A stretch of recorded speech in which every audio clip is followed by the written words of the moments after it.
What's up, fellas? What's up? Haven't Man, eaten yet, so it was a great weekend. No, I didn't see ROH yet. Have you guys ROH? With Briscoe winning? No, only I know that. Briscoe won, but I haven't seen like any of the matches or anything.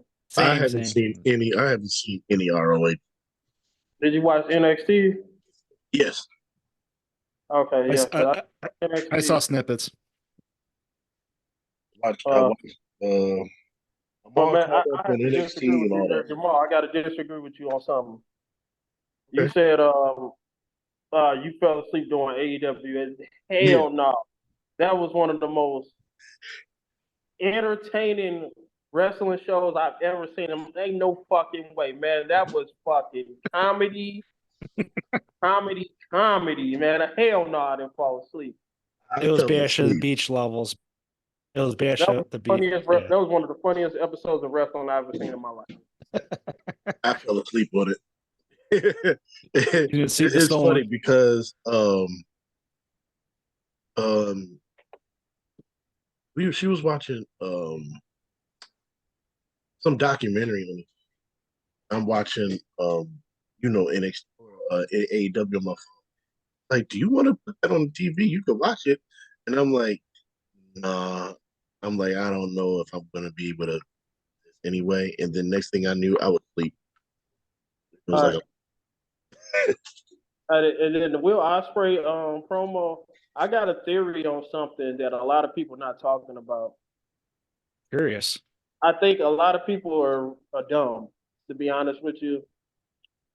Because you guys believe tampering happens in wrestling, right? absolutely, Oh yeah, absolutely, it happens everywhere. And Tony Khan's like he's like trying to narrow it down. Yeah. So you believe someone like Tony Khan is talking to like Becky Lynch and Seth Rollins and Drew McIntyre, Absolutely. Yeah, Or yeah. if and he's then you not, he's talking to them through other and wrestlers. and you believe, don't you also know that WWE was talking to Cody while he was still in AEW? Absolutely. I mean, we know that Yeah. So Triple H was talking to I, give him. I have a theory. Like everybody, there is one person that a lot of people are not talking about. I don't think Triple H was talking about Will Ospreay or Okada when he was talking about the grind. I'm gonna tell you a name that nobody's thinking of, who I honestly think Triple H is talking about. Ooh, I think he's talking about MJF. Yeah. I'm gonna tell you why I think he's talking about, like, because that's a good theory. a lot of people only saw that clip. They didn't see that whole interview with Pat McAfee. So when Pat McAfee asked him about free agents, the crowd automatically started chanting MJF. Yeah, yeah. And then he said, "Oh, you even got free agents with three-letter words." Think about it, MJF. He's what, 27? Something like that. Yeah. Somewhere Yeah. mid-20s. He's 27. So that means he started out at AEW's been around 5 years. He started out in AEW about 22. So he's been working that light schedule for a long time, since his early 20s. And he originally was in NXT, but only like a bodyguard kind of thing. But yeah, but I'm just saying he's been It was an working that extra. light That doesn't schedule. really count. So trust me. You think they have not been trying to negotiate with MJF?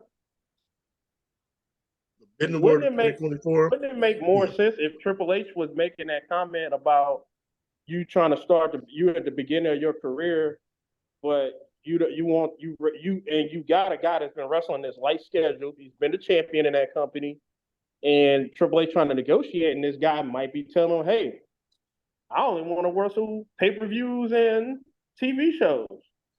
I don't want to wrestle house shows because over here I'm the champion, and I don't have to do none of that stuff."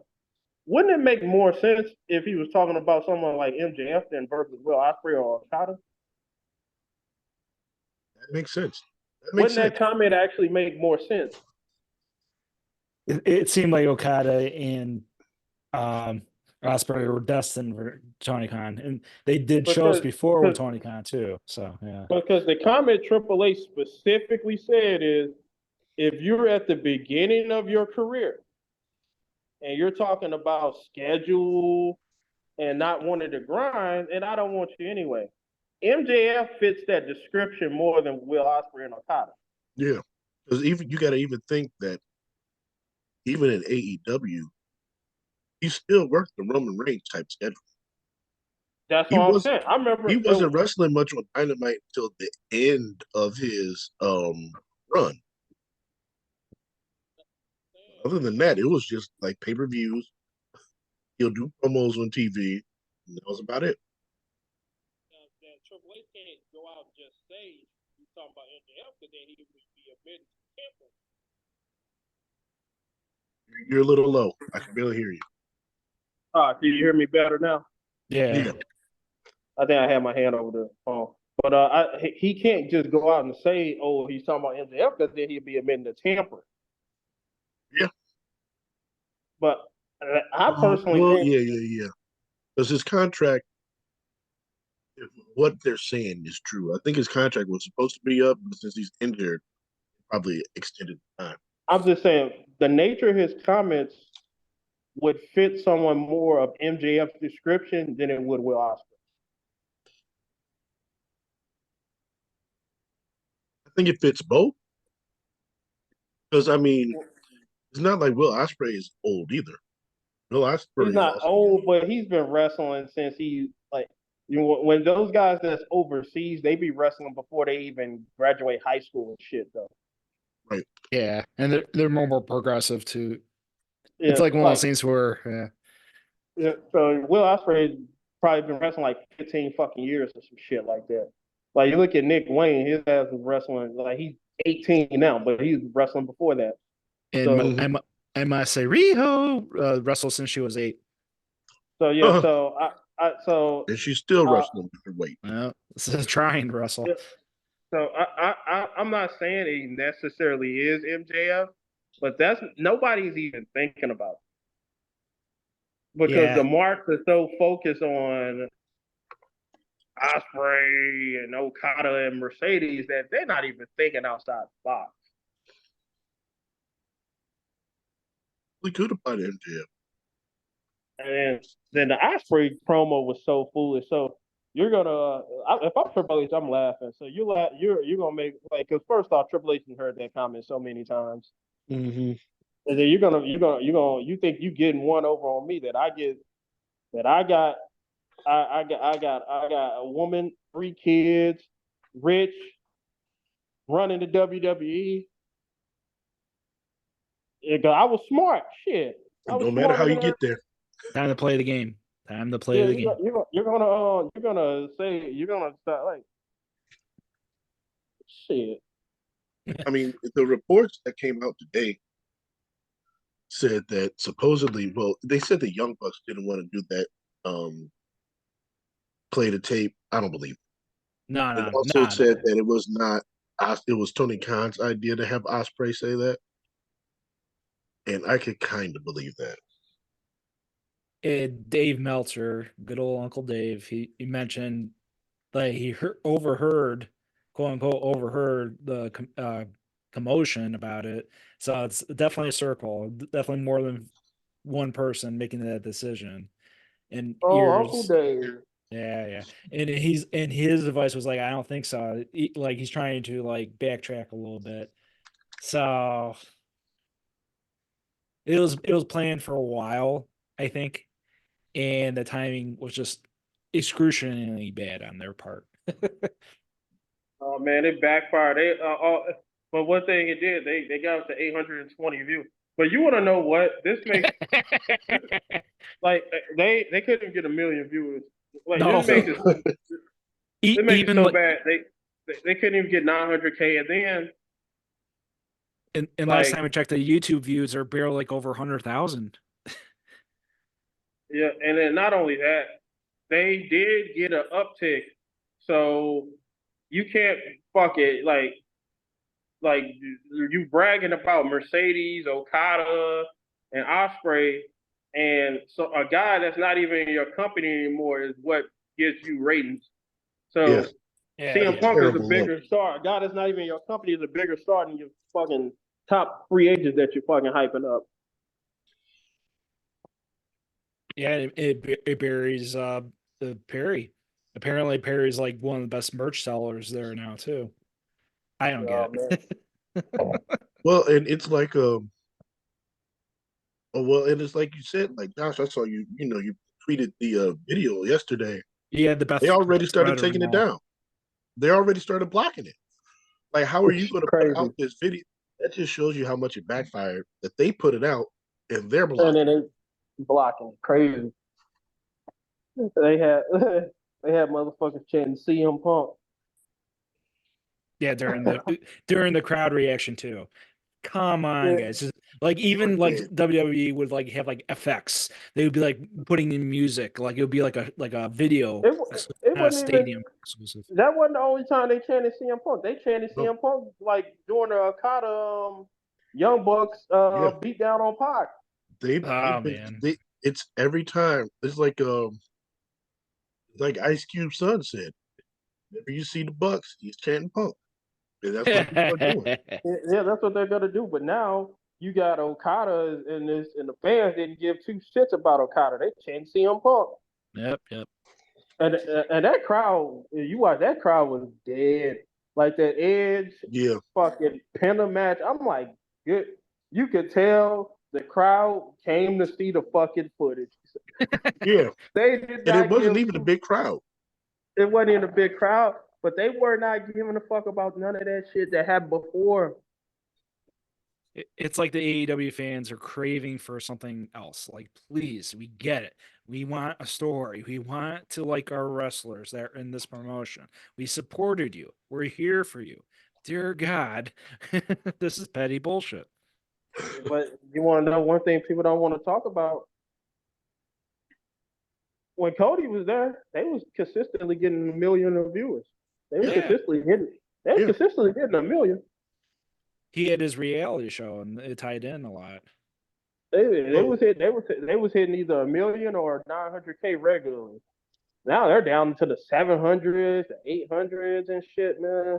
Yeah. they lost their start because don't forget, Jay Cargill was a draw for them as well. Oh yeah, for Yep. Dynamite. It was a legitimate ratings draw for them. Did she ever do or not Dynamite? Collision or not Collision? I'm Nope, even forgetting the nope. name of it. Rampage. Rampage. Yeah, her last match was Yeah, on she did. Rampage Yeah, with she did her Statlander. last match with Statlander on Rampage. Okay, that's it. But that Dynamite, that's the premier show, and She was she mostly gained Dynamite. numbers. Oh. Mm-hmm. Dear God.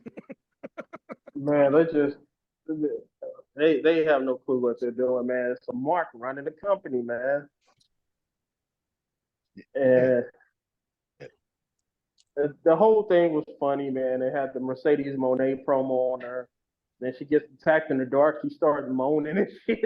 Well, give me the rundown because I didn't see the whole thing because I thought it was like an interview, then commercial break, then that like a mystery attack. Like, why is Mercedes on the floor? I don't know. It's like she's interviewing and the lights just went out or something. Yeah. Oh, And then no! Oh and then like no! when it came back on, she was on the ground. But the funniest thing was when she was on the ground, she's moaning like somebody was fucking her or something. Yeah. I saw that part. I'm like, what is It was Sammy the Guevara. Oh oh no! Oh, don't say oh That that's why was I a was like, joke. That was a bad joke. That was a yeah, terrible joke. courtesy like of that's why I Jamaal. say I don't call her Mercedes Monet no more. Mercedes Moan. Yeah, Mom. Okay, or King Jim Cornette. Mercedes. He's really gonna call her that now. Especially with those, but those are like really unique type of moans too. It's like, come on, girl. What the fuck? He's So bad. it was the whole episode, but the promo that she had before was just it sounded so fucking scripted and just like what the like She what has are her they doing? What are they she has doing with her, man? she has her own writer now, and apparently has her own dressing But room. what are they doing with her, man? They're like, this is the girl that they're supposed to be presenting as a star, and it's like, what, Getting man? bamboozled. Hey, see, I bet you she wish she would have came back to WWE. Well, You it's like you said before. Like saw the interview, she's already planning her exit back to WWE. She said, "Oh, I'll be back." She's just there for the bag. With the lights money, out. man. She take the money. She took the money. She was like, "It's too much money to fucking pass up." But she probably already got buyer's remorse already, bro. It's They a always tailspin start from. off talent bad in that company. They always start them off bad. Yeah, I you can't think of. remember when Miro bad. first started? He was He the was the best best man. man, the best And, man. and he was angry at God. And he was angry at God. No, he was the best man before that. What Yeah. was the guy? Kip Sabian, Penelope. Mm-hmm. Yeah. Oh my Awful. goodness, man. Terrible. And Terrible. then, and if you think about Adam Cole, how he technically debuted, overshadowed by Bryan Danielson, like literally 5 seconds later. Like, Adam Cole, talk about a fall off. Boy. Terrible. It's so bad, man. it's like he doesn't Can't care watch him anymore. anymore. Can't watch him anymore.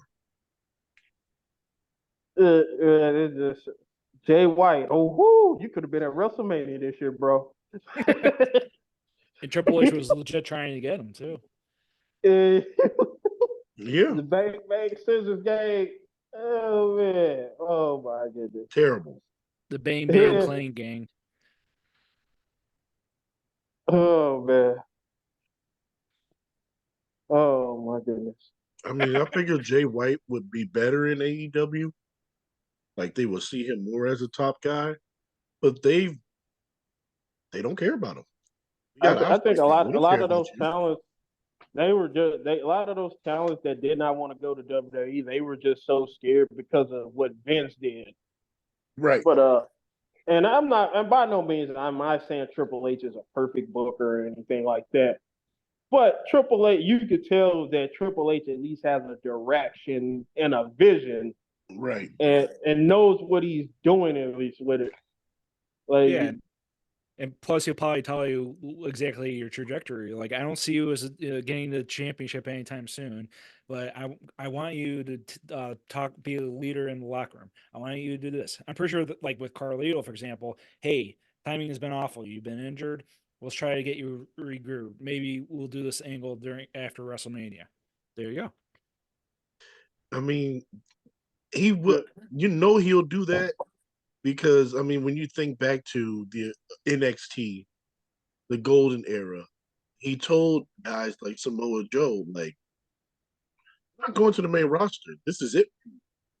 Like, you're just really here to put talent over and to help him learn. But he got himself over, and they moved him on.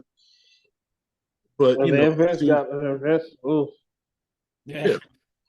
And I would say what I was gonna say as well is you look at Triple H, he will listen to the fans if it dictates things. yes, But he's not just going to change everything just to the fans. Like for example, when you have these internet fans bitching and moaning about, oh, Tiffany Stratton needs to be at WrestleMania. He was like, nope, that's not fucking happening. Nope. I'm not putting her in no fucking WrestleMania match. For the Elimination Chamber, was she technically a sub? no, No. She was in that match. He wanted to feature her because he wants to get her familiarized. But when right, they were talking about reports, she's gonna be wrestling Bianca Belair, he shut that shit down quick. Nah. Like There's a bigger no. plate. There's a bigger plate on the table for sure. Like you're not gonna rush that girl's development, man. Mm-mm. You're gonna take your time with her. Taking So his time with talent, and that's something that Vince didn't do.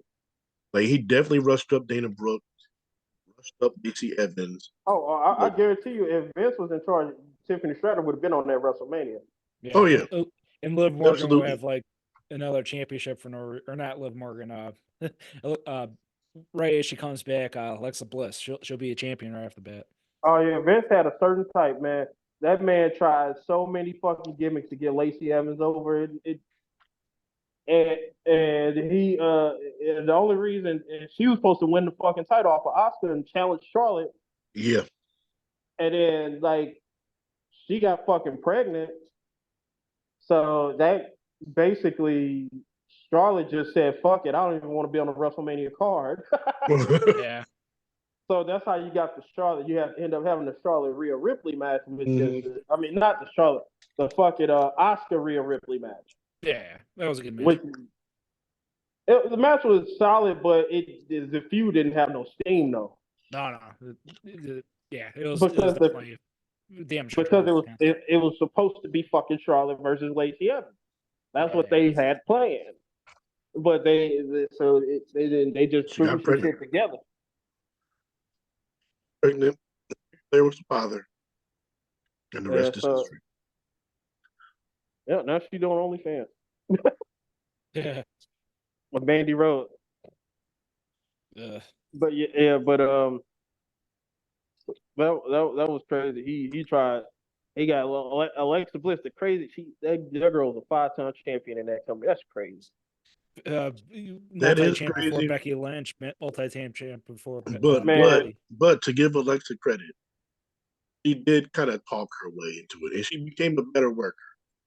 She got herself over. I'll give her credit. Lacey Evans didn't, and now when I think back on that angle with Ric Flair, it kind of makes you look at her like, "You were one of the ones, weren't you? You were one of the ones. You were one of the talent." It kind of makes you think that now. And I hate you say you were one of the what? I mean, you makes you feel like she was one of the talent that Vince was messing around with. I don't want to put that. I don't want to like. Allegedly, supposedly, hypothetically. But every storyline. But it seems like that storyline mirrored his reality. Yeah. And now when you look back on a lot of these angles and storylines that he's had with women before, those kind of thoughts kind of pop into your head. I don't want to think of talent that way, but come on now. When you see how hard he tried to get her over and it just wasn't really working, and then this Ric Flair thing, like it just feels Yeah. Okay. And then as soon as he's gone, she's conveniently let go. Yeah. Just saying. Yeah. Then allegedly. Allegedly. Yeah. So I was just, but yeah. So he would have he definitely had Stratton on there. But Alexa Bliss, she did get herself over, but man, there's no way she should have been getting pushed over Sasha. Well, that and right off the bat, times. like insane amount, like winning WrestleMania too, and barely her first year. It was bad. Yeah, and but I remember telling you, and I remember it's this dude that it's this super smart that I follow on X. His name's JC Baby or something. Whatever. You know what I'm talking about, don't you? Yep. He's a cool guy though. He's super smart, but he's cool though. He's not a bad dude. But I remember telling him when they had that triple threat match, it was Sasha, Charlotte, and Becky Lynch. And when Charlotte won, I told him, I said, that moment right there, I said they will never put Sasha Banks as a real star in this company. He's like, man, you can't say that. She's only 24, man. I'm like, then watch what I say. I said, I'm gonna tweet you again 5 years from now. He kept the receipt. I kept the receipt. He was like, Josh keeps all the receipts. Good. I was like, because there is no because you got to remember her history. They got called up, right? It was her, Becky Lynch, and Charlotte. Yep. The big three. Sasha was the one that the fans chose. And she was the longest reigning champ in NXT at the time. Yeah. They were chanting, we want Sasha. Even in matches she wasn't in. And what did Vince do? He took her off of TV. Yep, he did. He took Broke her up the off group, of took TV, her off TV. broke up the group, took her off of TV, and then Charlotte ended up. Because remember, Charlotte was a baby face when she first got up, but the fans weren't fucking with Charlotte, so they had to turn her heel. She got into a little rivalry with Becky Lynch. Mm-hmm. And then they brought Sasha back at the Royal Rumble that year. So I'm thinking, okay, we're going to get Charlotte versus Sasha at WrestleMania. Then for some reason, which I don't know why, they added Becky Lynch to the fucking match and made it a triple threat match. And I was thinking to myself, oh my God, did he add Becky Lynch into this match just for Charlotte to fucking pin her or something? I'm like, Pretty much. And mind you, Sasha rode down the lane with Snoop Dogg, one of his first appearances. Oh my God! By the way, if you don't Snoop win was WrestleMania great with on Snoop Dogg, commentary. yeah, Snoop on commentary. Snoop is awesome. When he was on commentary during that terrible Mike Tyson Roy Jones fight, I was like, "Ooh, I want to see more." So when he was on WrestleMania for that street fight, it made that street fight. I was watching with my friend Jason at his house, and he was like, "I was about to let out the dog, but now Snoop's on camera commentary. I gotta watch this." Yeah. I don't blame him. It was great. Right as Montez Ford did that turnbuckle jump. Oh man, That was incredible. He almost overshot it and went into the crowd. And that was like the only disappointment. I didn't even see the good angle for that jump. It was just like a sudden like whoop. They didn't even show a good replay on it, from what I've seen.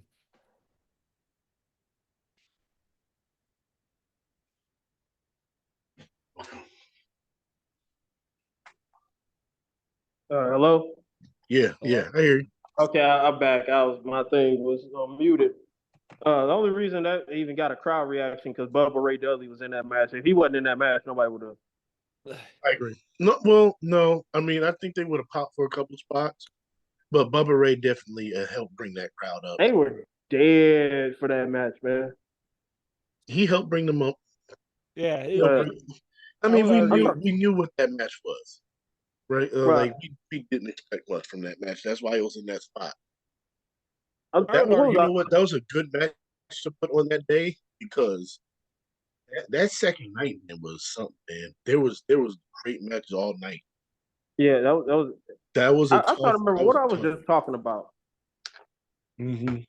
What I was talking about, Sasha. Yeah. Yeah. So I was optimistic that okay, she might win because you remember during that time they were doing that vlog on her and shit, and they were following around, and she had like a whole bunch of WWE videos on the YouTube, and they were just following her around, and she just kept. Oh yeah. I remember that now. Yeah. I'm thinking, okay, they're about to put the fucking title because they're not about to do all this shit, and she's gonna lose. And remember, I had went to that WrestleMania too, but and when you were there, like when Charlotte, because you told me she's tiny. Yeah, she was tiny. Like I saw her and JoJo in person, but I was she's tiny, she's small, but I was like I was shocked that JoJo. I'm like JoJo had like, so JoJo's small too, but I was like JoJo is actually like bigger than her. She's not height wise, she's not, but like she's frame wise, thicker. Yeah, I was like, damn. I was like, damn, Sasha, tiny boy. But I've told you, man. I'm looking forward to Sasha versus Rio. So Sasha can be strong man for once, man. She's gonna start doing power bombs. Cesaro like whirl. I can't wait. I can't wait. I know Tony Khan's gonna do it. I cannot wait.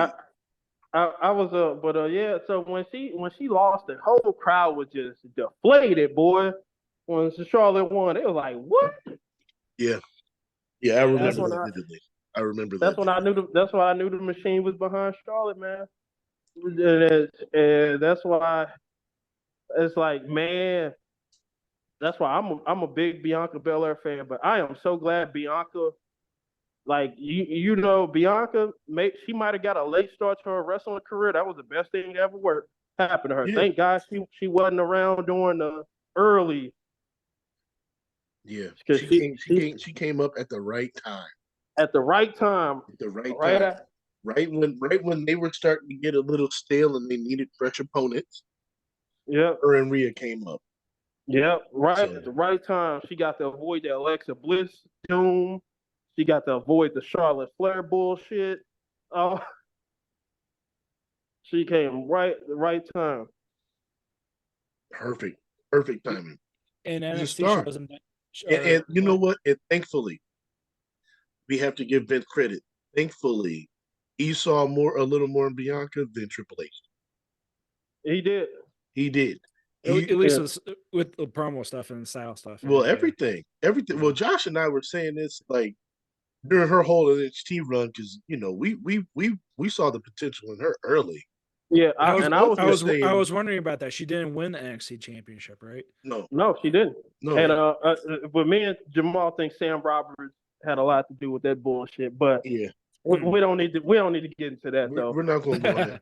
But the fact of the matter is, we both saw potential in her early, and we both said she's going to be much better on the main roster than she is in NXT.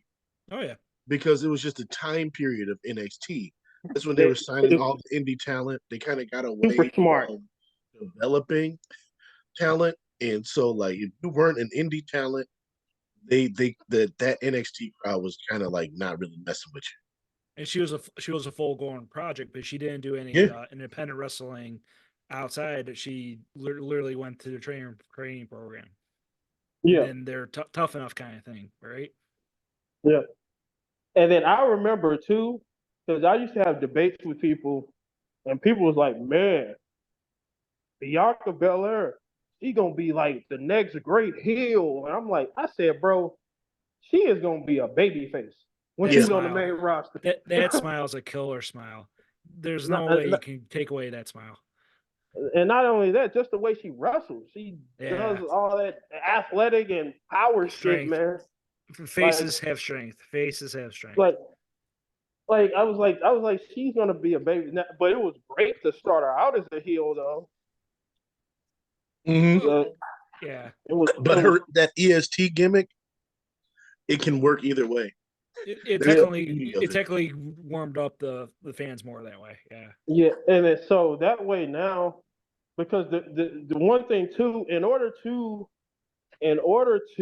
in my opinion, be a great heel, you have to be at least somewhat decent level babyface as well, because you know how to counter that stuff. So that's why now I would love if she did turn heel. I don't know if they ever do it. Well, if the build up with Jade, that's the only maybe. That's on the way. Yeah. But I seen her. She recently posted like a Instagram photo with her, Lash Legend, and Jakira Jackson. Oh, really? Yeah. It was at WrestleMania. When it was at WrestleMania, like they had took a picture together. I would not mind, let's say later on this year, let's say you get a Bianca heel turn, and then she groomed those girls. I would like to see that. I could definitely. I'll buy a pack of that. Yeah, because I personally, and I think Bianca's done a good job of getting her momentum back, because it was starting to look like after that EO match, the fans were starting to about to start turning on her. Yeah. But I think that when they did that angle where Damage Control took her out for a couple of months, and then she came back, I think the fans missed her. So then they start giving her proper reaction. But it was looking like the fans about to start turning on her for a minute.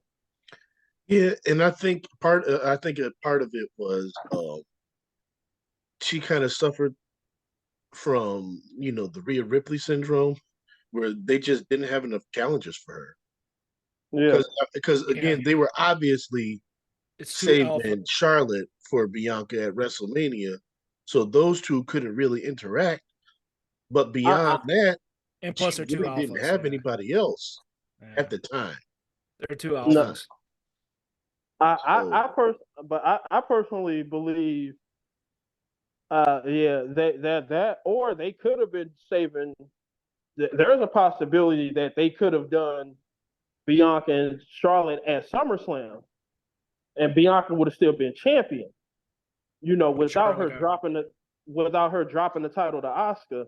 No, Charlotte didn't get hurt. They had a triple threat match, her, Asuka, and Right. Bianca. That's what Bianca won, and Io cashed in. Right.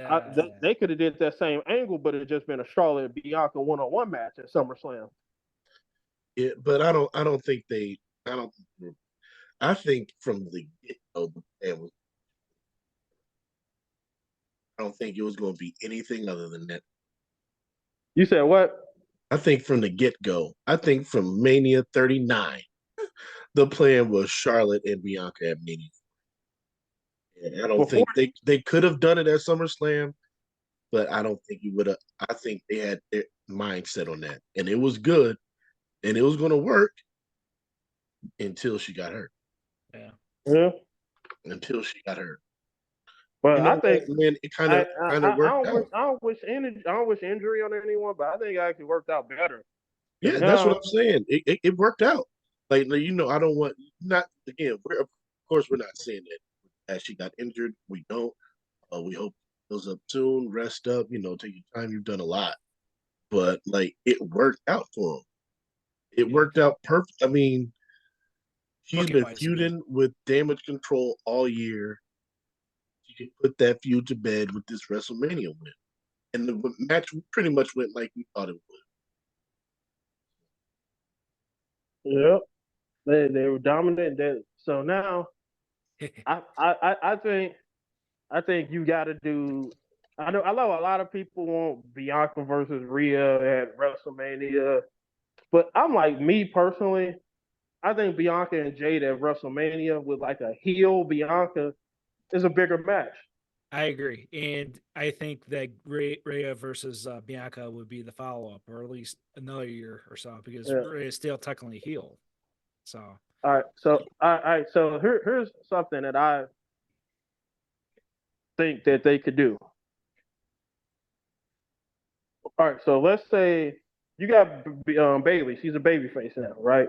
Yes. Babyface. She's champion. Mm-hmm. Let's say you remember the old AJ Styles, Daniel Bryan angle where Daniel Bryan turned heel and cheated to win the title. Mm-hmm. What if, let's say, you get a SummerSlam match between Bianca and Bayley, both baby faces, but Bianca goes out there and cheats to win the title. And then let's say their group is still a little together, and it causes some friction. But let's say Bianca still tries to act a little babyface and nothing like that. She kind of justifies it by saying that Bayley deserves this type of stuff anyway, because what she did, and she still tries to act a little babyface and stuff, but sprinkles a little heel action up in there. Yeah. And then she defends the title, but she starts seeing Jade. Then you mix a little Carmelo Hayes, Trick Williams in there. She starts to see Jade start getting in there. So then eventually, she gets tired of Jade. She takes out Jade. She takes out Jade, and then Naomi wonder what's going on. That's when you debut Lash Legend Jakira. You keep Jade out until the Royal Rumble, where you have Jade go there and win that motherfucker. Then she challenges Bianca for the title. And then you make Jade strong, because not only does Jade got to take out Bianca, she got to take out Jakira, she got to take out Lash. Maybe Brandy. And then let's say you can even make it even more juicier, where it looks like Bianca and Naomi got beef, but then Naomi joins up with Bianca too. Yeah.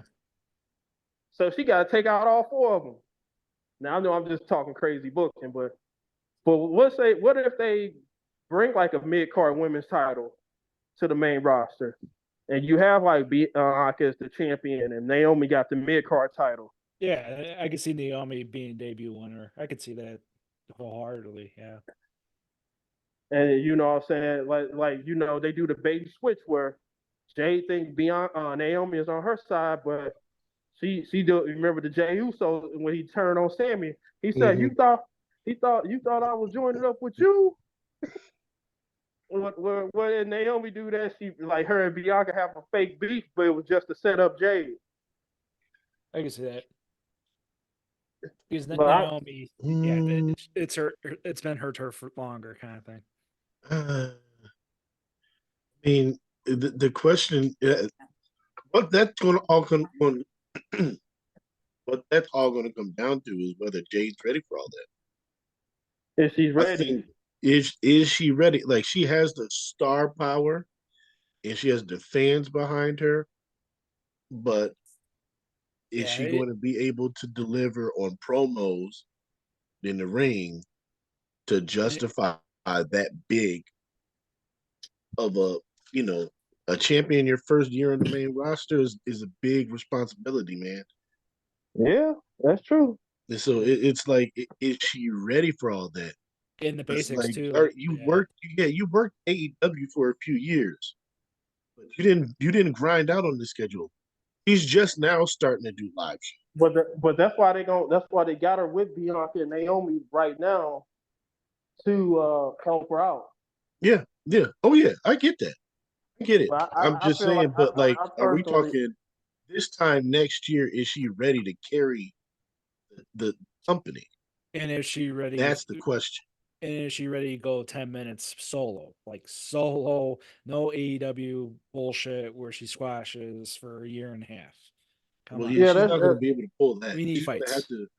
She's going to have to go a little bit, but that's where the benefit of having house shows is going to help yeah. because she's going to be able to work that out. She's going to be able to Uh, have those 10-15 minute matches. but you got to look at too. Bianca has improved so much as a worker now that I think Bianca could carry her for 10 minutes. Well, especially with the tag team. Yeah, Yeah, that's an easy that trajectory too. yeah. I think I agree. I think Bianca can carry her for 10 minutes, but then when you're champion, you got to be able to work with everybody. Yeah, and she's not going to She's going to have the be able top to. level workers all the time. No, it should be Yeah, a queen overthrown. Like is she going to everyone's be gonna able be to looking work for her. a match with somebody like Asuka, where there's a bit of a language barrier? Is she going to be able to work a match with a newer talent that comes up? No, or let's say work a match with a green person like Lash Legend. Right. That's what I'm saying. Like a Lash Legend. You know, That's acceptable squash too, to be honest. It is. that's where I'm like, I don't know. I, Royal Rumble 25. I don't know. I think Royal Rumble 6 is her time to win. I think But 25. I don't think you can hold it off that long, man. I think you can. I think you can make her be one of the last two. In She's too over, 25, man. she loses, but She's too wins. over, man. Like I can't see her winning Queen in a ring. Like you saw that crowd at WrestleMania. She was the most over woman in that match. Yeah, they were calling Look, Yeah, for the crowd was chanting, "We want Jade. We yeah, want Jade." yeah. But it's also she's the brand new shiny thing. She's the brand new and shiny skipped to thing. She's the NXT. acquisition from AEW. Like, I'm sorry, Jack. I'm But taking. you know, she's a brand new thing. She's a brand new thing from AEW, but we haven't really seen her. The Royal Rumble was the first time we saw her. WrestleMania was Well, damn near exactly 3 the years second at time we saw AEW. her. So it's like, is she going to still carry that momentum once people see her in the ring? Once people see her, that's if she can carry that, then maybe you can strap the rocket. We don't know. All right, Jack, go ahead, finish your point. I'm sorry.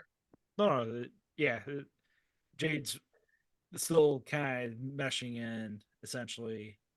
So we have to go back to the surface with booking, and it's not crazy booking because she's the rocket ship. Tiffany Stratton's like kind of like in that propeller too.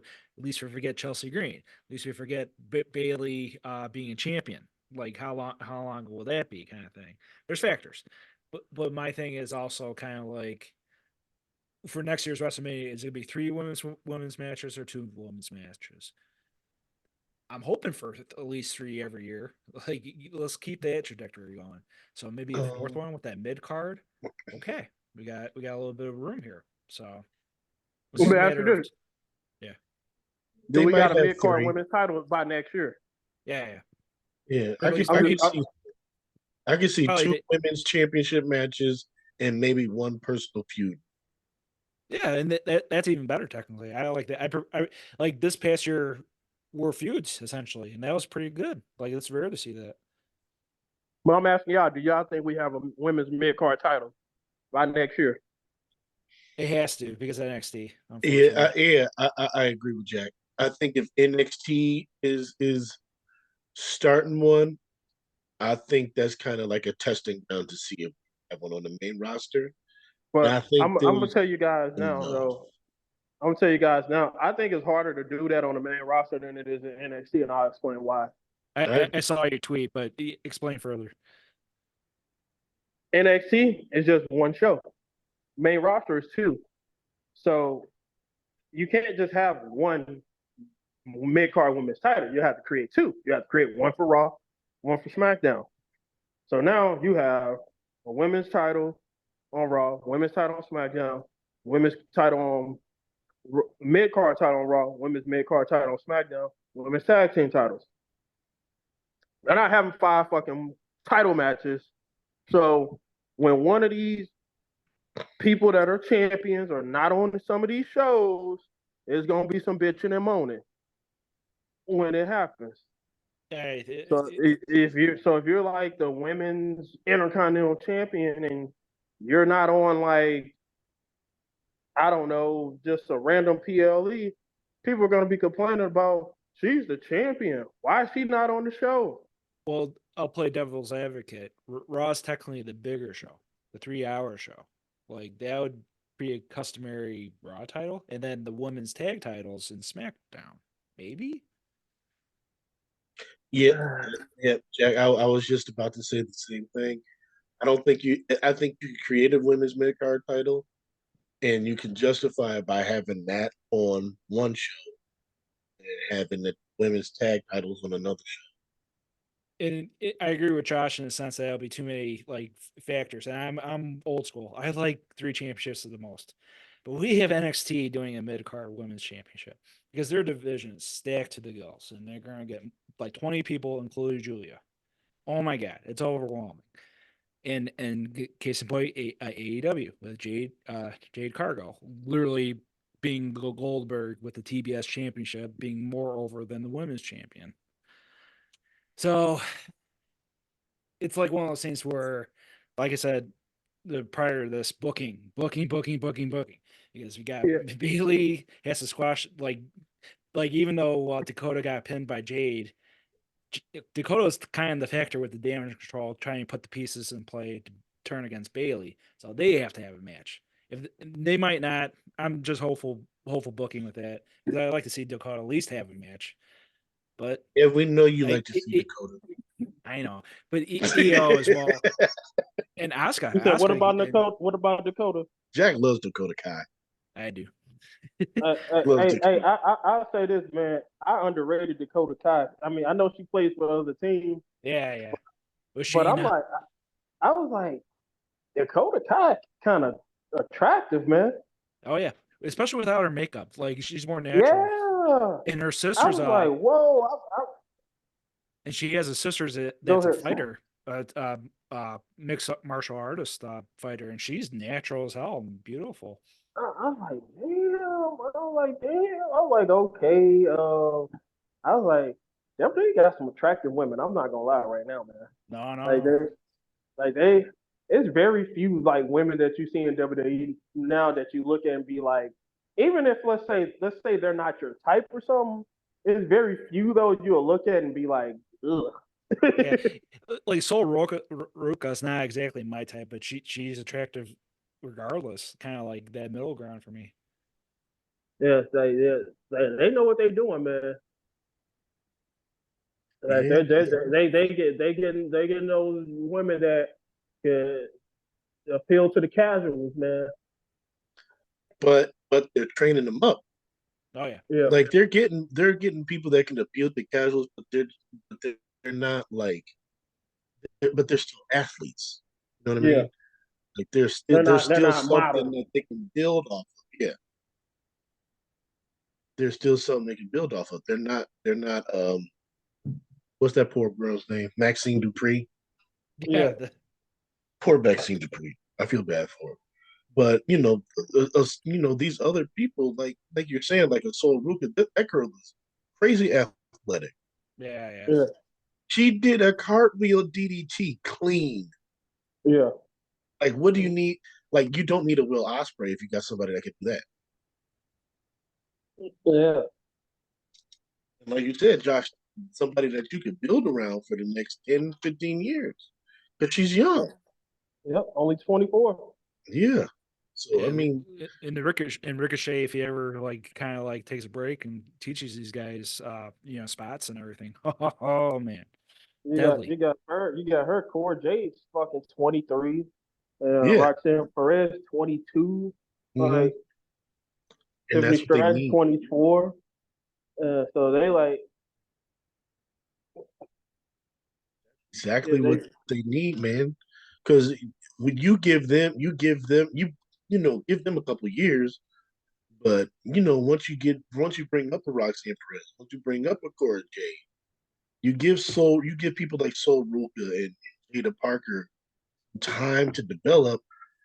That's new talent. That extends the life of your bigger names. That extends the life of a Charlotte, of a Becky, of a Bianca, of a Rhea, because it gives them somebody to overcome. So it makes your entire division. I'm curious with Becky, because of her being technically a free agent. But back in my mind, ain't like, no damn free agent. She ain't going nowhere. no. She ain't going But nowhere. like the stipulation, they're gonna take their time, whatever. I don't believe it either. But my thing is that I'm thinking more with time. Like, does she have at least enough time to have at least two great WrestleMania matches? Who knows? I'm hoping at least two or three after the last one, because it seems like Yeah, she's also kind of like settled. You know what? I did a lot.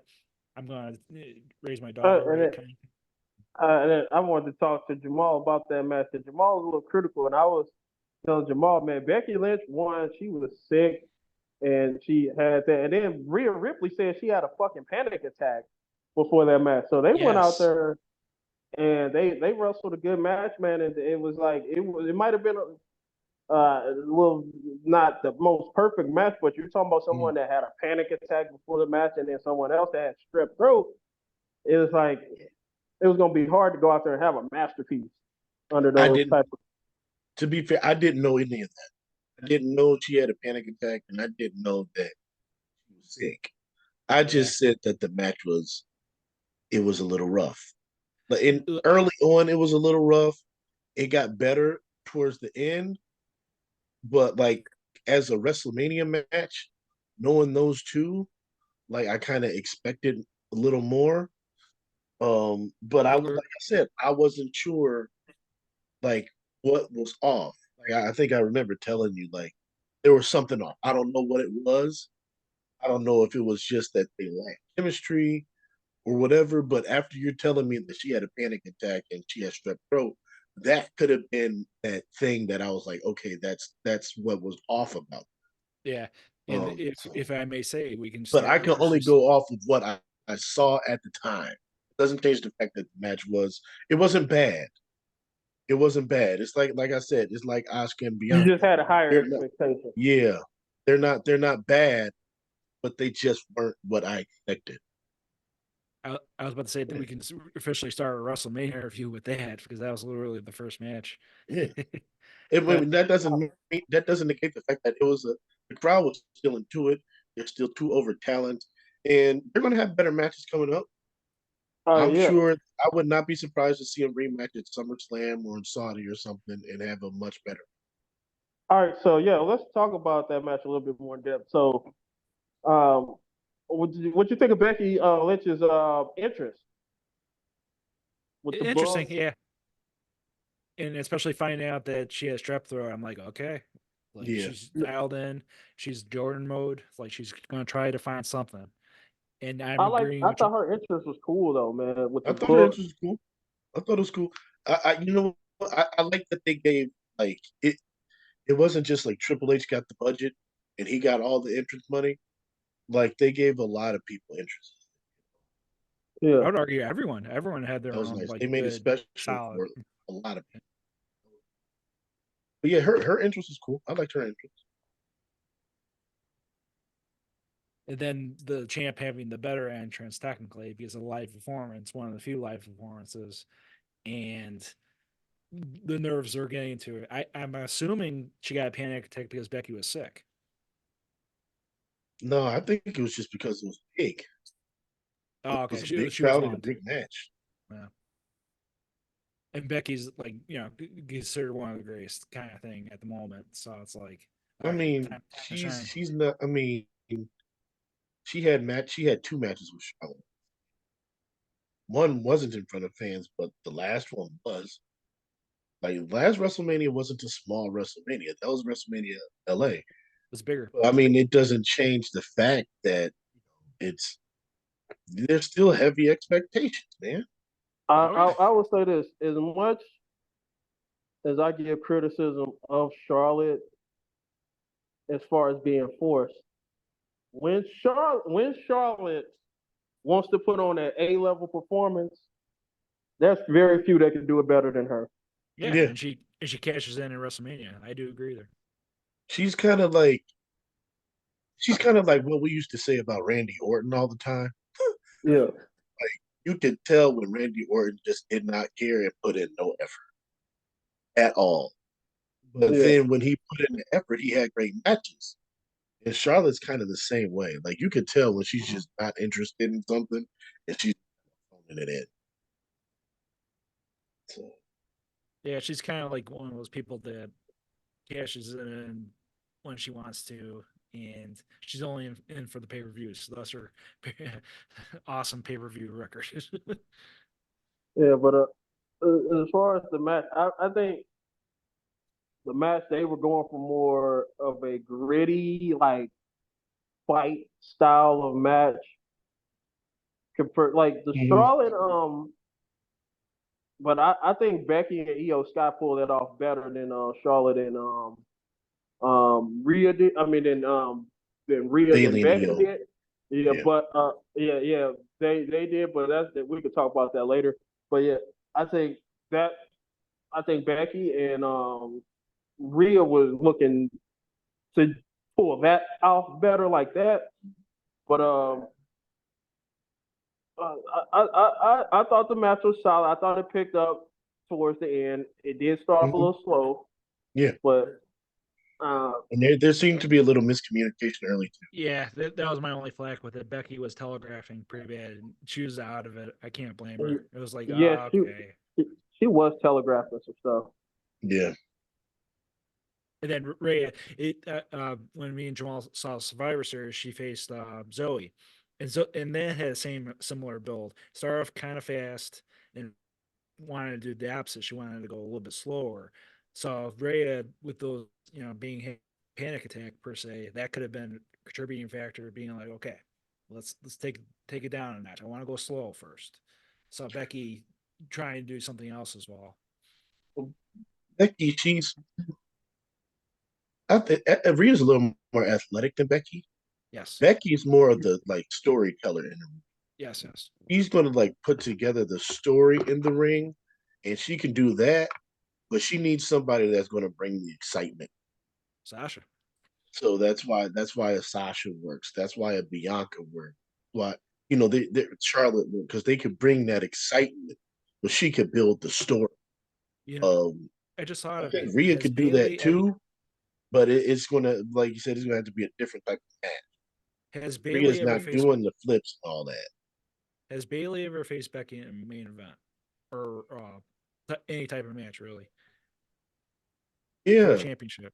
they weren't they in that 4-way to main event Yeah, WrestleMania? but they haven't. What's so weird is they have not faced each other in like a big pay per view though. Right, Yes, right. yes. Like not 1-on-1. I think they've been in like No. 4 ways and 3 ways, but Like I they've haven't seen had one-on-one matches against each other, like on Raws and SmackDown, right. but like They haven't never had at that like big program. never at like a SummerSlam or a WrestleMania or Yeah. And it's been a while with Charlotte and Bailey as well. Bailey, of course, was the last one to be called up. She hit the greatest match of all time in NXT with Sasha, and here and there others with Sasha. And she's faced Bianca. She's faced the other talent faster. So it's kind of interesting how Bailey's been kind of like last golden pin, and she's just gonna get better, kind of thing. Look, out of the 4 of them, I think Bailey is the best all around. For I everything, think for Bailey's contributing good. factors, yeah. She's good at everything. I think Bailey has proven she could be a good heel. I think she's proven she could be a good face, talk. She can work with anybody. Bailey is a 5-tool player. As long, if you ask me, um, I think Bailey is by far the most out of the 4 of them. I think Bailey's the, I agree. and I've thought that for a while. yeah, she's the most consistent out of all of them too. Yeah, That too. absolutely. She just she just doesn't have the strong story. That's the only like lacking thing. Yeah, That's all. yeah, and then too, you don't ever have to worry about her like letting her ego get in the way. No, she's very She's humble. very giving, but she could deliver. Yeah. She's fantastic. Bailey is fantastic, man, and I think because I remember like when they went up, she was left in NXT. Like I remember like her saying and seeing like videos of her and whatnot, like in the back, in the room, like doing agenting matches, looking at the cameras, doing all of that. Well, I mean, she has enough. She can. That's the perfect type of person to kind of develop somebody, bring them along. Like if you think that you're going to have an influx of talent coming from NXT, like a Tiffany Stratton, like a Jade Cargill, like a Roxanne Perez or whatever, that's the type of person perfect that can like really teach you everything. Work, face, heel, can do whatever you need. I, Perfect I, developing that I talent. don't know if she'll want to do it, but once her wrestling career is over, I definitely think they better be trying to hire her as a coach. Coach or producer, like Oh yeah, no, especially yeah, that I vision. think Yeah. she definitely should be running the women's program. She definitely should be like the top women's agent or whatever it is. Definitely should. I think she loves wrestling. I think business. I don't see her going to Hollywood or anything. So I think that's kind of a shoe in for her if she will want. Oh yeah. All right, but then we got our thoughts on that. So now you had the ladder match. I, Um. Oh, and the tag letter match. yeah, I like to say that my prediction was right. I predicted You were a correct. count down under for the Hmm. SmackDown and Awesome Truth for the Raw tag team. I You predicted that did call before it. we. You did That was call a it. good call. He called everything. He called splitting the titles. He called who was going to win for each show. You did call that, Yeah. Yep. and I was happy to see that. I was happy to see that. Yeah, even Grayson Waller, he's finally warmed up to me. It's more like one of those ones where similar like to the Miz, he can talk the talk, but it's like, yeah, you need a little fine tuning, buddy. And sure enough, yeah, that solidified him a little bit. And yeah, awesome truth, of course, that he needed to finish like that, especially with I found out after the show that Ron Killings he almost had to retire. I didn't know that. I didn't know he had to he was that close to amputating his leg. Yeah, I heard the story. What was the story behind that? I forget, maybe like an accident or something. Or they Yeah, found yeah, something. I heard that too. Like whenever he got hurt, I think that was when he was in NXT. That was So when I he don't know was. something happened, and he said it almost got him. Yeah, So how long ago was this though? That's the thing. I think it was like at least 2 years ago, and it I took him a remember. Yeah, while to because come back. he got hurt a couple years ago in NXT. It wasn't. And It then was. Yeah. And they said they almost That's had to what amputate his leg. that's what was the long recovery. Yeah, a Because he's staph done it. infection or something. It took him a while to recover. He was out for what, a year and a half or so. It felt like he was still in the picture. It was like one of those He's things. done Like, he's done a few interviews. Like I remember Did he have a he staph did the infection or Busted something? Open interview, and he did an interview on like one of those Vlad TV offshoot type things. So I said, did he have a staph infection or something? it might have been. yeah, something along those lines. It might have been a staph infection. Let me see if I. But anyway, I'm glad he's healthy, and I mean, R-Truth, he can be kind of he can be too much for you sometimes, but you know, I'm glad I'm glad he won. He got to have his moment too. He got to have his moment. Yeah, it was Yeah, legit. and then I can understand because I know you probably be seeing LV 54 tweets about R-Truth and stuff like that. Mhm. And I can understand his viewpoint, but I remember you was telling me, you was tweeting me about when I had tweeted that stuff I tweeted about that guy bug dancing and stuff. Mhm. And you were saying that sometimes our people could take things a little too seriously all the time. Yeah. Oh yeah. And it's like they just like, so for example, the people that just get on about R-Truth and he calls them a minstrel act and all this stuff, and it's like it's WWE, it's entertainment. It's not like he's doing this stuff like I don't think like I can understand, he's doing the silly stuff and you're not being a fan of it. I can't go as far as call it a minstrel act though. Right. Like Yeah. I I agree I with you. I've seen stuff way worse that I call a minstrel act. I don't really call him a minstrel act. It's just more he's a comedy act. And Similar to Otis, like yeah, that's like his thing now. it's fun, but I don't think it's a comedy where the fans are laughing at R-Truth. I think there's comedy where they're laughing with him. Yeah, Yes. he's a Yeah, I natural. agree. Yeah, I agree. it's And rare. yeah, it was it was an infection. Yeah, he said it was an infection. That Oh, okay. Staph infection. staph infection, MRSA. He said it was like 5 different. Damn. I would Yeah. have said cut it off. Unbelievable. So like R-Truth, we're happy you're still there, man. And yeah, like you said, like like I will call out stuff when I see it, Yeah. but it's like you said, with R-Truth, they're laughing with him. Like I think it's ridiculous and it's silly, but when you don't have as much ridiculous and silly on there, and Yeah. he's good at it, is not so bad. And it's not like it's Orange Cassidy. Right. Yeah, But who's making a joke of the actual wrestling instead of with the wrestling. yeah, he's making a joke of like he's fake kicking you and shit and doing. Yeah. And he's not Just, doing anything. He's not out there twerking or out there doing anything like he's just being R-Truth. He's being Dare goofy. dare Like I if say you were to put R-Truth and put a white guy doing what R-Truth, nobody would be saying it. Like, oh, nah. it's that guy. So I'm okay with R-Truth. And to be dare I honest, some of the stuff he's done, especially with the Judgment Day, was funny, hilarious. We're still looking for Tom and Nick. Yeah. Yeah. When his childhood hero John Cena. Yeah, and I love how they paid that story off.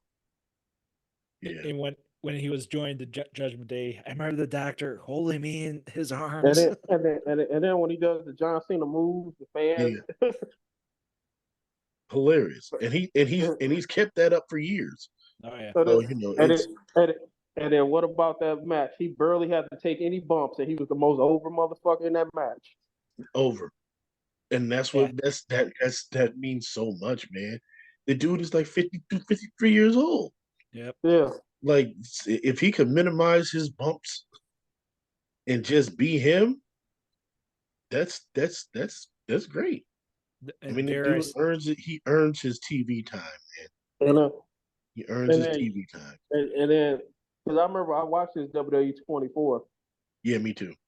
and he was in the Attitude Era. He was K Twig, and he just didn't fit in that era because it was just so many stars back then.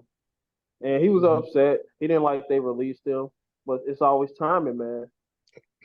And so when they brought him back in an era that fit him better, Yeah, where the fans would appreciate him. And now he's been with that company. He came back in 2008, so we're 24. So he's been there 16 years now. yeah, You think Accumulate, about it, yeah. that just shows how time fast. You don't even think about it. He's been with the company. If you look at overall, he came in like 2000. I think he got released in like 2000. So he's been there almost 20 years, man. Like yeah. overall tenure. Yeah, over 10, yeah. Yeah. Yeah, he's been through many different incarnations, but he's had. You can think of moments. That 24/7 championship was terrible, but he made something out of that championship. Like when you think of that championship, you think of him, and you think Yeah. of him hiding, and you think of all the little funny stuff that he did with it. Like you remember that. You remember all these different. You remember the little Nickies. Like you remember all these little things that he did. That leaves an impression, man. That leaves an impression. As ridiculous as it may be, the dude has a connection with the fans that cannot be denied, and I can't hate on him for that because it's not um it ain't the type of thing that I would normally enjoy, but when you don't have a lot of that on the show, it makes it okay. And the most important thing, like you said, the people are laughing with him and not at him, and that makes.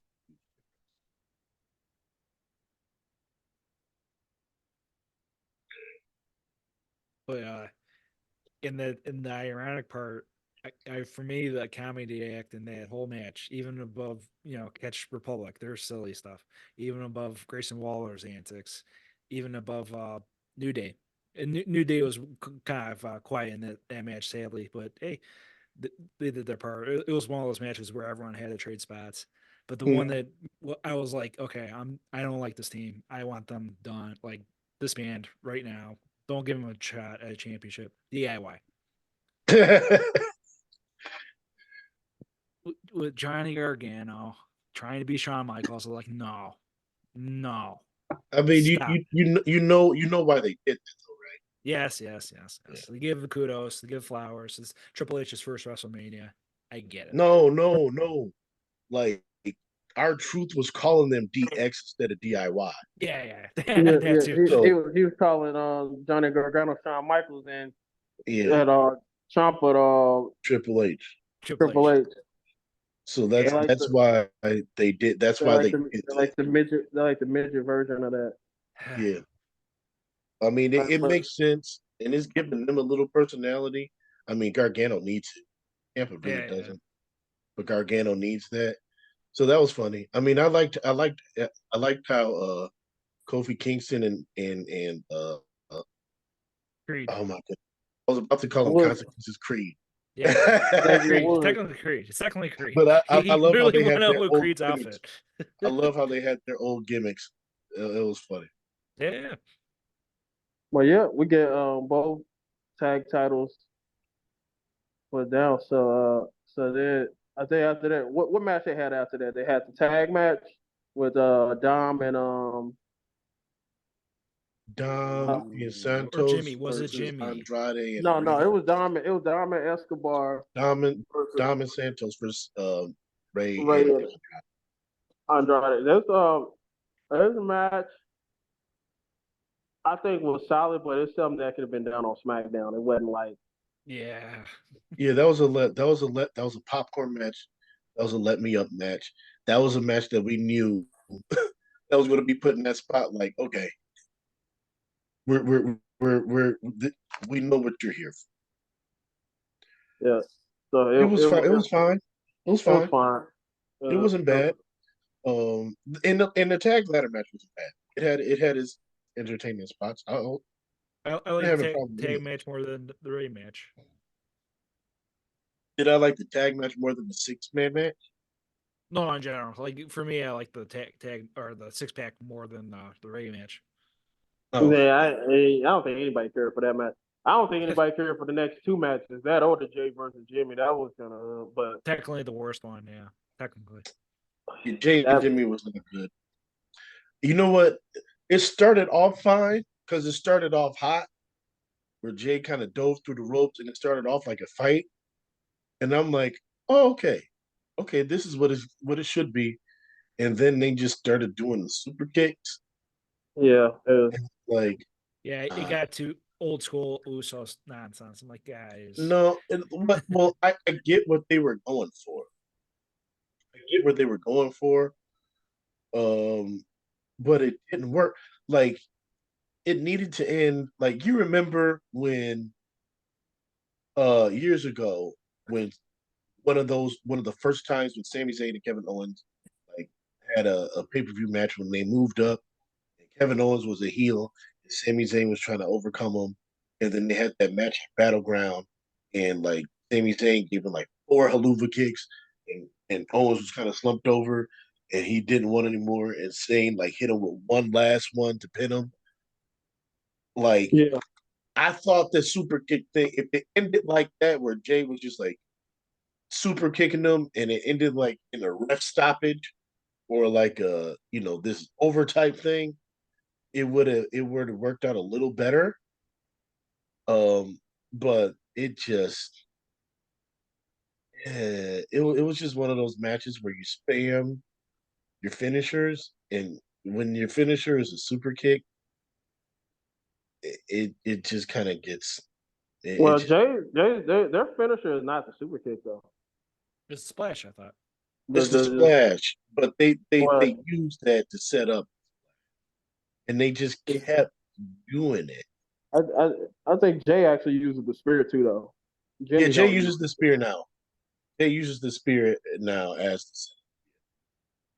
the, but it was just way too much. That's not going to work on WWE. Try that on Saturday nights. Yeah, it Uh, was I, worse for other matches. but I think it has probably more to do with Jimmy because I think Jay's had some good matches, man, since he's went solo.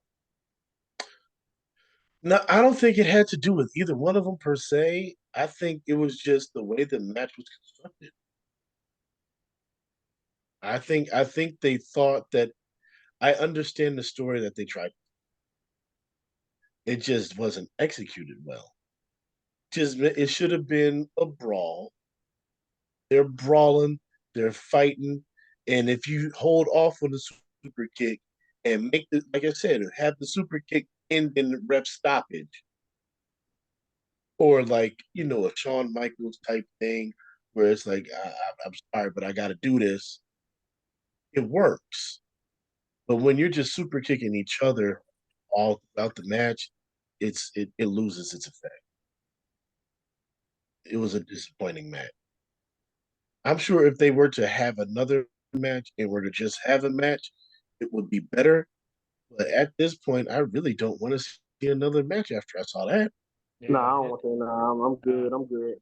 yeah. I don't. And like I said, it kind You had your opportunity. in a weird way, like this whole WrestleMania, I didn't give anything D plus. Not even like that one was like the C minus, mainly because it's Yeah, what I you kind. being generous. Most people give it as an F. Yeah, I know, but to be honest, it's what I kind of expected, especially with Jimmy.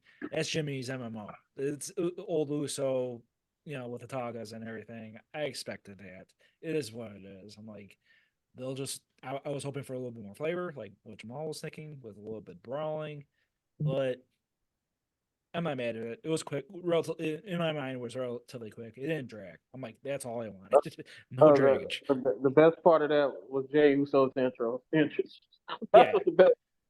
it was Yeah, easy. Yeah, yeah. The best part was his No, entrance. not Weezy. No, Weezy was fucking terrible. I was like, what the hell is this? You should have had 2 Chainz hop over the rail and do something. He I was was there. like, what is? I'm admitted what the fuck, Wayne? That's kind of what Wayne does. Wayne probably was heavy on lean. I was Allegedly, like, nah, man. allegedly. No, the best part was when Jay did the little, pump up the crowd, and they had all them people doing that shit in that crowd. Yeah. That was the best part of the. That was the best part, and the second best part was 1, 2, 3. Yeah, when it was over, Yeah, yeah. But you know what? On a WrestleMania that had about 10 matches or so, if you only have one like legitimate ad match, I can't complain. I still think night 2 was better. Night 2 was better. Oh Well, yeah. I I think agree. I think after I finished watching, I told you I think night 2 was a top 5 ever. Yeah. But so was the next match? That was the women's match. Was the next match? Bianca, The damage Jade, control. and versus Damage Control. I felt that match was booked exactly how it needed to be booked. It did not need to be booked. It was people. It was stat nerds on there. They only gave this match 8 minutes. It should only been 8 minutes. That's No. look. That's supposed to be 5 That's minutes. exactly in the wheelhouse of what we said it needed to be when we streamed last. Yeah. That's exactly what we said. To be honest, I was thinking like 6 minutes was stretching it. I was pissing people off online. I said I wouldn't have minded if it was only 5 minutes. Right. Yeah, 5 or 6 for me. And I'm not saying that to be disrespectful to the ladies. I like, me. I said I would not have minded if they went out there and just completely squashed them. Right. Yeah, even Asuka, like it wouldn't hurt for her being squashed. Kari's a pro. Dakota, of course, teaching her own thing. And I'm not even trying to disrespect those ladies or anything like that. But it's just like you have to know who your stars are. Right. It's what the match called. It's not about you. It's about what the match called for. Yeah. Yeah. Yeah. We're trying to establish a new star here. Yeah, I'm not about to have her out here selling and shit. Fuck, right. Nah. No, not to. You can't have her selling to Kyrie. Yeah. I'm not. And I knew, and I'm not having her selling, and I'm not having Bianca selling either. Right. Like so the only person that was going to be selling was Naomi, and that's exactly what happened. And she didn't sell that much either. She did not. Yeah, I was hoping that she took a couple bumps early, and that was about it. Yeah, I was hoping she would have like a tussle with Asuka at least, like have that as a future match. That'd be kind of cool.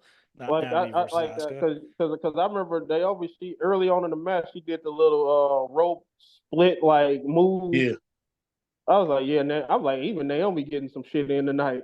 and then Bianca did the backflip on all three of them. I said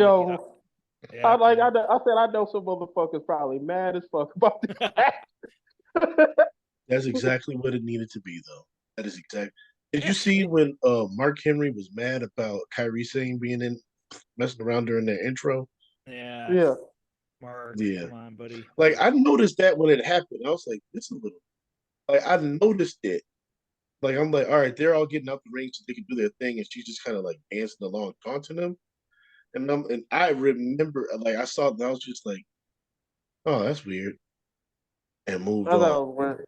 I don't think it needed to. I understand where Mark's coming from. Yeah. But I don't think it was like. I don't think he needed to go. I think he could have said, "Hey, Kyrie Sane should have gave her the ring, in my opinion, and left it at that."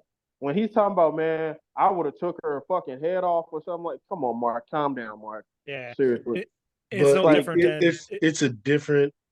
But he's a guy, and like you got to think if a guy was doing that, it'll probably be viewed a little different. Yeah, like if you saw like a Grayson Waller doing that during your intro, you might take it. Especially when it's a veteran. I didn't think it. I understood again. I understood where he was coming from, It's a different time period.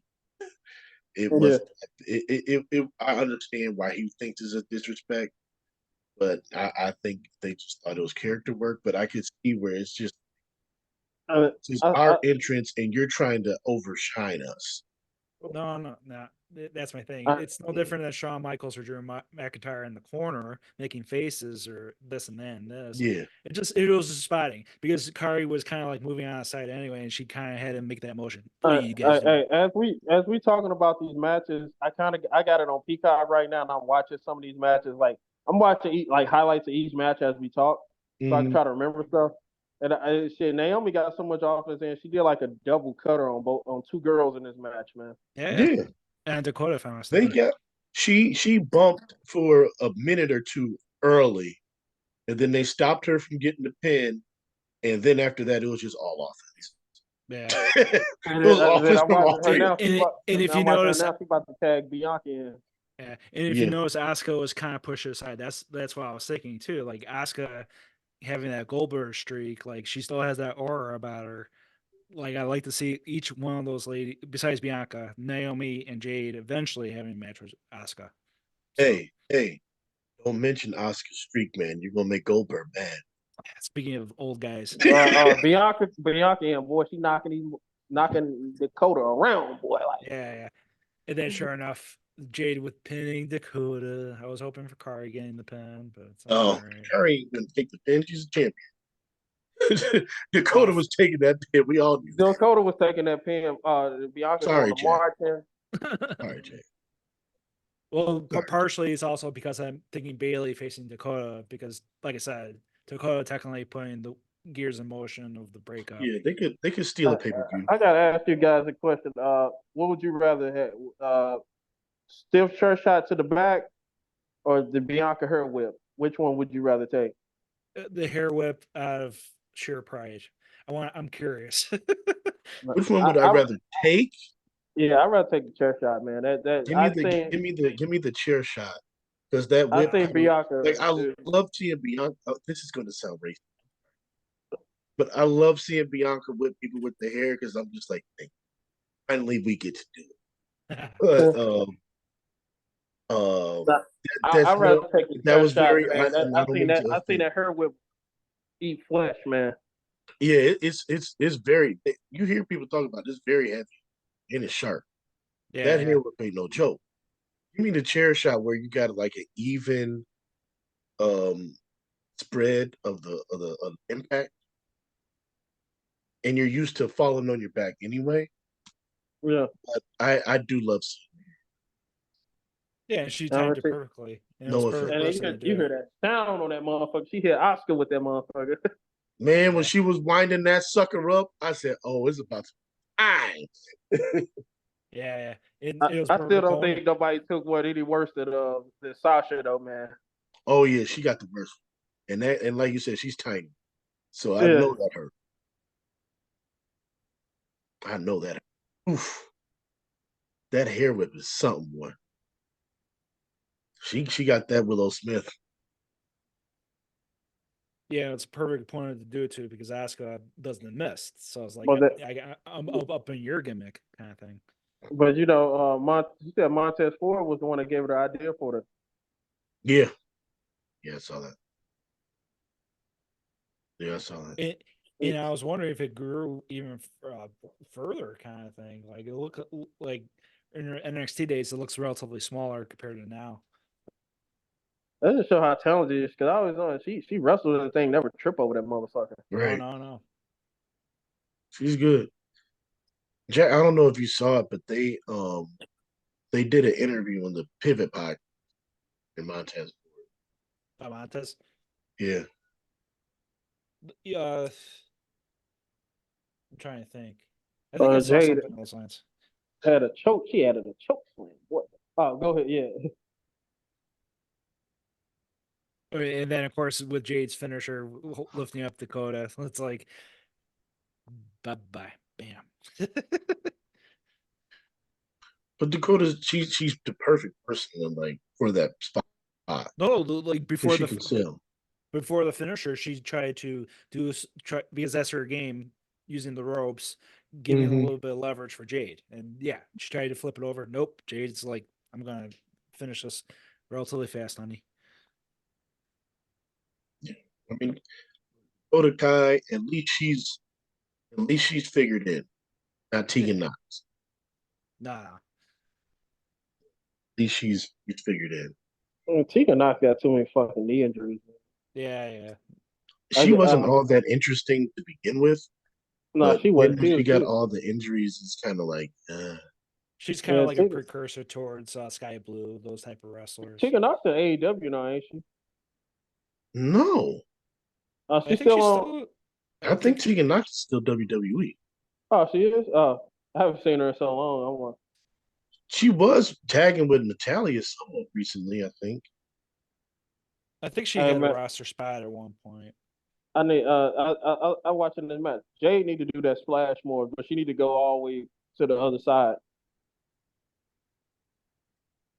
I mean, like across from the mat kind of thing, or no, when she did that like splash and when they were on the turn when she was in the corner, like kind of like the Stinger splash a little bit. Oh yeah, I remember. She did it on Dakota, but she was like halfway, and then she just jumped. She need to go all the way.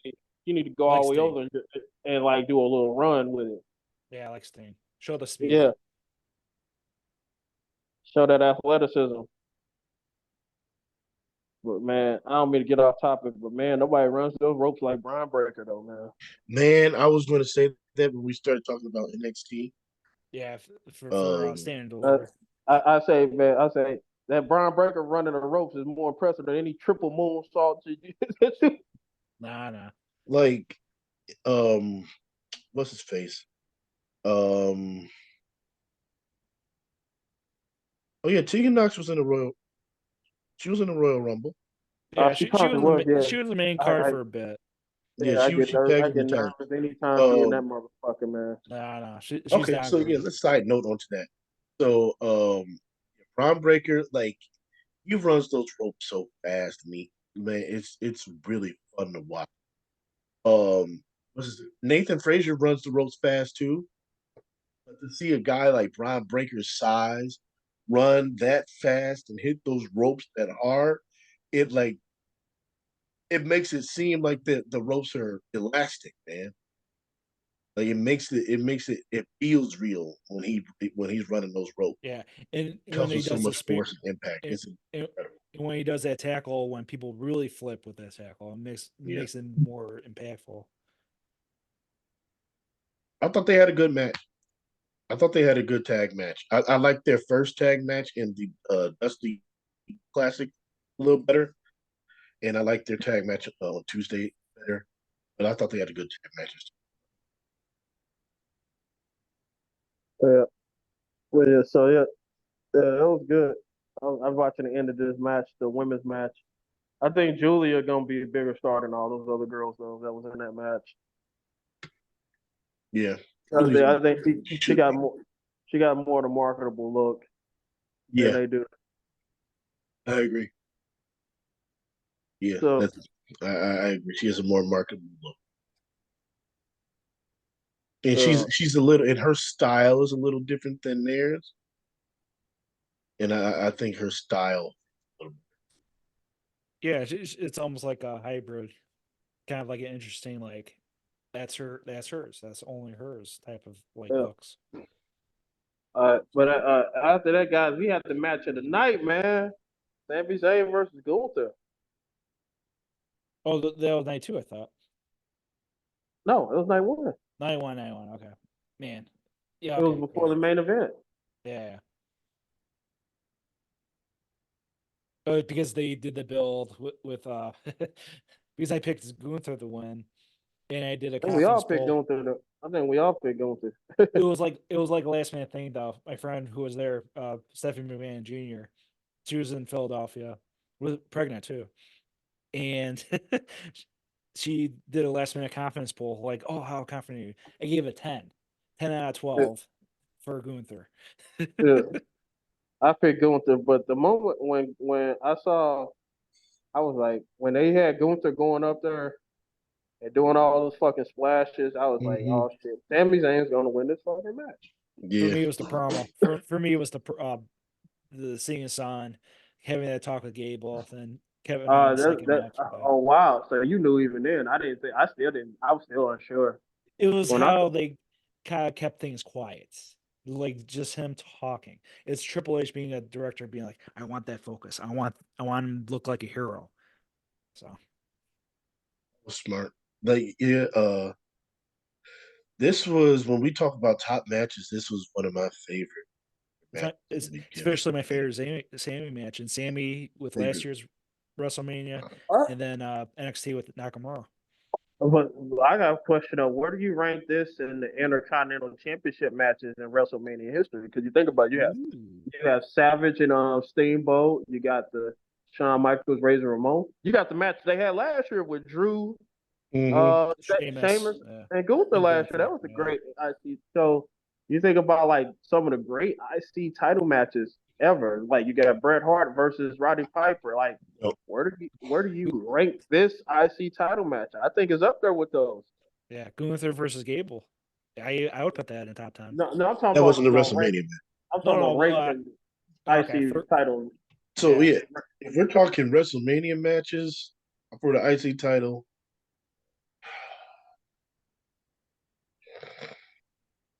it's up there, man. It's probably top 3, guaranteed. It's definitely in my top 5. It's definitely in my.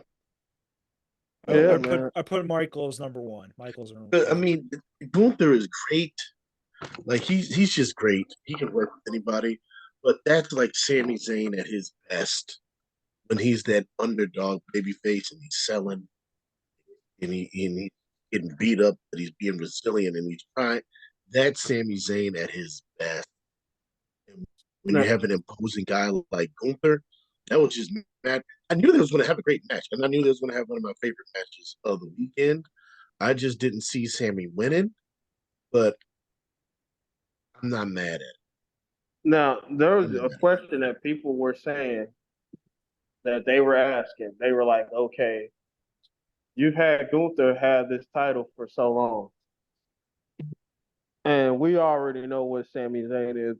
People asking, what's this like? Should Gunther have kept the title should he have lost it to somebody that it would make them like a brand new star, like a Braun Breaker or somebody like that, or Gable, or Carmelo Hayes, or Carmelo Hayes, or Trick Williams eventually, or even like Ilya Dragunov, like instead of someone like Sami Zayn who's already established.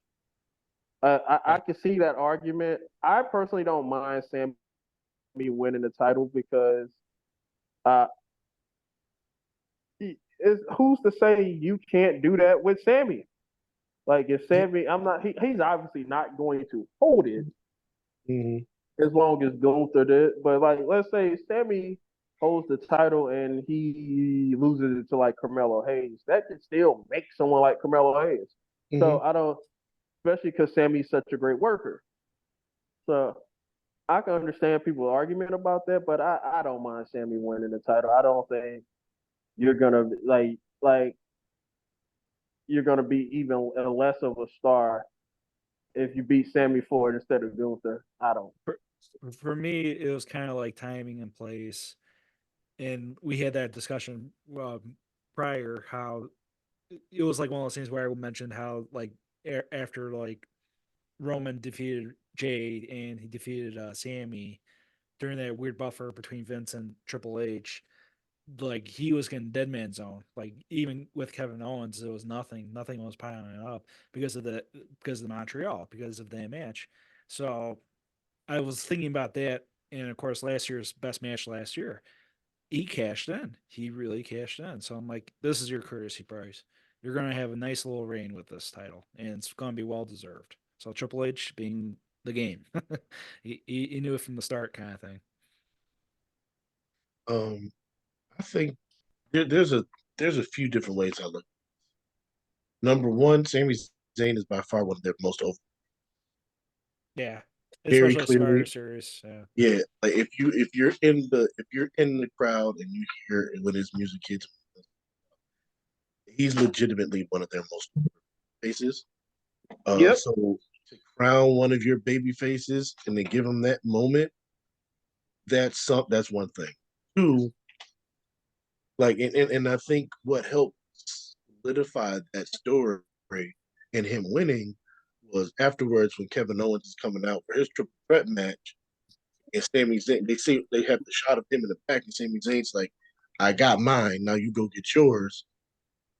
That's continuing their story from when they lost the tag team championships, and they said, "We're going to go after these individuals. We're not going to be enemies, but we're going to go for our own." You're continuing that story, Yeah. so like that plays into it too. And then three, Yeah. like we all know, the original plan was Rock. Do you need the title for that match? No. One more time. Repeat that. Oh, so I said the last thing is we know what the original plan for Gunther. We knew it was Brock. Oh, okay. You really there need the title for Brock versus Gunther? No. No. So there's a chance that he probably would have lost it. You know what I think? WrestleMania anyway. You know what I think would have could have happened? Remember, Gunther had a match with Jey Uso for the Intercontinental title. Yeah.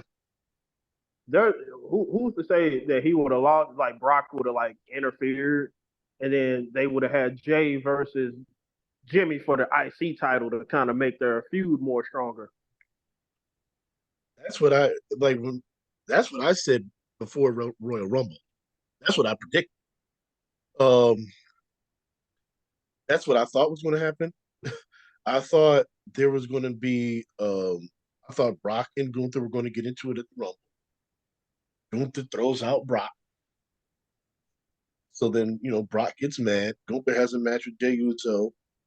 Brock interferes. Jey beats him. Brock, Gunther, Jey. Well, but now you got Gunther. I mean, not Gunther. You got Sami Zayn. He's going to be defending his IC title against Chad Gable in Montreal. Chad Gable got a chance to do the most slime ball thing ever. Mm-hmm. Yeah, it's kind of weird how he would technically be a heel after that Gunther match, after him helping out Sammy. So that'll be interesting. I'm curious if they actually are booking that. I don't think he's beaten. And I don't think he's beaten Sammy in Montreal. But you could tell the story and have, Gable climb his way up to get a rematch later on at maybe a SummerSlam Royal Rumble. Because Gable kind of proved himself versus Gunther, but then he's kind of been stuck in the mud a bit. Like make him a serious contender. Put some real matches with some real people that have some meat on their bone, and then we could up to him beat. And then you could do babyface first babyface, and will be like, okay, you and you won. I remember they had him and Jason Jordan together, and they all thought Jason Jordan was going to be like the star of that group. Kurt Angle's son. Yeah. But Gunther, I mean, Jason, Chad Gable was the one that ended up connecting with the fans, though. Oh yeah, the natural charisma. Well, Gable always had a little more personality. Even in NXT, he kind of had that kind of, especially when he did Germans and stuff. That's like an easy thing get over with fans. Yeah, Jason Jordan just had to look at. He was tall. He was athletic. I was hoping him to be like Shelton Benjamin, but that's a high task. Yeah, Jason Jordan just had the look they wanted, but he's like a fucking doorknob. Yeah. He had the look and he could work. He just had no personality. That's all. I feel bad that his career had to end, but he used to be thriving as an agent. But I feel bad too. But man, I was so glad when Seth Rollins was free of that dude, man. Yeah. They paired Seth Rollins with this dude. I'm like, what the fuck? They even put the tag titles on him, I think. Yeah, they did. They did. I'm like, what? I know Seth Rollins had to be thinking, what did I do to deserve this? That's part of the problem. Sometimes when you're the star, you end up having to bear the responsibility of somebody new up. Technically, Not even, Randy not and even, not even just when you're the star. When you're someone like Seth Rollins that can just adapt to fucking anything. Yeah, yeah. yeah, Mhm. it's similar Randy with Matt Riddle. It's like, come on, guys. But no, I Randy forgot said he that. liked tagging with Riddle though because he was hurt, so he didn't have to fucking Yeah. work hard. It was that stipulation though. Yeah, They might end up doing the same thing with him and Kevin Owens. good. Um, That could happen. That'll be fine. I'll accept it. They need a little change of pace in general. But before that, but yeah, that was match of the night. Then you had the main event. I feel the way you think of night one of WrestleMania is ultimately what you think of this main event. If you did not like this main event, you probably didn't like night one of WrestleMania. If you did like the main event, then you like night one. Or if you're who me, like I am, I was like, I ain't gonna say indifferent, but I was like, I didn't think the main event was bad, but I didn't think it was great either. I thought it was solid. Yeah. It was something that it started off a little slow, then it did pick up. I just think the match was too long. It was too Now long. now They I tried to do remember too much in it. I think it yeah, was Triple H producing. and then I remember at first I had said I wish this would have been like a tornado tag for like 15, 20 minutes, and they just. But then again, then I thought about it. I'm like, The Rock is not about to wrestle 20 minutes, man. No. Like But not on his own like that. Mm-mm. So and plus the initial tag team rules were out the window once Rock was yelling at the ref. Like, so so okay. The That Rock was a was good. doing Yeah. a lot of attitude era stuff where you just kind of go through the crowd, do some simple brawling and stuff like Mm-hmm. that.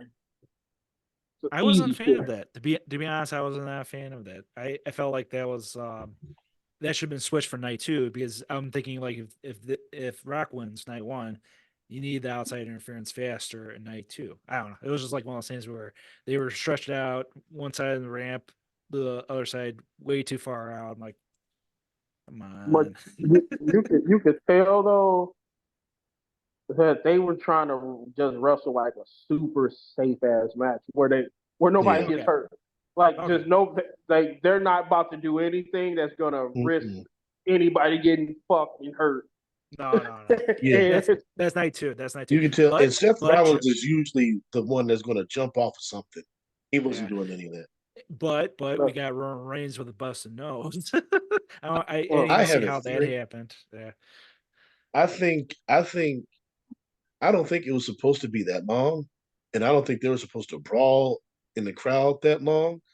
But I think they called an audible because if you watch in the beginning of the match, like their timing is just off. yeah. It's just off. I remember like Roman throws Cody to the ropes, and he's expecting the Rollins to tag in, but he didn't, and there's a mix up there, and so then they do the test of strength thing, which is But them just trying to I, I, communicate to try to get back on track. And I I think was they were getting just scared for off. night two though. I was getting scared for night two, man, because when they had the like, it was like crowd was weird as fuck for that match, man. It was like For night one, you mean? yeah, it was like Mhm. okay, it was like a mixed reaction. Like The Rock came out with like a mixed reaction, but it was mostly cheers though. Yeah, And then you you heard got cheer night one. and it was like for Roman, it was weird. It was like the crowd was dead for Roman. Like they Yeah, ain't giving. The, And then the like good. Yeah. Seth Rollins was getting like that mixed reaction, and Cody was getting some boos, man. yeah. I was like, what the hell is It this was it crowd, man? was it was very strange. I pick up. I would consider the weather being the factor. I think people were just like, let's hurry off. It's No, like I think the problem is like there's just so many moving blurred parts. lines. Yeah.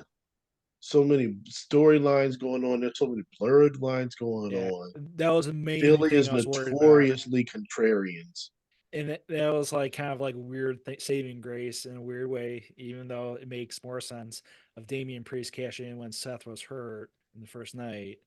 So they avoided that. They avoided that. It was I a smart think move. I think the But, problem that they kind of ran into was it's not what they wanted to see. They wanted to see Rock and Cody. They wanted to see Cody Roman. They like yeah, Seth Seth and, being the and weak link. Roman. Yeah, They just really didn't. They didn't care. yeah, The build towards this is Rock and Cody. So if we're not getting that, this is just it kind of just felt like in the way. yeah. So I think they were kind of like mixed on that just because but it was a tag. They got the stars that they wanted, but they didn't get the match. If that makes However, I was not appalled. I think it was like a steady, I think the like crowd.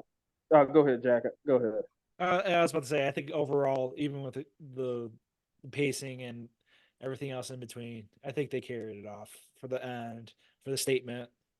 Cody is screwed. Yeah, I think the crowd just for night one, they just wanted Cody versus Rock. yeah, Like I think if the crowd would have got Cody versus Rock night one and then Cody versus Roman night two, they'd probably been happier. Yeah. And Seth being the factor, and even though he's hurt. you know what's crazy? They really needed to be in Dallas this year because Dallas fits 100,000. They would For have The sold Rock 200,000. They would have sold 200,000 and with Oh The yeah, Rock too. with the Rock with the and Rock, yeah. Cody. The way that it built, oh, they would have sold 200,000.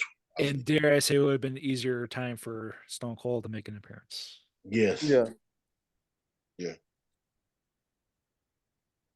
But they didn't know they was gonna run into the good fortune of having the Rock available because they've been trying to get the Rock back for for years, man. Yeah. years. And speaking of which, And it just comes into this perfect storm of where Roman title reign he got now, and it just it just came all at the right time. yeah. And speaking of which, I think The Rock carried himself quite well, and he looked Yeah. perfect in shape. Of course, with that punch knuckle, his knees gave out, but I thought that was real. I felt real. Like I haven't seen that type of like reaction in a long time. Yeah, man, the man Painless. almost fucking twisted his fucking ankle. Yeah. But it looked like he was trying to give his strength into it. I'm like, okay, there you go, Rock. You want to end this fight. Like it gave me some type of like, but okay, but we're in for a fight. but I'll say besides that, The Rock did look good in the ring. I will Yeah, give he him did. credit. He Yeah. did look very good. Yeah. And he moved around Oh, very did he? well. The Rock, like, just his verbal. He said, "You count, you fired." Yeah. And that Hilarious. was also a selling point too. Like, okay, rules out the window. Like, okay, we're getting That's something special here. that's what's so crazy about The Rock. The Rock is getting these boos, but he's still so fucking entertaining, man.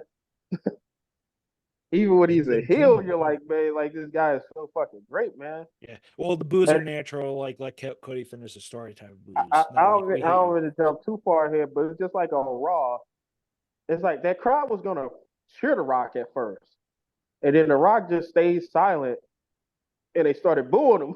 he like, Yeah. For Chicago. Yeah. Oh, he he, you worked know, him. He worked he him. knows how to fucking be a maestro. He just has that what you can't teach, man. Like Yeah, you either got it or you don't, man. he can control a crowd like a master. Yeah, Yeah.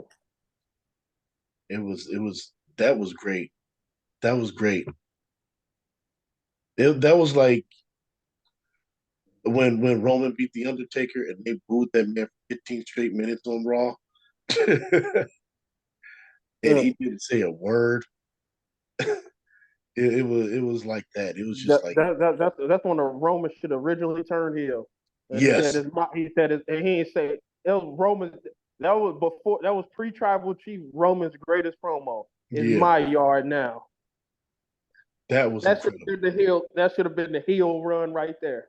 That should have been it. But you can tell Vince didn't want to turn him. No. Well, And The Rock being The Rock. I'm watching they showing the celebrity card. Show my boy Wale Mania. Well, I see Wale.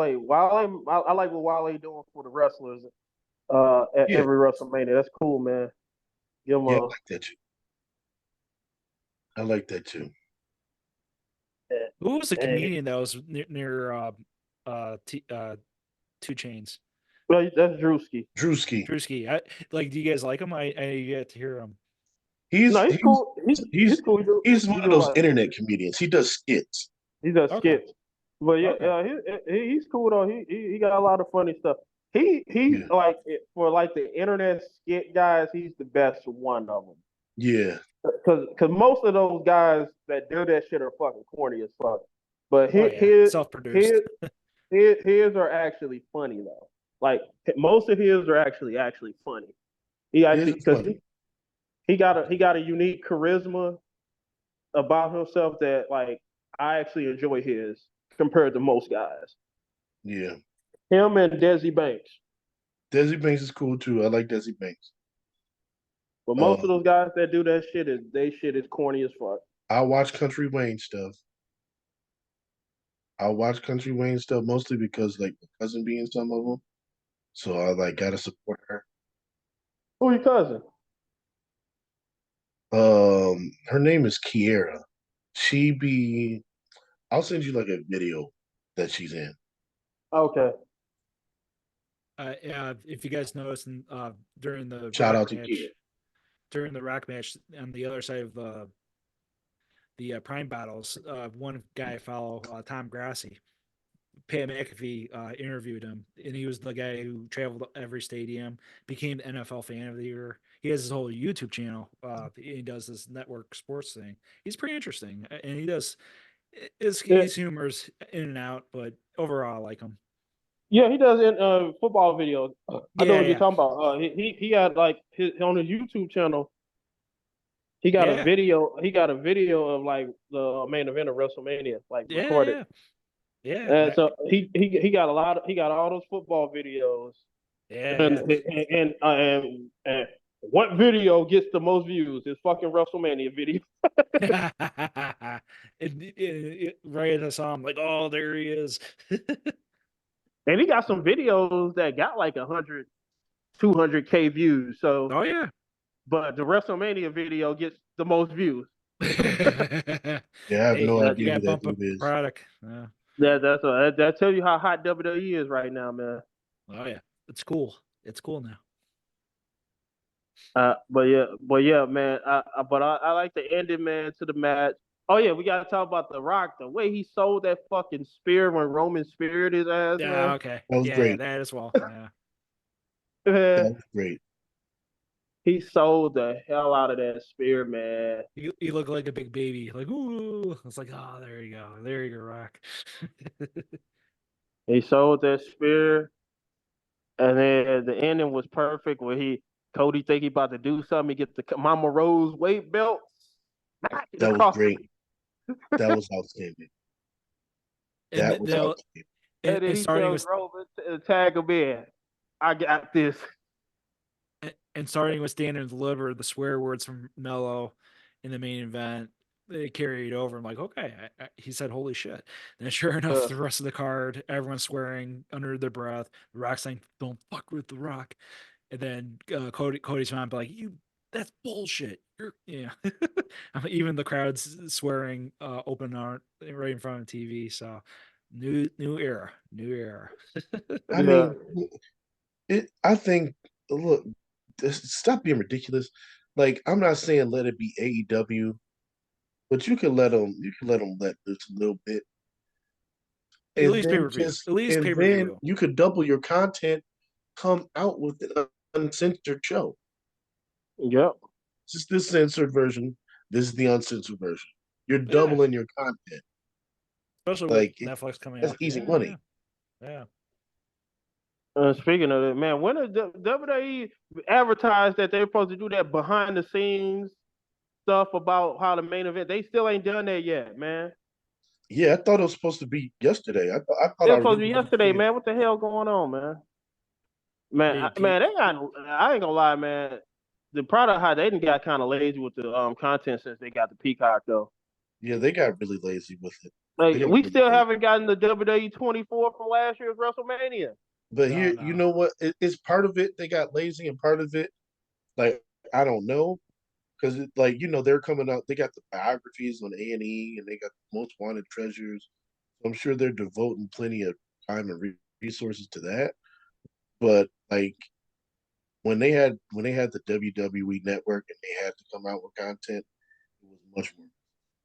They was pumping it out, man. They were pumping it out, and it helped you endear yourself to those talents more. Like I watched a lot of those things, man. I mean, Yeah, they still sneak some stuff out, but they don't promote them as heavily as. yeah. But I'm like, how do you still not have the one from last year's WrestleMania? I don't know. We never got the behind the scenes from last year's WrestleMania. I want to know what it was like when he knew it. I want to see the behind the scenes stuff after he lost against Roman, man. Especially now that we know what happened this year. I Yeah. want to see his reaction to that. I Maybe it could was too kind of rough. understand them like not doing anything last year, mostly because of Vince, yeah, Yeah, like it's and that, TKO. that was the whole agenda last year until you know what happened. Prevent so they us. don't want anything because he's factored in and he's backstage and they're Yeah, showing him and Gorilla and he's hugging yeah, the talent and because after people when their big matches go they all do the Vince hug and stuff. Yeah, So even Shane a couple years ago, him walking back to his dad from Hell in a Cell. yeah, That was Shane, I pretty wanted to see emotional. the behind the scenes with Shane when he fucked up his. No, let me not say that. And Snoop Dogg saved today. Not that we wish injuries on anybody. Nah, But it was but I remember when they had the match, right? I thought it was a fucking work at first. So like Shane, they pretended Shane got hurt to fucking get Snoop in, but it was a fucking shoot. No, that looked legitimate to me the second I saw it. The way he crumpled, he ain't that good of a The way he crumpled, I was like, nah, I saw all that from Mo Diddy. Yeah, but And while we're on it, man, OJ's gone. oh yeah, rest in peace to OJ Rest in Simpson. Yeah, peace to OJ, man. He gave it. I'm glad Mason Cam gave him that last little run on it. Is what it is, man, because he was great on there. I know. It's a And we complicated. never, It's no different. Yeah. Mace never got the opportunity to really rub in Kansas City winning the championship. No. And it got sick right around that time.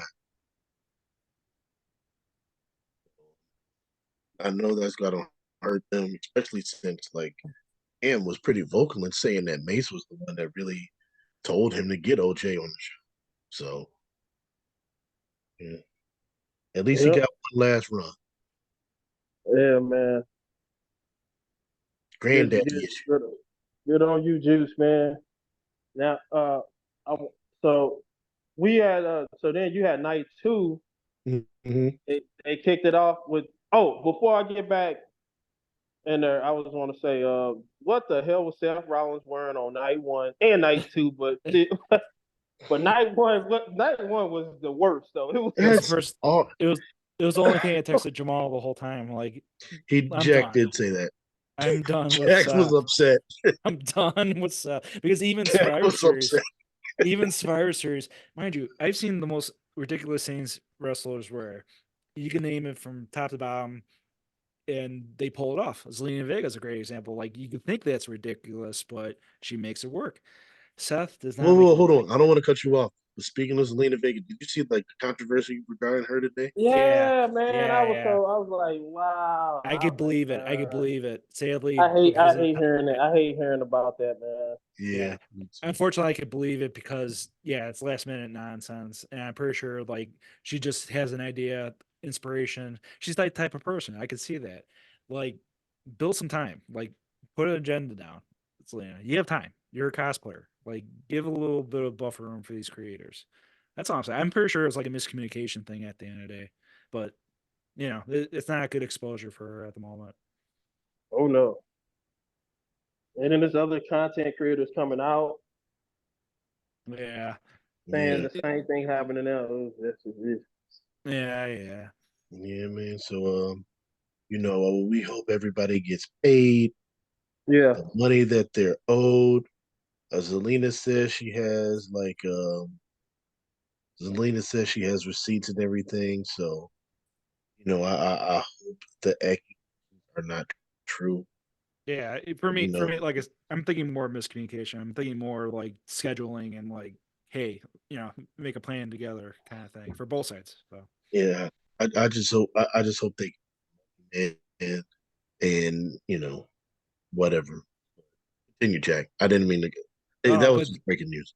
no, that's what I mean. Every wrestler, like even Becky Lynch, whatever they wear, I don't think they're ridiculous. I think like okay, they're doing that. Triple H, classic example. Triple H, his ego showing out. But with Seth is a case study because Seth is like, what the fuck are you wearing? What the fuck are you wearing every He, time he's out? it reminds me of like the Young Bucks when they start dressing ridiculous because they're heels. Yeah, yeah. And they're like, oh, okay, we're going to dress ridiculous because it's going to make you annoyed and make you hate us. Uh-huh. But it doesn't make me hate you. It makes me not want to see you. Yeah, there's that effect Well, too. Yeah. Seth, I think Seth is over enough as a babyface where he doesn't need that anymore. He doesn't Yeah. need to do the Seth, ridiculous outfits. He he, doesn't he need to do that terrible Joker cackle. He doesn't need to be that outlandish. Agreed. he don't need to do the whoa. Oh no, he needs that. He Yeah, absolutely needs that. it's like a Jericho thing. He It's part of his absolutely needs act. that. Yeah. He's far more over because of that theme song. Yeah, yeah. Even though that theme song sucks. But I would say with Seth, man, I think he's trying to channel his inner Macho Man or something. No, I But think but Macho Man always knew how to pull it off, no matter what he Yeah. fucking. no, And that's that's not. Yeah, it's another not great example. macho. It's not Yeah. macho. It's just outland. I mean, because Becky Lynch did the same thing when she turned heel. But it Like, worked. It worked for but her. it That worked for face. her. Oh, It you was talking about ridiculous. when she had the orange coat? Yeah, Pretty much what Seth is and the wearing big now. and the big glasses and all that. What Like Seth it is was wearing like now. it was over the top, but it wasn't ridiculous. He's ridiculous. So which one did you think was worse, night one or the night two one? Night one. Because night two they had like a theme at least because of the Yeah, music. night one looked like he was wearing a damn dress. Yeah, yeah. Night With the one was rose. really bad. Yeah. It's It's you don't need to do that, Seth. Yeah, Like I had he's starting to get a little more serious, and I hope he goes back. I was watching WrestleMania night one with some like people that are not like wrestling fans anymore. Mm-hmm. I watched night two by myself. But night one I was watching and they was like, what the hell was this nigga wearing? I know. When I they saw know. Seth Rollins, they was like, what the hell? Yeah, I didn't really get the chance to watch it. Christina and I watched a little of standing together. But we didn't. I didn't get a chance to watch WrestleMania movie. Yeah, yeah, Same. but So I couldn't yeah. get. I usually like to get her perspective because she's like, it's stupid. All right, Like so Well, you why? see, Like when she she did. sees those goofy backstage segments, she's like, "It's these. Why would you be invested in these stupid stories?" So she never got to see either one of Seth Rollins' outfits. No, she did not. And she would have been like, this watching this and make fun of me. Oh, But she did watch Trick and Carmelo Hayes. And she was invested in the match. She was invested in the story, and like she was pulling for Carmelo because she's like, he's doing all the work. yeah, I love Melo. I was So too. she damn, was, damn, she don't even watch wrestling and she knew that? yeah. Yeah. She doesn't even watch it. And she's like, he's doing all the work. He should win. And then when Trick won with that knee, she was like, that was it. Yeah. And I was like, if she was a wrestling fan, she would be a straight smart. She was like, that's all? Knowing the basics is at least step one. Yeah. So she's like, yeah, I don't. But she was invested in the story because I'm telling her, well, this is their story of what happened. And then she watched the package, and then she sees the story playing out during the match. And so when I'm like, well, he's the Carmelo, he's more the wrestler. This dude, he's more like he's newer. He's still trying to figure things out, right? And she's like, green. okay, A smidge green. seeing it, and she's thoroughly invested. Till that knee. Until the knee. And then I forgot the Rock interest was so fucking great in WrestleMania. It I'm was watching it right now. And it was like a video game. It was like Castlevania. Then it came out with the People's Championship, which looked better than all the fucking belts they got now. Yes. Yeah. Oh, that was great. His entrance is it's so good. It gets you hyped. And then in the middle of it, when it switches to the Hollywood Rock theme, it's just perfect. But he has the fire. He has the bull with the fire around it, man. I'm like, he loves his fire. He definitely loves his fire at WrestleMania. We know that for sure. He's played with fire at WrestleMania. So, yeah, that entrance was standing. Jade's entrance is a good entrance. Oh yeah, with they do well by her going down the podium. Yeah, I like their entrance. Their entrance was cool. And then they did the individual entrances. I'm like, okay. Yeah. That was cool. All right. But yeah, so night you had night two. What you think of Drew McIntyre's entrance? That was good. It fit with the theme as well for Philadelphia. They released with their Celtic Seth Rollins' entrance was some goofy shit. I didn't care for what. But the match was good. I would like Seth Rollins. If I could click, if there was a skip intro button on wrestling, I would skip intro on his entrance every time. But the match was good though, man. The match was no. I'm not. The match was good. The match was very good. Yeah, the match was needed. I just don't want to see his entrance. Yeah, the match was needed because I was thinking like Drew, like, okay, this ridiculous long entrance. I remember texting you though. It's a good thing I'm not a booker. I remember texting you. I remember texting Jamaal when Drew hit that Claymore at the beginning of the match. I said I would have ended the match right there. Yeah. Similar to Daniel Bryan. I was kind of hoping that he would give us a different finish because I'm like, all right, the Claymore's not working. Do something else. But that's just me. I like the match, but the finish did feel flat though. It felt flat. Like do something else. Yeah, it was don't spam the same move. It's not working. You're significantly bigger than him. Yeah. Do something else. But that could just be like, I've seen guys I've seen Bret Hart work. And like, all right, I can't get the sharpshooter on this dude. Let me figure something else out. Or I see boom. All right, this way, I'll finish it. Finish it this way, I'll finish it this way. Like, so But when I you will see say this somebody, though: if you are going to do that type, it's just like the Cody and Roman. It was a lot of finishing kickouts and stuff like that. If you're going to do that type of match, you do it at a WrestleMania though. yeah, yeah, and there was a lot of that, but it was like spaced out. Like he started the match with the Claymore right off the bat. But I So mean, we seen good matches like that. I mean, remember Becky and Bianca? She hit Bianca right out the gate with her finish. right, and I'm fine with that. Like I have And nothing Bianca, wrong with that. My thing is he's selling the knee. Do something. Just and quit we Claymore. It's not working. Do My theory something on that at else. least is that Seth was that bad though.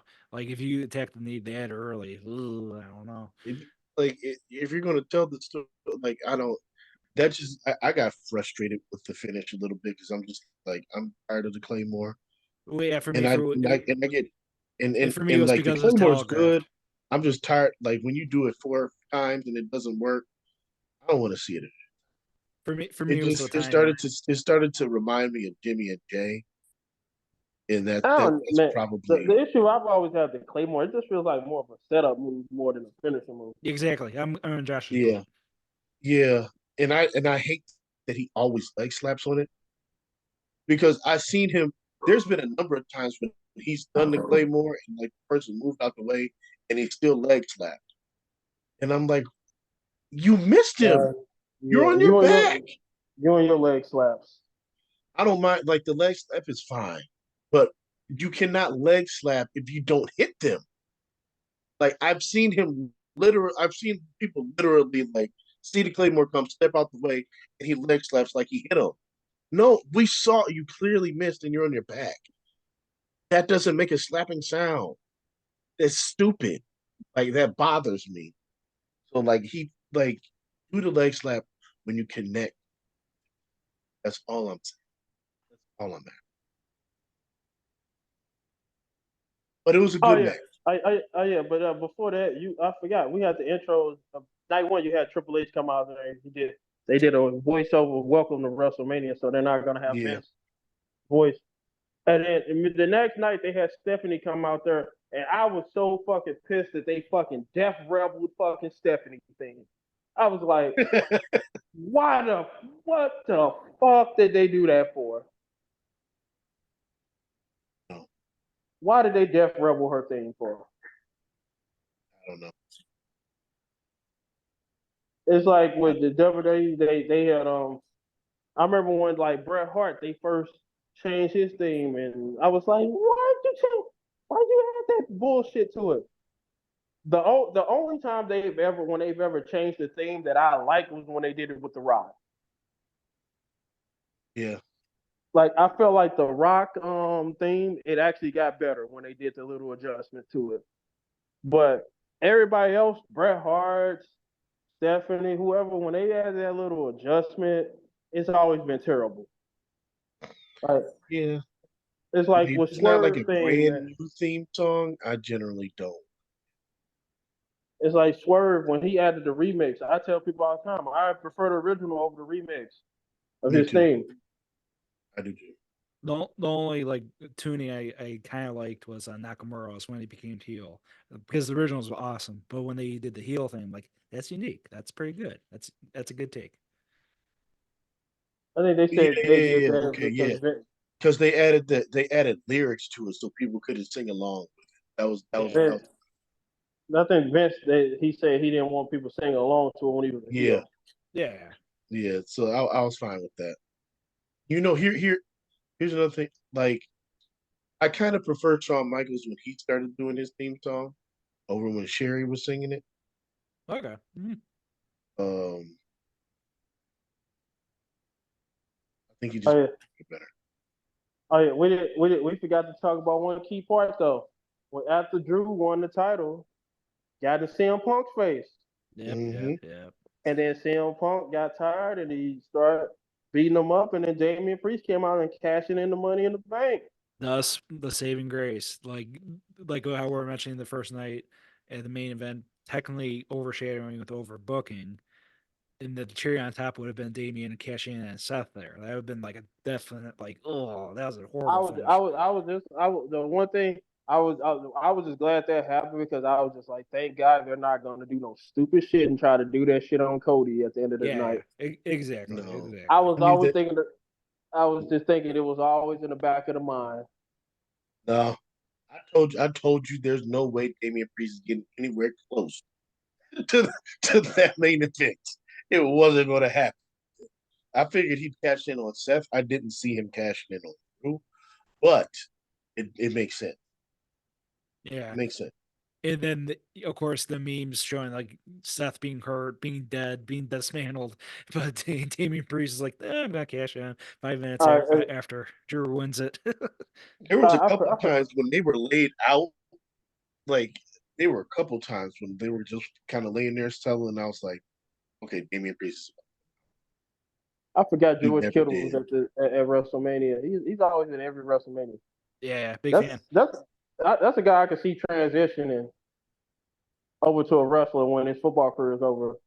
Yeah, but he's friends with Bailey. They could do like a kind of like a co-manage kind of thing. That'd be cool. Yeah, I think he'll transition way better than Gronk. Gronk was just awful. Yeah, Gronk. He was taught by Mojo. He's not going to transition better than Pat McAfee. Nah. But they did the Judgment Day meme with CM Punk too. Remember how they did the they got the old. I don't know, Jackie, if you're familiar. It's a meme with the Judgment Day with Triple H, basically it's like when Triple H back, I think like 2002, 2003, Triple H, he's cutting like a promo or something, and then like somebody interrupts him. But they play the Judgment Day music over it though. Oh yeah, I've seen that, and they did it with Punk. Yeah. So when Damian Priest came out there, the camera panned the Punk's face, and it looked like eerily similar to like how Triple H meme they had. Yeah. My favorite meme though, for later or for the later on for the rematch, where Dom's like, "Is there a way I can win a WrestleMania match?" And Ray they show Hulk Hogan's videos and Hulk Hogan's music for Ray's reaction. They had the Hulk Hogan TNA music. Everybody does that. That was brilliant. Somebody tweeted Oscar. They said Oscar says, "I'm so happy to have my first WrestleMania win," and they tweet Bianca Belair with the Hogan. True.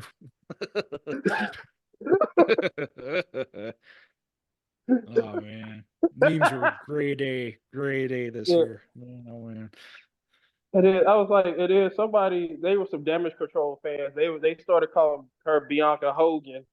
I was like, what? Y'all, people be standing for their favorite wrestlers, man. They'll say some crazy.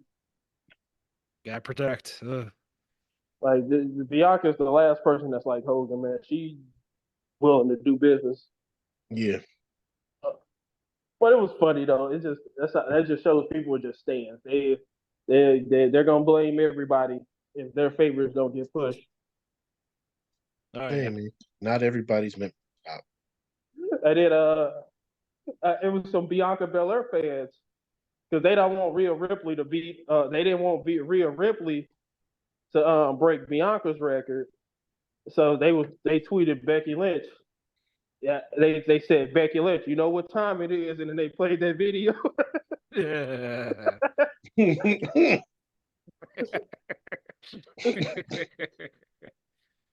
But they had a Becky Lynch version of it though. It wasn't the Hogan. They had Becky Lynch. Yeah, and it because they had her hype. They got a Roman Reigns version of it too. I think I should have sent you that one, Jamaal. Okay. You remember the one I sent you that had the Roman Reigns version of that Hogan video? Yeah, I remember. Yeah. I remember you saying that. They was like, Cody, I'm ready to finish my story. They're like, and it's all highlights of Roman. Especially from last year. That was something. That was something. That Hogan meme just taking off. That It's doesn't beautiful. work for me, bro. Don't work for me, brother. That doesn't work for me, brother. That don't work for me, brother. So the next time something controversial booking happens, man, I'm ready to see that meme pop up. Hey, AEW. We want to get over 1 million views. Tony Khan. the Big Bang Theory. I don't think so, brother. That don't work for me, brother. But I'm trying to say, you got to play CM Punk's music for that. Oh, that too. Well, I'm trying to say. So, what was the match? Oh, we already talked about the street fight, so we can skip that. Yeah, we did. We can skip that match. Like, Yeah, we talked about.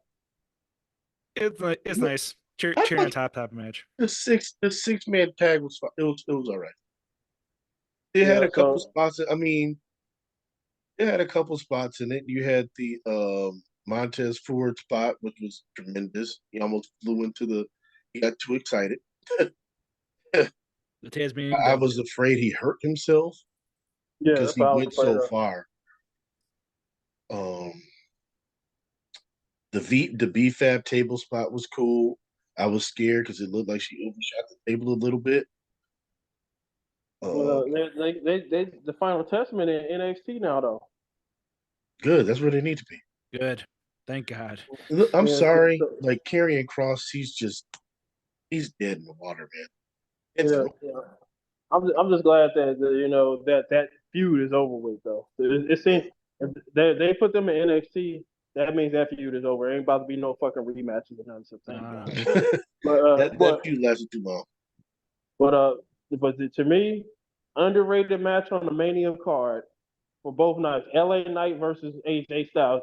There were so many people that were just shitting on this before, the pay-per-view. This is not a WrestleMania match and all that. Them guys went out there and they had a hell of a match, man. It doesn't matter. Look, LA Knight is over. It's over. He needed a WrestleMania match. AJ's a good guy. Like, they have a history from TNA.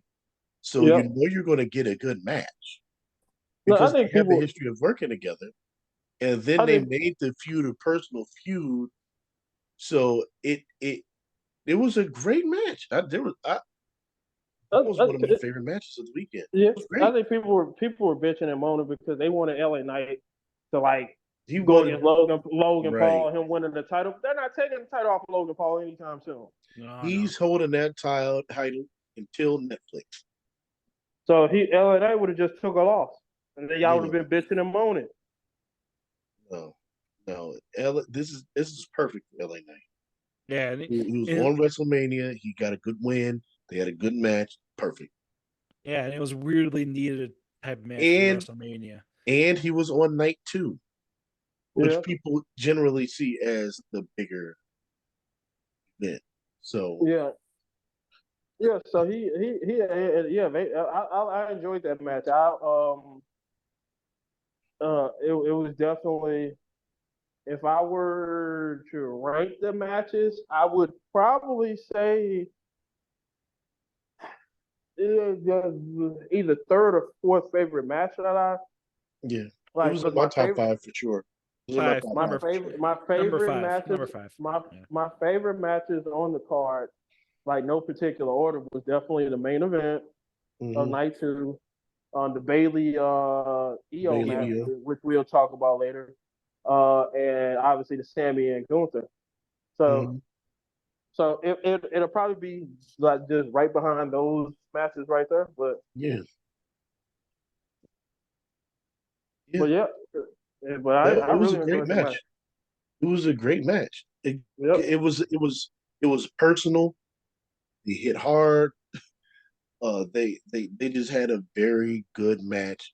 It and had a then good match, fight and was it was personal. It was more like a fight. It wasn't. right. They weren't trying to chain wrestle and shit, and like they were Yeah. trying to just beat each other up, man. But And you meant, it still had good wrestling in it too. Though. Oh, go ahead, Jack.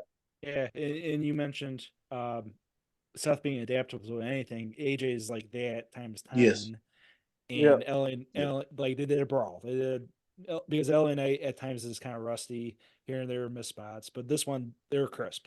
They barely made any mistakes. And in fact, I don't think they made any mistakes. More I think about it. I ain't seen any mistakes. I didn't see any Yeah, mistakes. it was the only cleanest one of the bunch.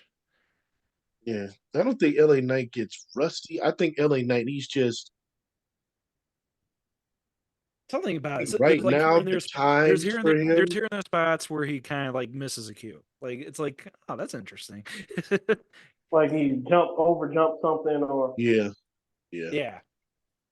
Or even a missed punch every now and then. It's like, oh, that's kind of interesting. but But yeah, it's LA it, Knight, it, but LA it Knight could ain't over. it's just a different level too. Yeah. Like LA this Knight ain't WrestleMania. over. And I ain't saying LA Knight's a bad wrestler. I think LA Knight could work, but he ain't over because of his ring work though. No. Right. Yeah. Yeah. He can He's work. Stone He's Cold. the guy. He's Stone Cold. Stone Cold. He's one of those guys where he can hold his own, but he needs somebody that's going to provide a little sizzle. Yeah. He's over because of that character and the microphone. He's over for that character and the microphone. He has the athletic, like jump to the top rope superplex. So he has something. He's got a little something that can draw him in, but he needs a guy like AJ that's going to be able to bring a little more. Because he's more of a. He would have came along in like 90s. He'd be a top 2000s. Yeah. good fundamental skills, and he can talk, and he can work. He's not with today's style. He's not necessarily. He can't necessarily. Yeah, he was perfect. He was perfect for that Monday Night Wars Attitude Era type. Exactly. Perfect for that. But now, when you got to be a little more athletic, not to say that he's not athletic, but he's not, the way these. Yeah. I enjoyed the match itself. It was a good match. It was a great match. Yep. So what was I'm trying to think what was after that. It was only 6 matches on night 2. Yeah. So it was Logan Paul. Wasn't it? Yeah. Yeah, it was that match. It was Logan KO Randy. The the Logan Paul interest was interesting. Speaking of Logan Paul, I did the prime bottle wasn't that bad in the on the ring. I like when they debuted that, like they showed it on that episode of SmackDown. I was like, this ugly thing is on the. I'm like, oh, I'm not looking forward to this. But they made it black. Yeah. And then they had kind of like some a boxing ring. Turnbuckle. Yeah, exactly. So it didn't really like visually bother me like I thought it would. Yeah, it's mostly hard cam for the majority of the wide. But when they first debuted on the episode of SmackDown, they had the colored bottle. I was too much. I was like, oh hell, it was too jarring. They probably originally had that idea, and they probably was like, oh hell no, we can't do that. Yeah. It looked. And I would say, like, to piggyback off that a bit, like seeing the different advertisements for the different matches interesting. Because you saw like the LED boards during the AJ and LA Knight match, he has that Slim Jim thing, so they had the Slim Jim. And then during the 6-man tag, what do you think of that? Wingstop. What? The advertisements, like, what do you think of them? I like it. Yeah, there was a little kerfuffle of 2 advertisements. One, the Wingstop doing the women's match. They were like, to some people, like, they have a match with black women and they're promoting chicken. I was like, good grief, because some of you people. No, I didn't even think about it. See, I didn't even think about that. To be honest, I didn't even notice the ad. To be honest, I did not notice somebody posted that shit on social media though, and I was like, and then one of them said during the match with all the Mexicans, they had the Fresca. or for Fresca. Yeah, Agua Fresca. I saw that. I didn't notice that. That did stand out to me a little bit. I did notice that. because it was yellow. Wingstop was No, white. no, because Agua Fresca is a Mexican drink. Yeah, but like color scheme wise too, it's like, oh shit. No, it wasn't the color scheme. It was just that they're Mexicans and they're using Agua Fresca. Yeah, So I got that. That stood out to me. But I didn't really take anything from it because, like, what was it? What was it? Cinnamon Toast Crunch? Like Rey The year Mysterio before. had like something to do with Cinnamon Toast Crunch, so they had like that advertisement. So I'm like, so I just figured like, oh, maybe somebody has an advertisement with them. It didn't like because I seen it before with Ray, and I saw the Slim Jim with LA Knight. I just thought, okay, they must have a partner. But I mean, it is what it is. I didn't think of it in the racial. What do you think? And I think of everything as racist. What do you think of Logan Paul interest? Yeah, viral cameras. I'm like kind of tuned out with. I was like, it's been done like a couple, like in a few WrestleManias in a row. Logan Breeze. Yeah. I like the little vehicle he came out on though. The vehicle is cool. The vehicle is cool. Yeah, the vehicle's fine. I didn't have a problem with that. His interest is fine. I like the entrance. The Kevin Owens. I like he came out with the ECW color scheme like on his on his like his pants, but also in the video like on the little XL. It was like it had the color scheme. And I like that because you could tell you definitely know if Kevin Owens was back then, he definitely would have fit in the old ECW style. Yeah, absolutely. He is perfect. He loves that. Like if there was anybody that I could see jumping to AEW, it's him. Yeah, in my only like flag, he loves doing that stuff. My only flag with like the presentation of WrestleMania was that most of the winners wore green for the Eagles, and that LA Knight wore maroon for the Phillies. So I was like, okay, a lot of Philly this year. You're a babyface. You're going to wear the hometown color. That's true. It's just a matter of like, okay, a lot of green, a lot of green. But he said the winners though. But Logan Paul won green too. Yeah, and Street Profits were green. Yeah, like Logan Paul's a heel. He wore the fucking it's like a lot of the people that won. Yeah. But I was wondering though. They must be continuing this. I'm looking at the match. Yeah, Logan Paul got straight Eagles colors on. Yeah, he does. He did. But they must be continuing this Randy Orton Kevin Owens storyline because during the entrance, like Randy Orton rode on the back of Kevin Owens' golf court. Yeah, I saw that. Yeah, that was good. That was good. Like he was down, and he went for his entrance and drove the cart down. Then when Randy started his entrance, he backed the cart up and told him. Yeah, it was a play on with the SmackDown because it was supposed to be a getaway for Randy, and it failed because Kevin couldn't start it. That was cute. Yeah, and then they had the prime drink bottle out there. Another one of Logan Paul's buddies out there. Yeah, I think wasn't it I Show Speed or something? I don't know all these fucking influencers. Yeah, I have no idea. I knew who KSI was because they had a fight. I remember they had Logan Paul had like a boxing match like a couple years ago. Mm-hmm. That's how I knew about KSI, but I don't know about some of these other guys. And KSI is his business partner. Yeah, I was about to say that they're co-owners. Yeah. Yeah, I don't know who this I Show Speed guy was though, but it was funny though. When Randy kicked him, yeah, that was a meme in itself too.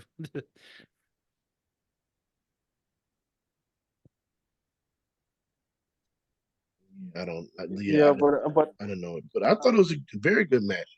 For a triple threat match, I enjoyed it a lot. Yeah, Logan Paul is getting better and better, man. He might need to take that buckshot lariat out of though, man. You know, I like it specifically to bury Hangman Page because Michael Cole is like, oh, that flipping clothesline. He does it better than Hangman. Yeah, only the bury Hangman. He Only really does reason. it better than Hangman. I mean, But he failed in that WrestleMania match, didn't he? He kind of slipped. he kind of slipped. Yeah, man. he I don't slipped a want. little bit. It I don't wasn't. want It him to wasn't hurt. bad though. I don't think he needs to do it because I think his frog splash is just better. Yeah, it's I a don't. good Yeah, frog I don't splash. think he needs to do it because it's a knee injury waiting to happen. Yeah, that's what I'm saying. That's why I think he should just get rid of it. But he Yeah. likes doing that sort of. He's gonna do something. Yeah, for me, it's selfish reasons because I hate Hangman. And Michael Cole's like really petty with it. I love it. That's like Michael Cole being himself kind of thing. Michael Cole was good. Yeah, Yeah. yeah. Michael, he was good on commentary, but I enjoyed the match. They had, I remember Jack.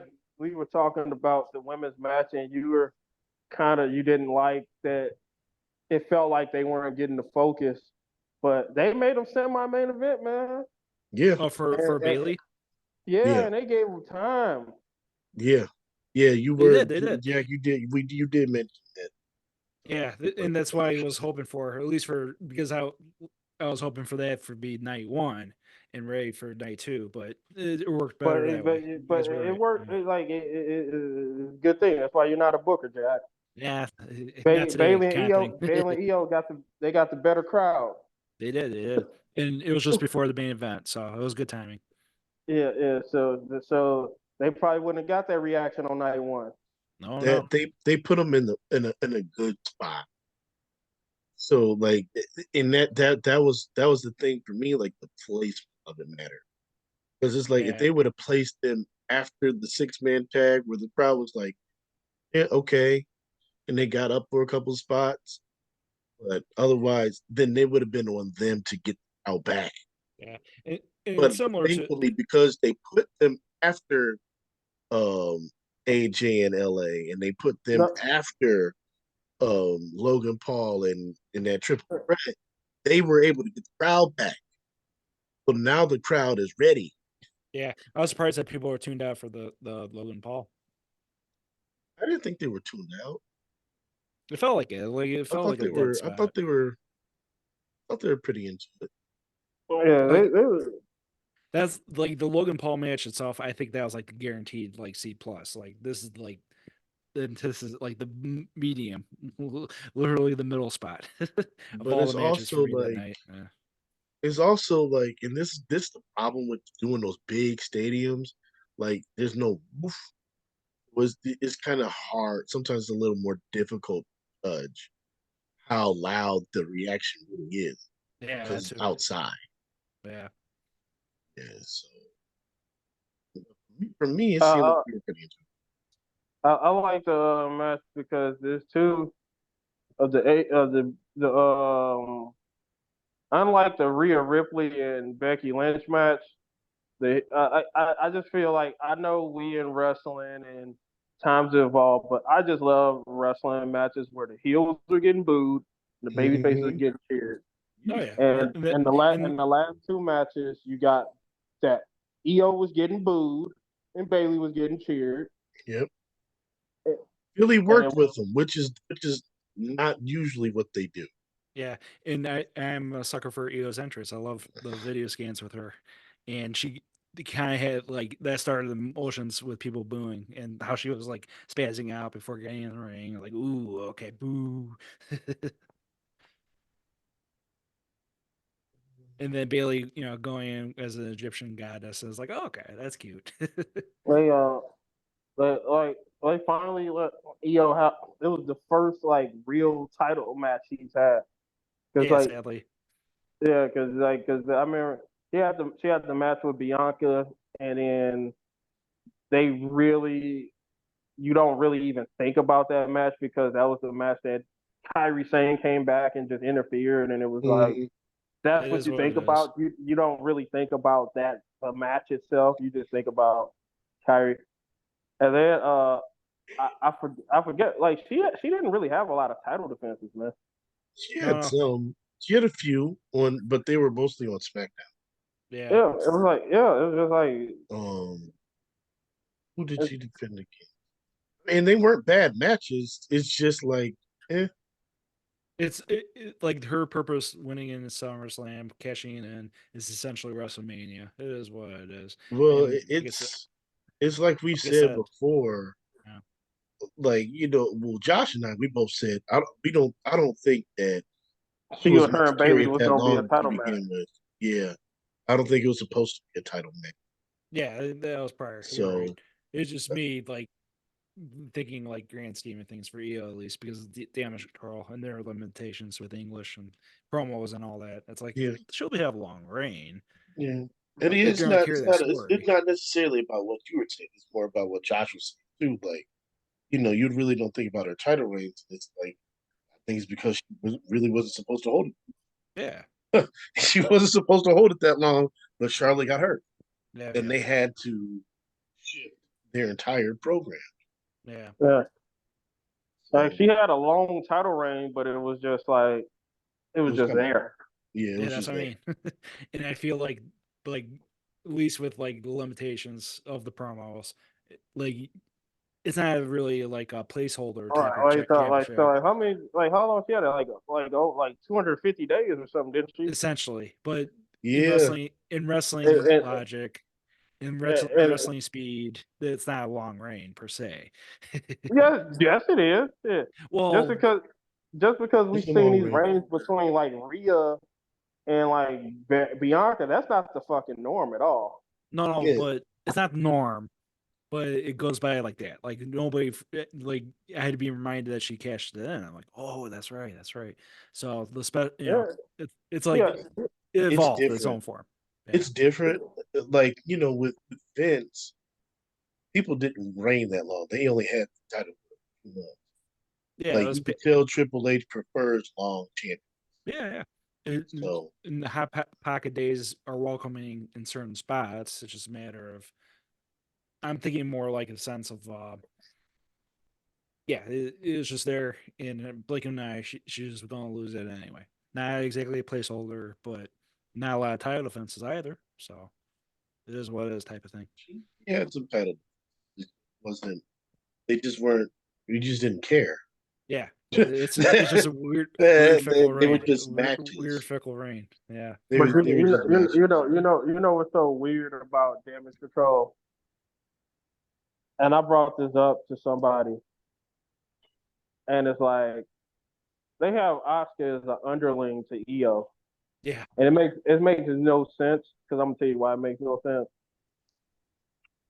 It was this promo like before Money in the Bank. This one Oscar was the damn champ, Hmm. and they were on the Grayson Waller effect. And like he was interviewing Oscar, and then EO just came out and interrupted, and they started cutting a promo in Japanese. Yep. Yeah, But I then, remember. there was one moment where Oscar was like, "Child, child, child." oh yeah. He was calling her a child. Yeah, So you I calling remember this woman a child, the next thing you know, like a couple of months later, you're like her underling. Yeah, and Kari coming That in. makes no fucking sense. I know, and Kari coming in the fold essentially, and So it's basically you're in a group together because you're both Asian. yeah, and Like Kari being like that glue, because why she's would I like the be friend. Yeah. why would I be the underling to somebody I just was calling a child? Yeah, and the infamous, don't forget, at least forget the infamous baka baka baka baka Yeah, yeah, but I'm like, bitch. Mhm. but I'm just thinking of that's it. You calling somebody a grown ass woman a child, man. Yeah, A and like child, man. and, I and like I mean, she And said it was kind of during is a child yeah, to and her. like I said during Oscar's the Oscar's like 40 something. 42. yeah, Yeah, she's significantly older. And like I said during the Bianca match, essentially, like she should have been protected because that'd be a future match down the road for either Naomi or Jade. Like, okay, feet against feet, strength against strength. Asuka should be protected in that regard and not take the pin. No, I I mean, don't think I he's don't been think they give around. a damn about protecting Oscar. I'm gonna be honest with you. Yeah, not At this point, anymore. at this But point, Oscar's had a number of reigns. Like she's had her time. Yeah. I think you want to protect Io a little more because she's got more of a run in her. Oh yeah, She's she's still a younger. little fresh to this audience. Asuka, she's been up for um, um, she's years. got to be closing in on about 10 years on the main Yeah, roster at this point. but No, but no, she's no. It kind ain't of been like that long. No, No, it's no, no, not. it ain't been that long because we're 24. So probably about 8, 7, 8 8 years. years, Yeah. and she's done it all. She's the first Money She's in the been Bank there a winner, long Royal time. Rumble winner. So it's Yeah, just a right. matter of First because Royal of Rumble winner. Like she's had a lot of opportunities. No, she's been on the main roster 7 years. She started in 2017. yeah. 7 years. Yeah, that sounds about right. Yeah, that's about 7, 8 years. I'm just thinking more booking wise. Like I want to see Naomi facing Asuka. I want to see Jade eventually facing Asuka. You We'll see. still face her. Yeah. I mean, the thing is, she's still over. So like, it doesn't matter if she looks strong or not, as long as she's over. Yeah. And you don't forget, she's still a tag team champion. As well. I mean, it means nothing to us. For now. They might reestablish that. For now. Yeah. With Naomi and Jade or other way around. Yeah. Pick your poison. That could be any of the three. I can see the appeal, but for some reason, man, I just don't want them to win it because them titles are cursed, man. Okay. Fair point. Them titles are cursed, bro. Injuries to bad booking. Okay. I agree. Yeah, them titles, man. But I think Sasha. maybe they could overcome the curse. Was that Sasha Banks' only win in WrestleMania when she won the tag titles? Yeah, Yeah, I think yeah. Yeah. yeah, that's crazy. I remember before Sasha had it, they had the GIF of like Sasha and they had her head on like the meme. They had Sasha head on the Undertaker body with the urn, and it was 0-6. WrestleMania. And So Asuka's yet to win it too. No. yeah, I was like, man, motherfuckers ain't shit, man. That's hilarious. Yeah, Asuka's she hasn't won at WrestleMania yet. Maybe 1 year. Maybe. She's got a couple more years in her. She'll win at some point. When you think about it, man, you look back on it now. Rhea Ripley did not really need that win over Oscar that 1 year at Mania I guess so. because Yeah. it didn't lead to nothing. No, she was kind of dead then. Vince didn't know what to do with her, That's true. which is kind of crazy. Yeah. If you think about it, the prodigy, literally the prodigy. Yeah, But but they, she could wrestle, and Vince doesn't care. So that but the Rhea Ripley though, man, she changed her look, man. She definitely I'm sorry, man. When people were like thirsting over her and saying she was this and that, and she had that butch lesbian look, I'm like, what do you motherfuckers see, man? The new trend. It's the gothster. yeah, Yeah, but that's that Yeah. hipstery gospel look. Especially for white boys. Not gonna lie. but she still got that look, but she looks a lot fucking better now. I agree. I prefer. Like, Yeah, It's but more. that depends on what you like. That's true. but but it's like, but just like even like just her wrestling attire, everything about it just looked like butch lesbian, bro. Like she had the long ass fucking pants on and stuff. Now her wrestling attire is like more womanly. Hmm. Yeah, Like kind it of like was a just, jumpsuit. yeah, like that's what I was saying. She looks more. She still has that same look, but just looks more womanly and not as like masculine. And that's why I was saying she just looks so fucking masculine. And when she first came up, I was like, "What do these motherfuckers see, bro?"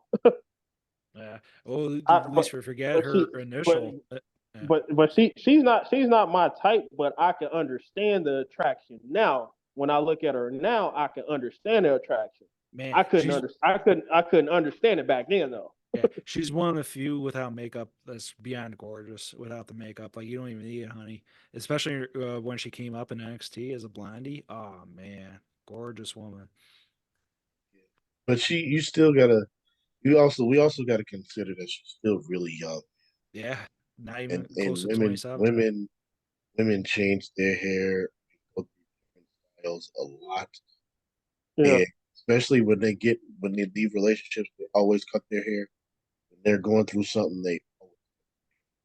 that's a telltale sign mentally Just some when women she look cut better her hair. with some And she women left look that better with black short dude. hair. She left that black dude and started going with Buddy Murphy, and that's when she got her hair. It's proven facts, Yeah, Uh, allegedly, uh, hypothetically. but but they said she actually started growing her hair out because of Dom. She like his look with the long Yeah, hair, and it motivated her to grow hers out. yeah, be because money. she was going through something, Yeah. allegedly, hypothetically. Yeah, Okay. This is just things that I've learned. Like that, it's a freeing thing for women yeah, generally to like cut their hair. It makes them feel like they're letting go of something. metamorphosis. Allegedly, no offense to anyone. All right. But but I like the crowd. Bailey, they were really behind her, Yeah, everyone loves Bailey. and There, Bailey was just there was a couple. There was a moment or two where I was like, "Are they really invested in this match, or are they just like over singing the Hey, we want this Bailey thing?" man, no, you ain't heard that when she did that when she towards the end of the match she hit that elbow dropping that pin, Yeah, man, at the motherfucker, end, boy, they she got him back. I And said I wish there were spots where it felt like they just kind of like we're the gonna do hard this. cam, the hard cam kept on showing that Macho Man fan. And I'm like, I wish they could show the Macho Man after that elbow drop or Bailey pointing to him. That'd been kind of cool. Beautiful elbow, is it Yeah, gorgeous? Kari's my favorite of the elbows, but Bailey's is a close second. I like Kyrie Sane's elbow, but yeah. Bailey's just looks so. She just Yeah, it's even better than Punk's. Bailey's look like it fucking hurt. Yeah, yeah. it's better than Punk's. Like honestly, that should probably be her fucking finisher. To be honest with you, It is technically it is. I like it better than the Rose Plant. Yeah, yeah, like, I like it a yeah, lot better than the Rose Plant. like I don't want to say who else had a great elbow drop because you know what happened with him, but or Yeah. Hey man, separate. Look, man, some people compartmentalize. Redactor he actually made an appearance at an indie show, and people lost their mind. They were like, "Oh boy!" what are But you man, talking he about? redacted. He was in Velveteen Dream. Oh, I'll say it. Velveteen. I ain't Velveteen. scared. All right, all right. I'm like, what but was he Definitely not scared redacted? to be can't. I've said worse stuff on this. but Velveteen Dream. he had a great elbow drop too, though, man. Yeah, he Yeah, did. good callback. I remember now. He did have a great elbow. And in his, he did put out a very nice apology. Seemed very sincere. Yeah, some more casts. You got to start with step one. That is Got what to it start is. with step one. And to be fair, I don't think he was ever charged for anything during that little scandal. Yeah, It was yeah, So just the he did have aftermath. some drug problems later. Yeah, yeah. it was just the It just aftermath. man, it just man. You had the rocket ship on you, man, and you gotta understand as a black man to have that and I know. just blow that. I mean, you can say Happens to he the best blew of it, us. but you gotta you gotta look at like who like he wasn't Marty Scurll lost his career. Jack Gallagher lost his career. Forgot Uh, about him. yeah, I Oh mean yeah. he was big. He had a move. He was pretty good for that. He had a nice little run in NXT, and then he went over to NXT UK, and he was top guy there. Ah man, Uh, you think about Jack Gallagher, man, he definitely would have been like in AEW right now if he. Oh yeah. Especially when he probably would have had a match with Darby or Jack Perry. he might have been back over here. I mean, because when they did that NXT UT, he was figured in over there with to the people guns and stuff. He might have made it back. And he was like the cruiserweight champion and stuff. Like he may have made it back. He lost his career. Somehow, the only reason why Austin Theory is still there is because Vince loved him. But you have to remember, Austin Theory, they had to take him off. They had accusations on him too. Yeah, man. Because remember, when that happened, this was during the pandemic era, and he was in that group with Seth. And then those allegations came out, and they had to take him off TV. And that's when he debuted back in NXT, Gargano and them. Yeah, because he had got called up. Yeah, he was called up. He was with Seth. And if you're working with Seth, you're working main event programs. So that hurt. But Vince loved him. Otherwise, he might be out the door too. So I mean, that whatever they called it, that rest of the Me Too era took down some people, man. So Velveteen was just a victim of bad timing. So the main event. I hope you're doing well now. Yeah, the main event, man. It was. You already know. I already said it. I had caught some flack on Twitter for saying that. I don't care. I said that was the greatest WrestleMania main event of all time. I don't care what nobody say. And people don't understand. When I say it's the greatest WrestleMania main event of all you're time. You're talking about the main event, final match. I know what you're saying.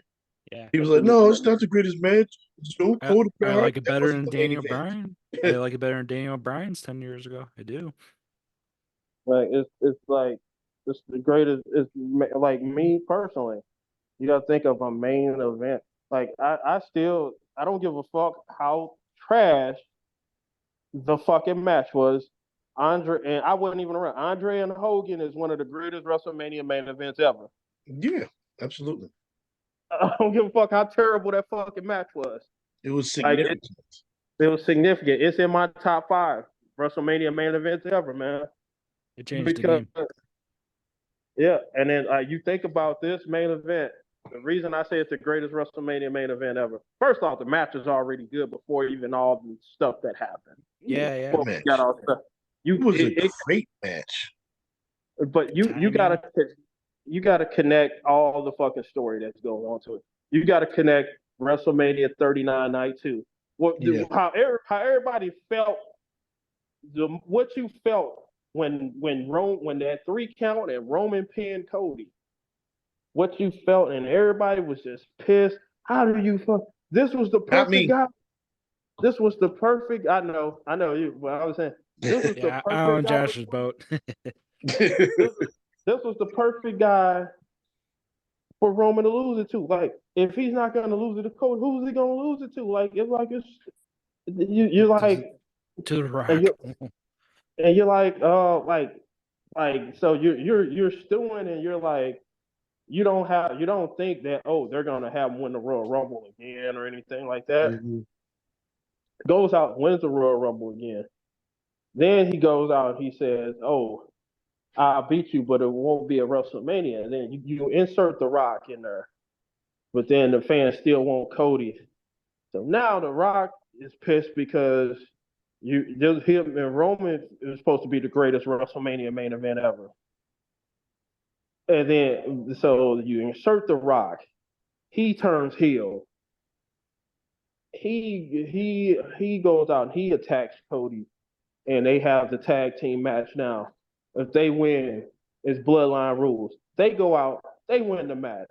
It becomes Bloodline rules. So now you done incorporated 2 WrestleMania main events into this main event. Mm-hmm. So you're telling all these stories. Then you get all the guys that have history in this match. The Jey Uso and Jimmy Uso, of course. You got the John Cena, because he has history with Solo, and he has history with Roman too, because Roman is 2-0 against John Cena. He beat him. Mm-hmm. with like I forgot, it was in 2017. I forget what pay-per-view it was. Yeah. It was when Roman was still a babyface. No Mercy 27. Yeah, and then it was kind of like that passing of the torch moment where like you're like the face of the company now. And then he obviously beat him at SummerSlam. Then you had Rock and John Cena come out there, and you know their history against each other. I mean, I know a lot of people were mad the glass didn't break, but if you can't get Stone Cold, The Undertaker, you're not gonna complain about getting The Undertaker. Undertaker's technically the final boss of WrestleMania. WrestleMania Yeah, itself.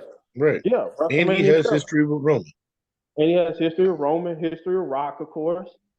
And then you have the ending of the match, man.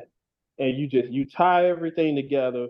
You get to Spam the the finisher there. You spam the finisher there. You spam No, the no, finisher there. No, before it's that. not No, spamming no. because I would just say it wasn't spamming because every time he set up for it, it got foiled. Well, I know, but like you do effect of multiple, making sure this is it. But This is the end of the story. that's kind of his. It's kind of like the I didn't mind that at all because it was different. But no, I y'all agree. forgetting the most. Y'all skipping over the most important part though. You forgot before that, Roman got a chair in his hand, Yeah, Oh, no. and Seth Rollins is there. Cody is there. Play back to 10 years ago from the Shield. It don't matter. Roman has this success. He's been champion 1,316 days. Face of the company. No matter all this shit that Roman has accomplished in his career, he is still bothered by something that happened to him 10 years ago. that was his big mistake. It was his big mistake. It still eats at him to this day. No matter all the success, it still eats at him. And it would ultimately would cost him the damn title. If that ain't storytelling, I don't know what the fuck is, man. Yeah. And then Seth told Cody, "I will be your shield." He's in the shield gear. Yep. He takes the chair shot, and that's what led to opening to Cody winning the title. I'm sorry if anybody disagree with me. Figure all that storytelling in. That's the greatest. That was the greatest WrestleMania main event I've ever seen. My opinion. It had. First of all, it was a well worked match. Uh, Cody did his Cody thing. He's fine. But what elevated it was Roman Reigns opened. Roman, I will repeat that. Roman Reigns opened up the playbook. Yeah. Oh, you talking about the We wrestling? saw Yeah, he Roman went burst out out there. moves that we normally don't see, Yeah. Yep. Yeah. and that's part of the story too, right? Because Roman, he's usually not pulling out fisherman suplexes. He's not pulling out a perfect plex. He's not doing that, but he had to do something fresh for Cody. Like, I fought this dude before. He's resilient. I got to do something that he's not going to expect. Yeah. Boom, Yep. perfect plex. He does the crossroads, and then And says then this move sucks. this move sucks. But that play and that kind of plays into,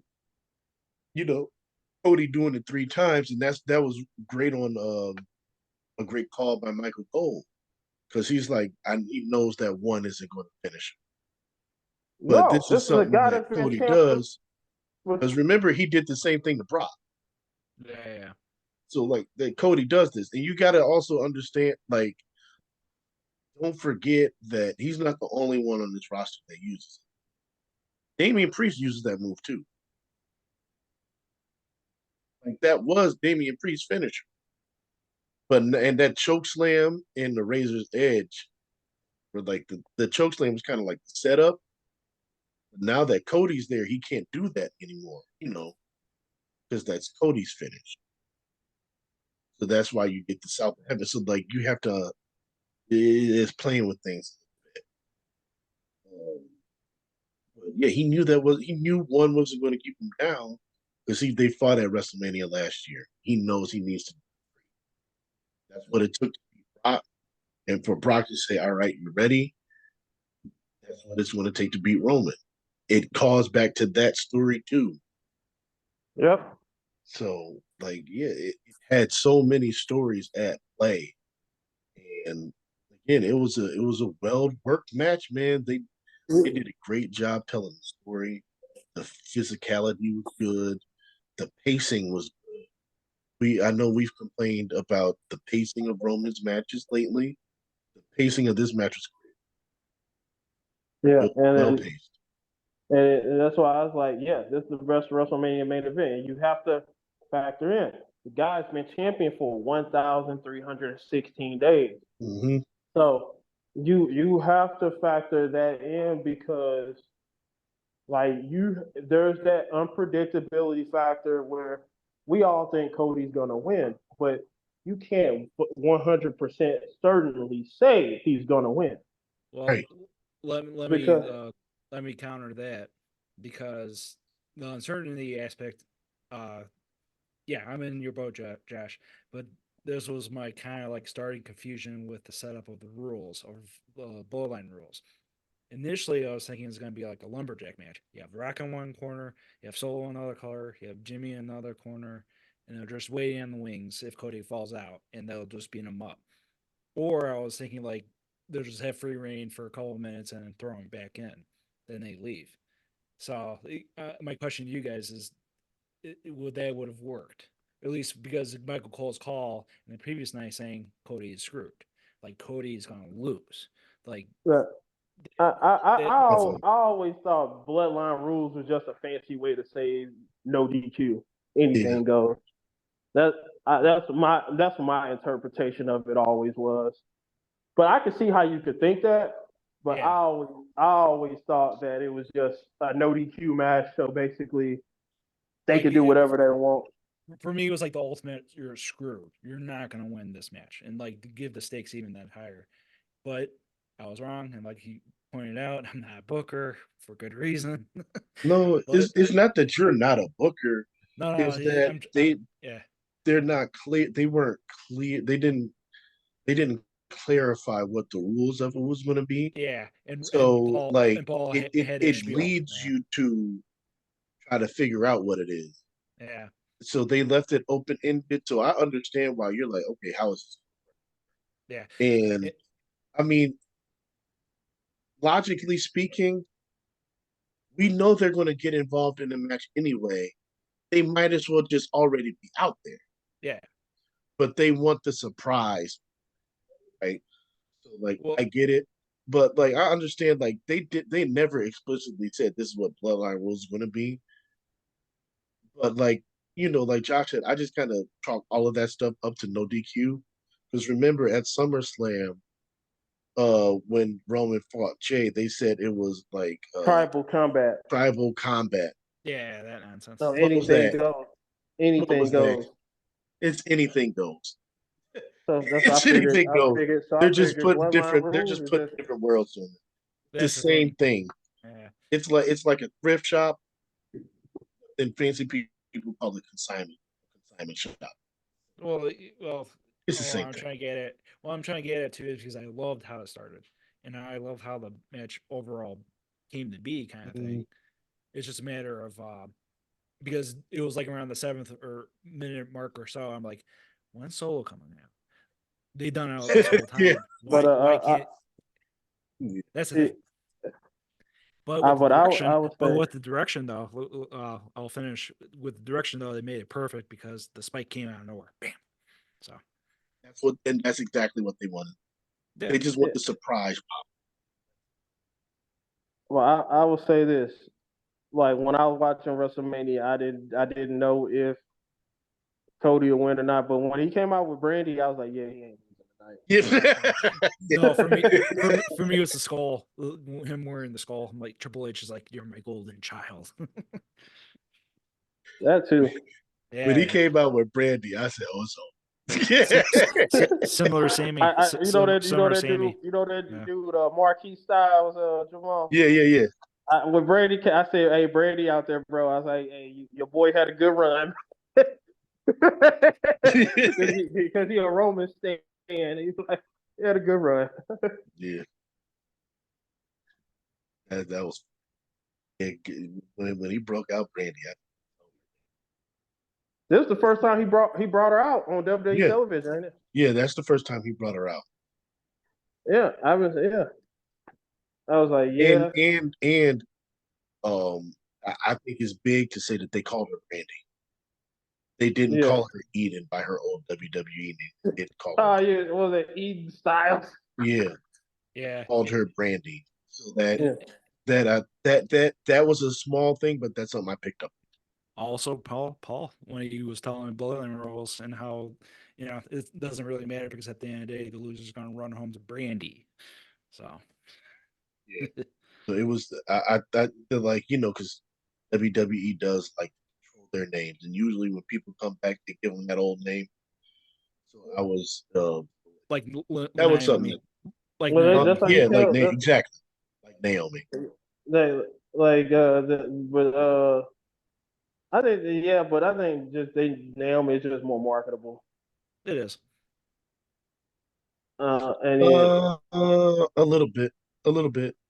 But you got when you got this whole bloodline thing, and she got the Fatu last name, you can. but I think like if you're doing the Trinity 5-2 and then she's not in the bloodline, it's kind of gonna be like, why she ain't in the bloodline if she's saying 5-2 on television? Yeah. Because Always be. they let Sean Spears come back. He wasn't fucking Ty Dillinger, so Yeah, yeah. I mean, they love Sean. And to be fair, he's not. There's nothing against him. That's good. That's a good spot. He's not. He's not somebody that needs to keep him down in NXT where he can train up these young talents, have good matches with him, teach him timing. That's that. I have no problem.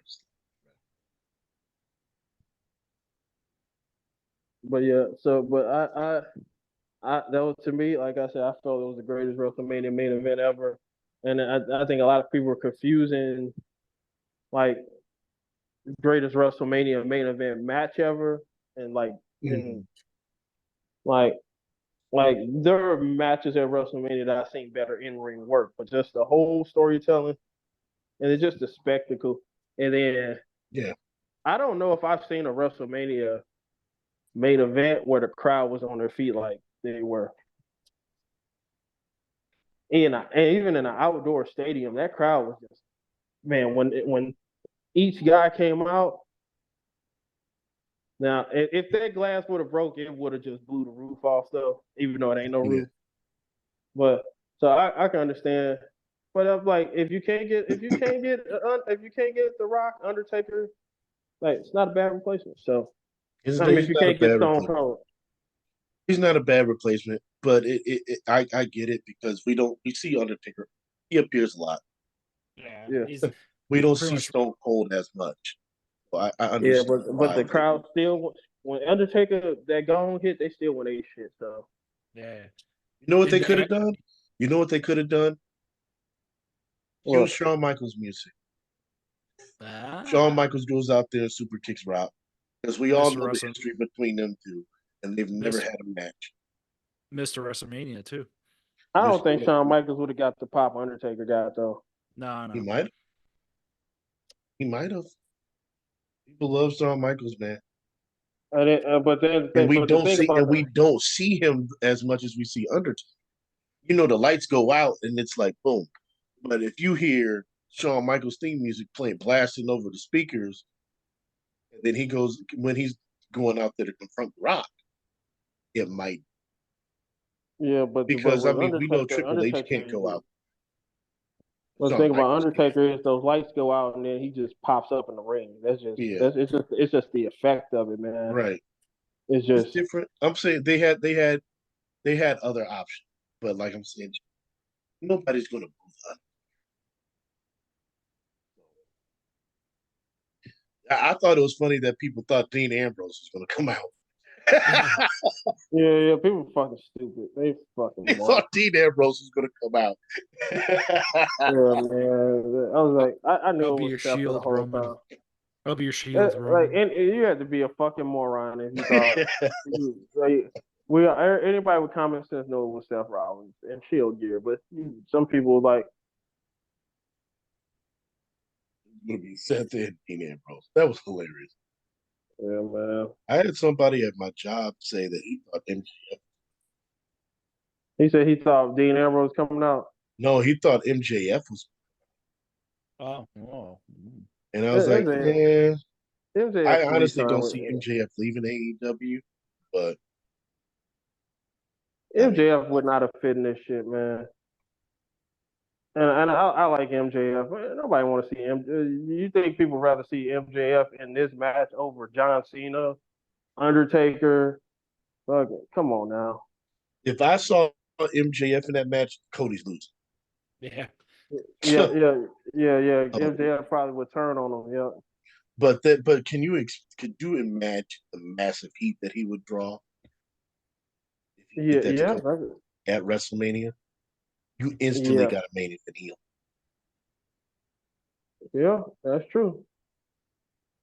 And he's not somebody that you need to kind of like ease into the WWF style. He could immediately. But the Roman title reign at some point it had to end. You couldn't keep going so long. It had to. Cody's the right guy. Yeah, and then I remember I was seeing people online saying, "Oh, I would have had Braun Breaker ended." I'm like, you people are fucking idiots. Thank God some of you are not fucking. Y'all would get that kid booed out of fucking arenas, man. No. You had that kid. If you had him beat Roman, it would have been babyface Roman, John Cena all over. The fans would have been like, "Hey, you're forcing this guy down our throat. You're trying to we ain't choose this guy." And you remember, he's gotten the fans back, but you remember, even in NXT, they felt like he was. Remember, he was getting some boos as a babyface. Yeah, before he turned. In NXT, yeah, man. He was. Yeah, because they kept him down there too long. Yeah, so you can't. But that thankfully led to the rise of Carmelo Hayes. Yeah, kind of worked out. So if you would have had you would have had him beat Roman, man. You would it'd have been a lot of fans be like, you're forcing us to want us to want him to be the next guy, and we're not choosing him. You're just forcing it. Like, no. I like that. I understand the idea and the concept of that. That's what going through. You haven't beat somebody like that. He's not main event ready. Like again, like we've said this before with Bianca and everything. The grind of the champion. It's not just like I'm the top. I'm a top guy. I had a title. I'm good. Like, Brock Lesnar. That the grind of the champion was too much. He left. Yep. Like, Randy Orton, you watch his biography and he talks about how he wasn't ready. When they first made him champion, he was too immature. He wasn't ready for it. He wasn't ready for the responsibility. Like the responsibilities of being the top guy of that company is immense. Cody built for that. He'll do all the promos. He'll hit all the television shows. He'll do the networks. He could cross over a little bit because he does have a black wife. Like he has an ugly necktie. But he's somebody that is ready and is willing champions grind. Yeah, and he's in his prime. Now, I don't think he's your long-term solution, but he could be that guy for about 2 or 3 years. Yeah, well, we said before on Hollywood at some. Yeah, because you remember he said he don't want to wrestle forever. Right. Like he said he thought about retiring at 40, and they say sometimes that wrestling talk. I actually believe it. I believe him. You could get a nice run out of him while he's still hot, because again, he's going to Hollywood, but you can get a good run out of him now.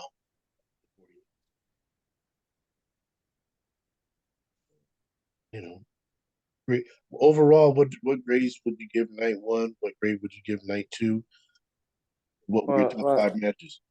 So night one, I gave a 7 out of 10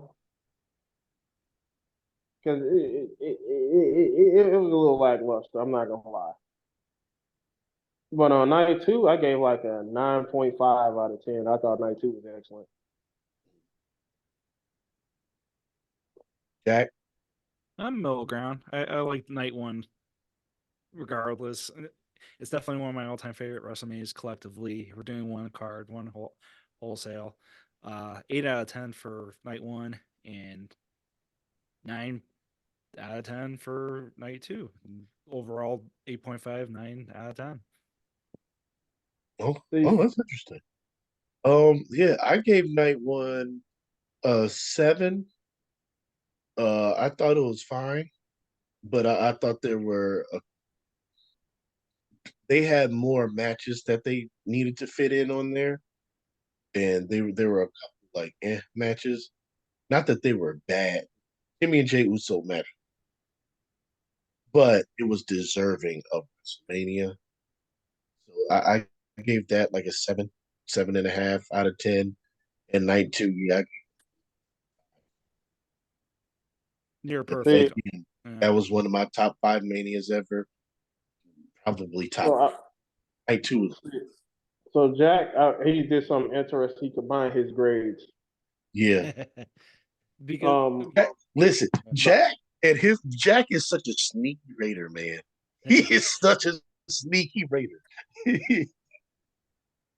That's the debate I have, and now that you have WrestleMania on 2 nights, do you rate these WrestleManias as a WrestleMania altogether, like WrestleMania 40 is a WrestleMania, or is it 2 separate WrestleManias? Because they have to be separate.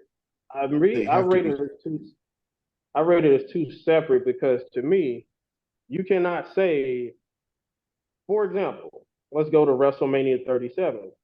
You cannot say Bianca Belair and Sasha Banks are the first 2 black women to main event WrestleMania if you're rating that as an entire WrestleMania. Mm-hmm. They would not be the main event. It would be Roman, Daniel Bryan, and Edge. That would be the main event.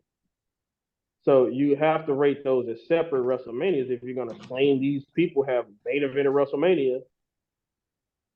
Like so WrestleMania, you have to. So if you say what's the greatest WrestleMania of all time, WrestleMania 17. Okay, my argument would be WrestleMania 40 Night 2, not WrestleMania 40, right? WrestleMania Night 2. Because you have the same similar matches in a similar time frame to work. Yeah, but it's like WrestleMania Night 2 is a separate WrestleMania. It's not. I can't rate Night 1 and Night 2 together and just combine into one WrestleMania. Like it's a separate WrestleMania. Well, okay, let's go for this side. Well, you gave Jack. I heard you give both. You gave night 1 like an 8 and night 2 like a 9.5. Right? Well, hear me out. And the reason, and like I was saying, it's not that I'm discrediting what you're saying, Jack. I'm just saying you can't claim you've main evented a WrestleMania if you main evented night 1, but you're combining both WrestleManias together. Then you didn't main event. Because remember, they also made a point of, and I'm going to let you talk, Jack. But this is just to piggyback off what Josh just said. They made a point of saying that Roman broke the record for most main events with 9 because they said he main evented night 1 and night 2. Night 2 counted as 9.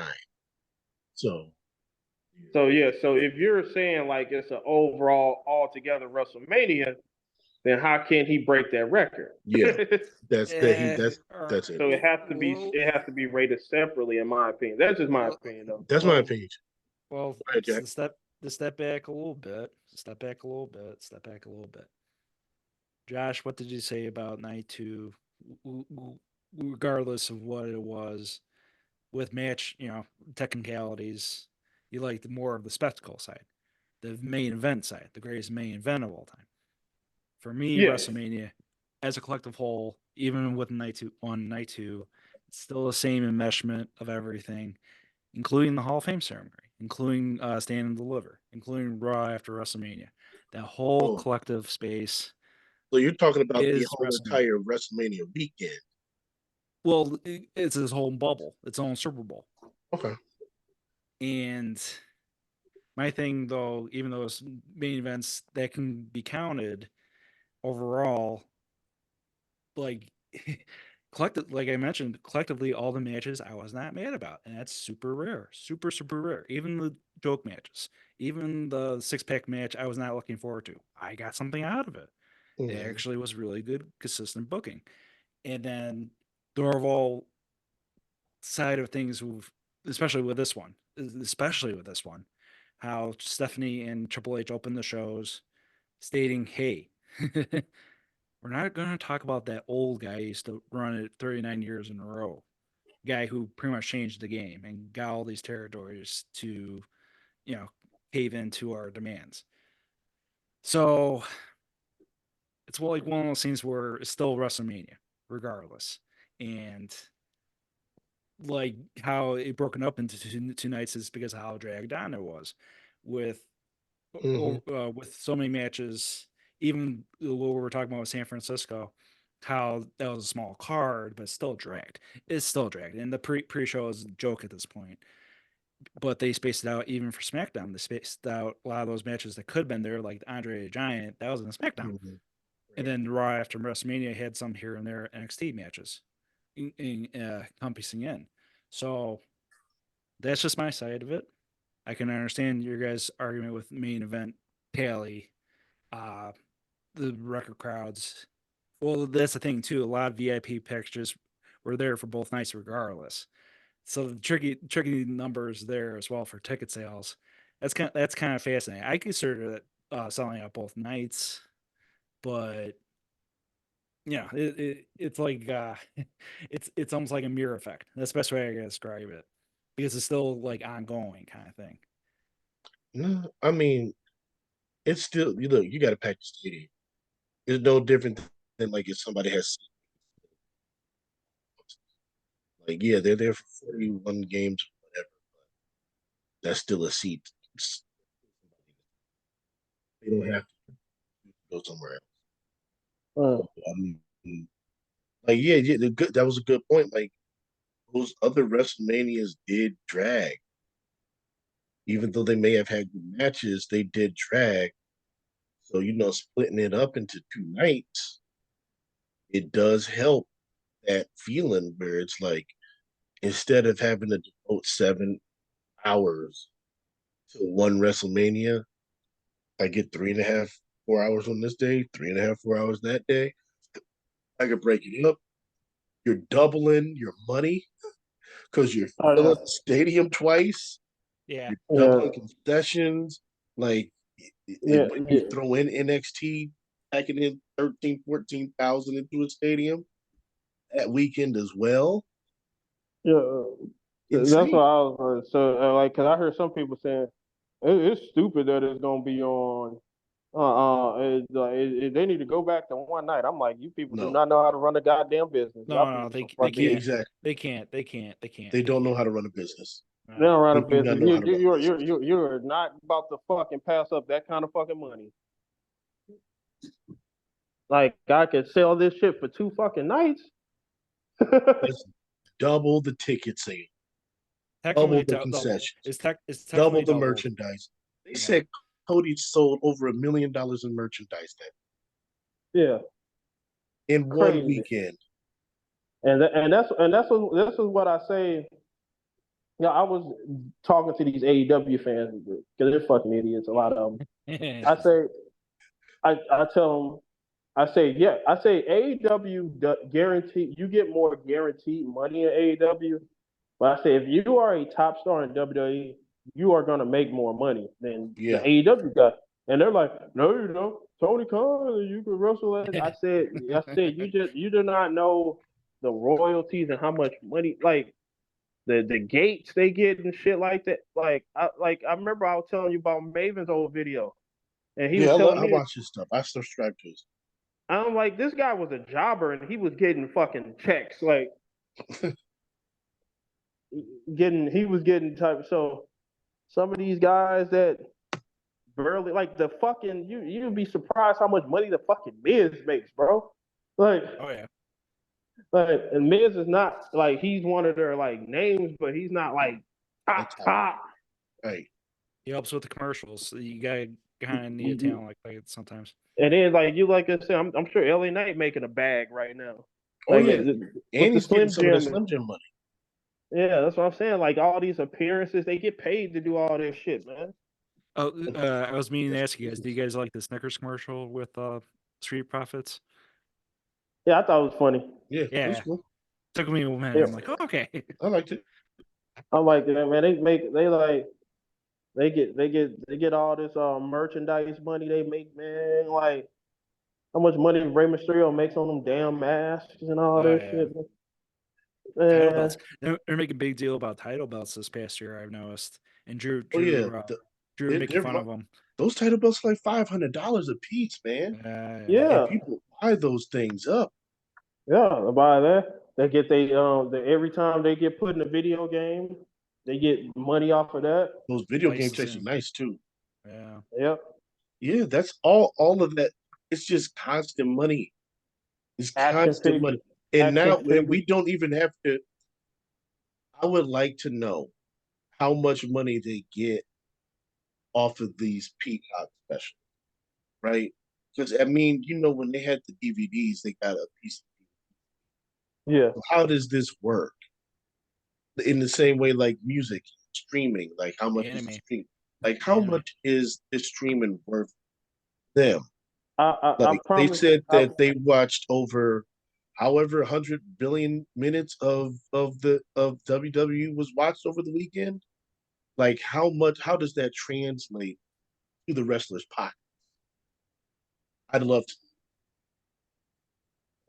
because that's another revenue stream that AEW does not have, yeah. which is absolutely and utterly ridiculous.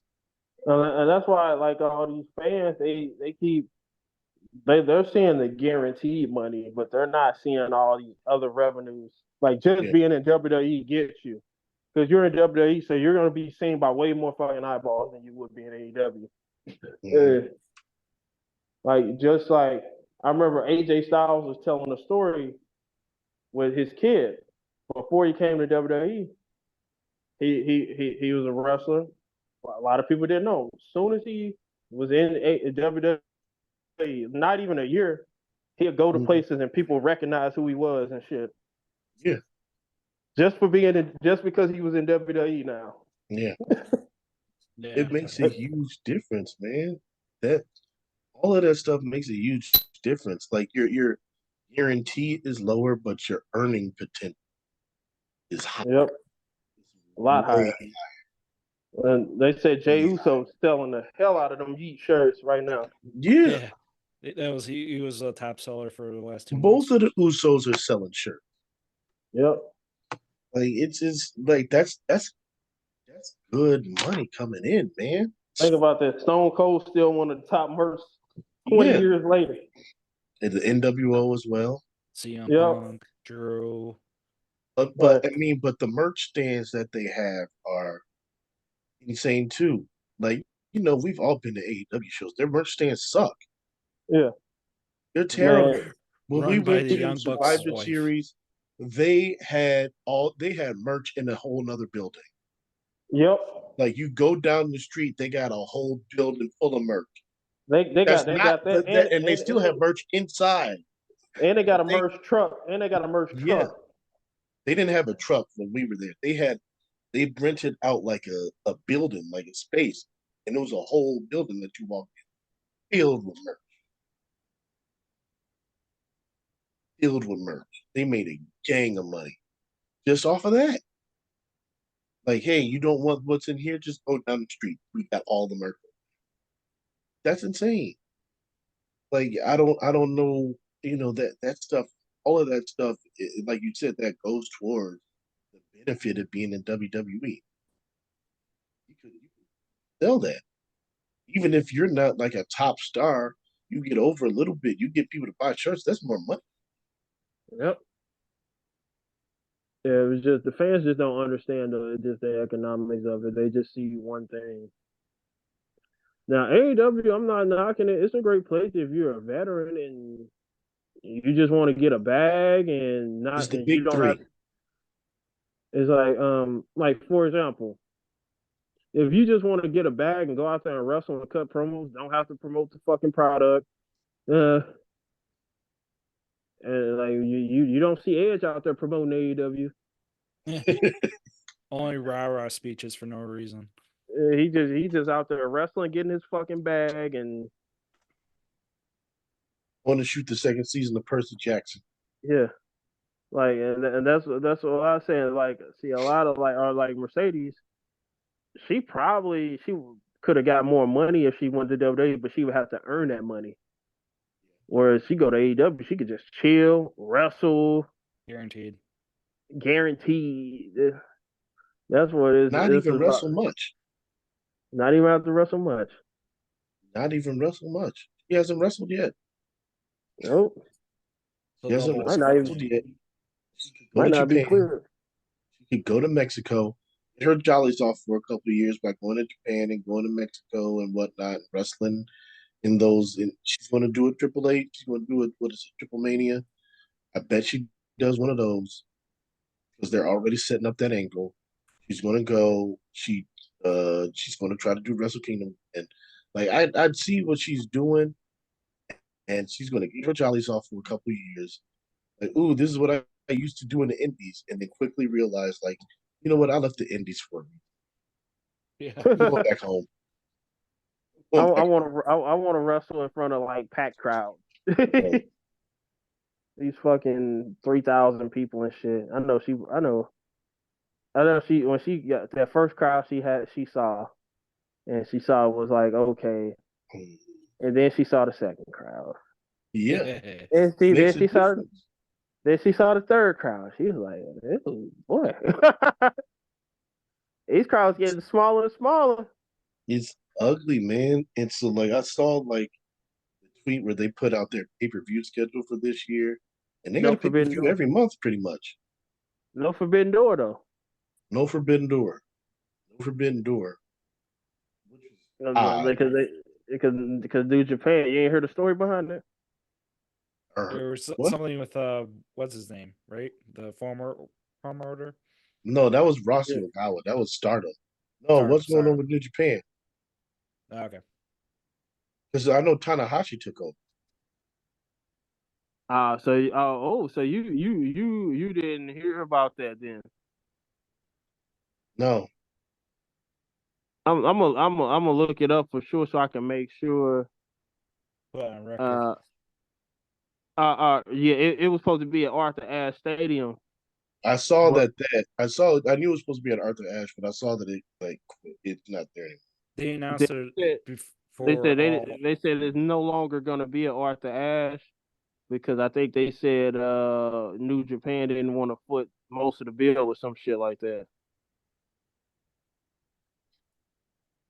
Dang. And then they also said they don't think it's gonna fill up. Yeah. They were because Arthur Ashe could seat up to like 20,000. Right. But I was saying this. I'm in New Japan. I'm not doing that shit no more because all it's been is a showcase for AEW. Still all your goddamn talent. Yep.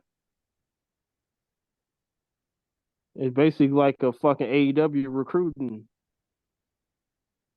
AEW took all the talent from there and from NWA, except for LA Knight for whatever reason. And Because he got fucking charisma. He's not a work rate yeah, merchant. so that's it. We'll see.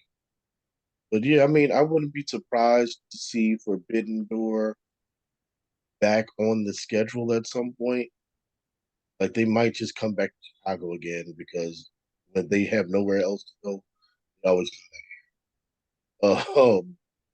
But yeah, they pretty much got a pay-per-view every month, and I kind of feel like that's a way to kind of boost their attendance numbers because they've been. But they do draw for their pay. So uh, we'll see. don't know, man. I want them to wait. No, no, they just sent out a tweet like 12 hours ago. Forbidden Door is going to be on June 30th at the UBS Arena in Ireland. The what arena? The UBS Arena. New Japan tweet. UBS. UBS. I can't make this up. All right, so it's in New York. I'm trying to see the capacity of this motherfucker.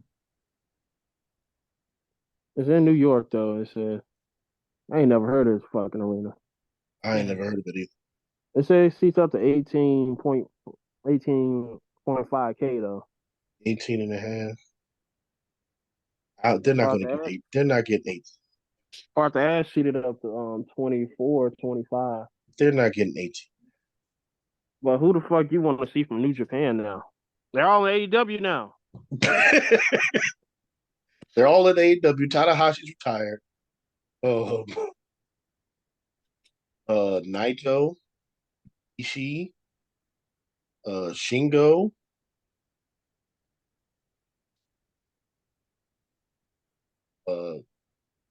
ain't one of Finley's kids over there? Yeah, that's what.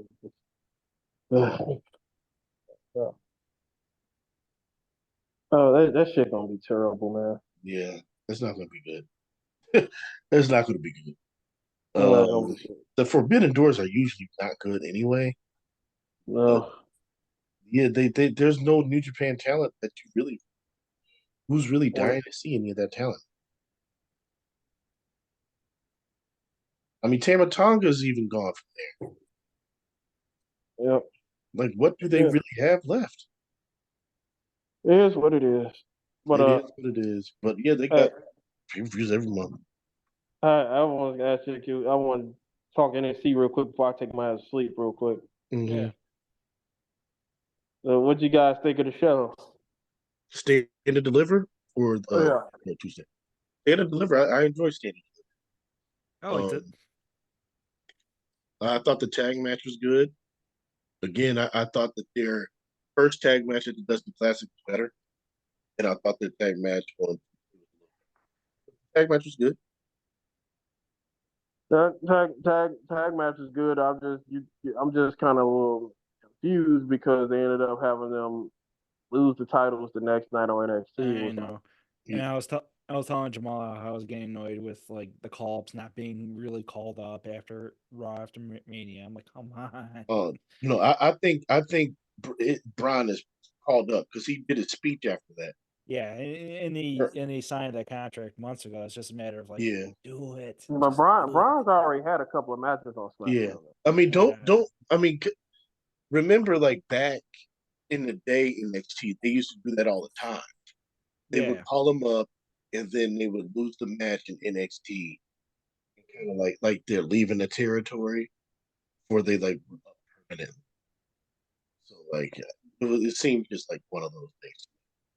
Yeah, like I said, I knew that was going to be the team they lost to. They just didn't lose when I thought. Yeah. I get, and then so they're we had that. They're a good team. And then you had the what match did you have? The Obi. That was following. No. There was a match before that. There was no. That was the second match. It was. Obi Femi was the second match. Yes. Yeah. Yep. You're right. Obi Femi and Dijak and Keep on forgetting. T Mac. Not T.A. Mac. No, not him. Josh Briggs. Josh Briggs, yeah. Hopefully he get back healthy. They say he got hurt in that match, cracked a couple of ribs. Seemed like he was a little bit off. Yeah, it did seem like it. Yeah, at some point he did seem a little. It looked like he lost. Yeah, we hope he gets better. Divakovic, I can't even pronounce his name, but he stole a show. He's getting better and better. Yeah, I mean that's the match I think that's the match everybody wants. He's always been good though, man. He just needs to find his character. It's never been his wrestling ability. No. No, I mean he was fine, and he got over when him and Keith Lee were having those matches. By the way, very funny to see Keith Lee in that clip. Yeah. Supporting Uh, Michin. what I mean, Chin. Um, That's Mia Yum. I'm not ever calling her that damn. yeah, I'm not calling her that. Yeah, don't be. But yeah, it was a fine match. Dijak is great. He just got stuck with a bad gimmick under Vince McMahon, and they're trying to rehab. Yeah. And it's sometimes it's difficult. It's difficult to have those rehab projects because people remember that you. So, he's getting rehab now. I'm happy for him. Him and Obafemi, he's not beating Obafemi, No. but Finney's um, gonna have the title for a while.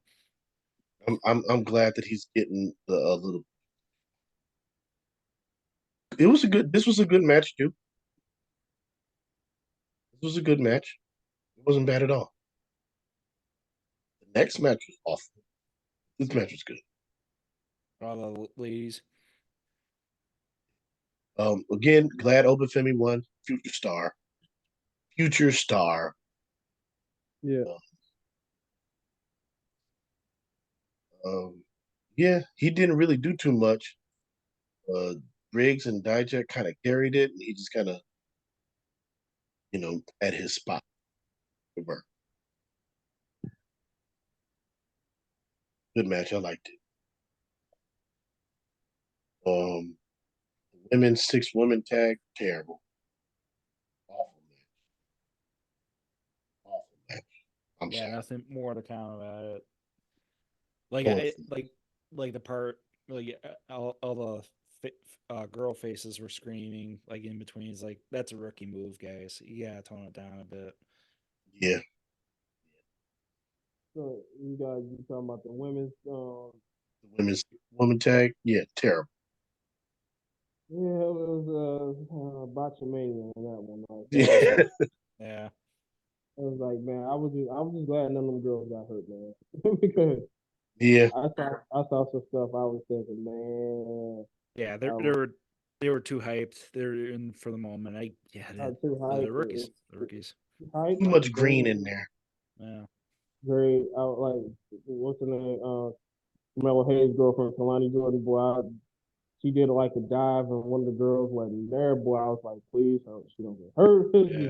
Yeah. She's the only she was one of the few ones in that match that could actually work a bit. And you could tell she was trying to carry that match. She just Yeah, nobody had momentum. It was that the match was terrible. no. No offense. Yeah, yeah. I hope you get better. Well, I got some time, man. You gotta get out there, and that's how you learn. You gotta get out there. Yeah, Mhm. Gotta get out there. No problem with that. but, Um, yeah, you had the Roxanne Perez match right after. They had two straight women's matches back to back. Roxanne Perez. Yeah, what? Um, at some point they had a Javon Evans hype package. Oh yeah. Yeah, Yeah, and that was good. I just need him to get a gimmick. He reminds me of Little Yachty too much right now. He Who's finds the a gimmick, young he's going to be very good. who's the young in AEW that got called up? Nick Wayne? yeah. Yeah, the hype package similar. Similar. It wasn't Hmm. exact, but it was like, oh, okay, the young guy that's doing all these moves. But NXT tweaked it and made it more sleek, more professional. I'm like, that's how you do it. Even NXT gets it, Tony Khan. Yeah, it was a good hype package. Good hype package. Yeah, Roxanne Perez and Lyra Valkyria had a good match. Was you surprised they did the two women's matches back to back like Yes. that? Um. Yeah, I didn't think that they were going to do them back to back, but I mean, you can't have. Hmm, eh, it Well, didn't. It doesn't. it's kind of interesting because after the Roxanne Perez match, did Ava Raine debut the North American Women's Championship, I or was don't it remember. after the tag match? It was 3 segments. No, I think it was after Perez. Yeah. So and then they showed Julia. So But yeah, I thought the Perez and division Garcia stacked. had a good match. Yeah. I thought they had a good match. It was steady Yeah. enough. Yeah. And then to me the match of the night, you had the Don versus you. You got to give some props to the Don, Jamaal. From Oak Park, Illinois. I found that out. He's from Oak Park. Yeah. Oh, that's And why I don't like. well, during the But the Don had a good match. Oh, he did, man. They had an okay match. It was not. It wasn't a world beater. It was okay. And Ilya Dragunov did everything he could to make that match great. That's what he's supposed to. That's what you're a great worker. But you can tell the guy, he worked hard, man. He worked really, really hard to help the Don get over. And yeah, he was okay. Hard too, man. He did his part. For the most part, he did his part. But Ilya Dragunov definitely put in overtime. Yeah. What you think of the Don on the main roster? Dead on arrival.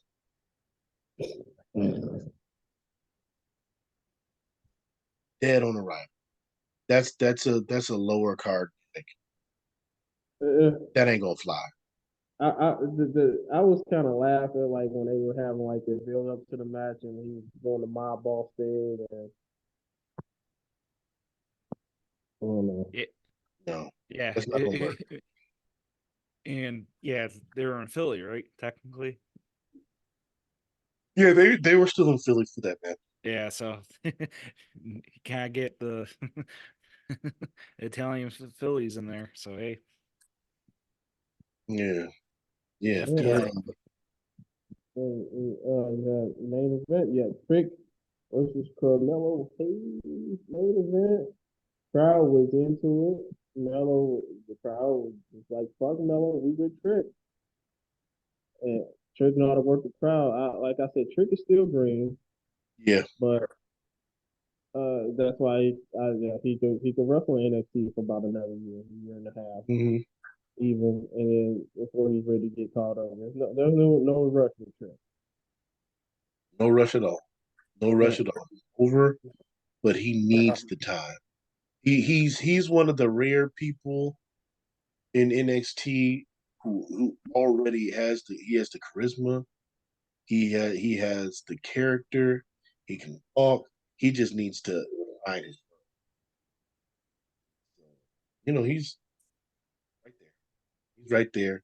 Just give him time to have some matches, and that's where guys like Sean Spears, guys like Baron Corbin, older, experienced guys like that really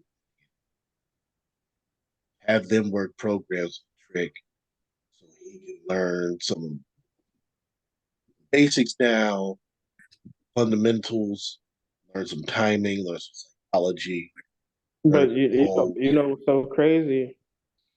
They're about to put the rocket strap on him in NXT because did you see NXT on Tuesday? Yeah. So him and Carmelo Hayes are like because you obviously Trick won this match. Him and Carmelo Hayes are gonna have a steel cage next week. And then the week after that, he's challenging Dragunov for the title. So they're about to really put him over. They're going to put him over Carmelo Hayes twice and in a steel cage and over Dragunov. Yeah. I mean, because Dragunov did debut on Raw and they did say he's going to be in the draft. So. Yeah, because nothing else he could do in NXT. No, he's done. He had his run. He did exactly what he should have. He had a nice little 6 month run with the title. Now he's ready to move on. Yeah. So it's like you're tricked. They're about to put the rocket ship on you. You now it's like, can you deliver? We'll see. Yeah, he's not the worker that Braun Breaker was or Braun Breaker is, but it's similar. Like Breaker got that title pretty early, and he kind of learned on the job, and he got better. You know, Trick is going to kind of do the same, and I'm okay with that. That's what NXT is for. I'm fine. I'm perfectly fine with Uh, I wanted to, before I leave off here, I wanted to bring up something. It was something that Al Snow was mentioning. And he In was the talking about the documentary? term. In the documentary or it. recently? No, it was just a video he was mentioning. He was talking about like workers and Uh, the term worker. And he said he don't consider a worker the same way everybody else people consider a worker, like a great wrestler and stuff. Consider a worker as somebody that knows how to work the crowd Right. and convince them what they're doing is what they really are. He said when Vince McMahon, because he said people have the wrong idea of Vince McMahon and him going to the territory. He said Vince McMahon never raided the territory. He said all Vince McMahon simply did was just take the biggest, the best workers out of the territory, the stars. He said when Vince McMahon went into a territory, those territories still had great wrestlers. Mm-hmm. They didn't especially have workers. Mid-South. Yeah. He said they didn't have, but he said when Vince left them though, they didn't have great workers. So that he was trying to sell the point of wrestling don't put asses in seats.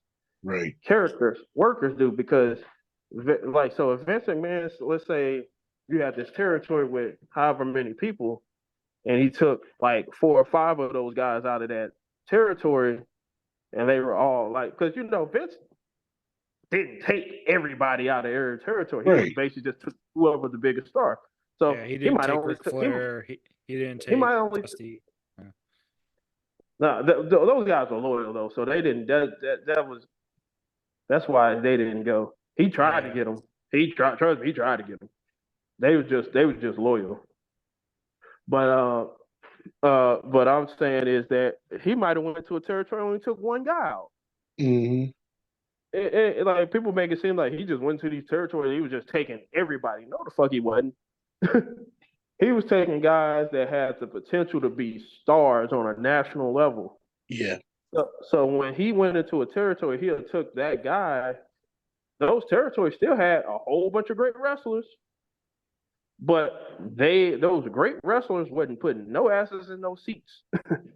And that's why when all these and it's like all these like nerds that talk about these talents being the best wrestlers in the world, wrestlers don't fucking put asses in seats, because wrestling, I know we all love it, but it's fake. It's not a real fight. So what's gonna draw you to see is gonna be, you're gonna want to see the character. You're gonna want to see the personality. That's what draws you in, not like, and because I remember Becky Lynch called a little kerfuffle when she was like, she was basically saying that character and storylines or the most important in wrestling. She's that the in ring comes secondary. Mm-hmm. And some people got mad about that shit, but she ain't lying.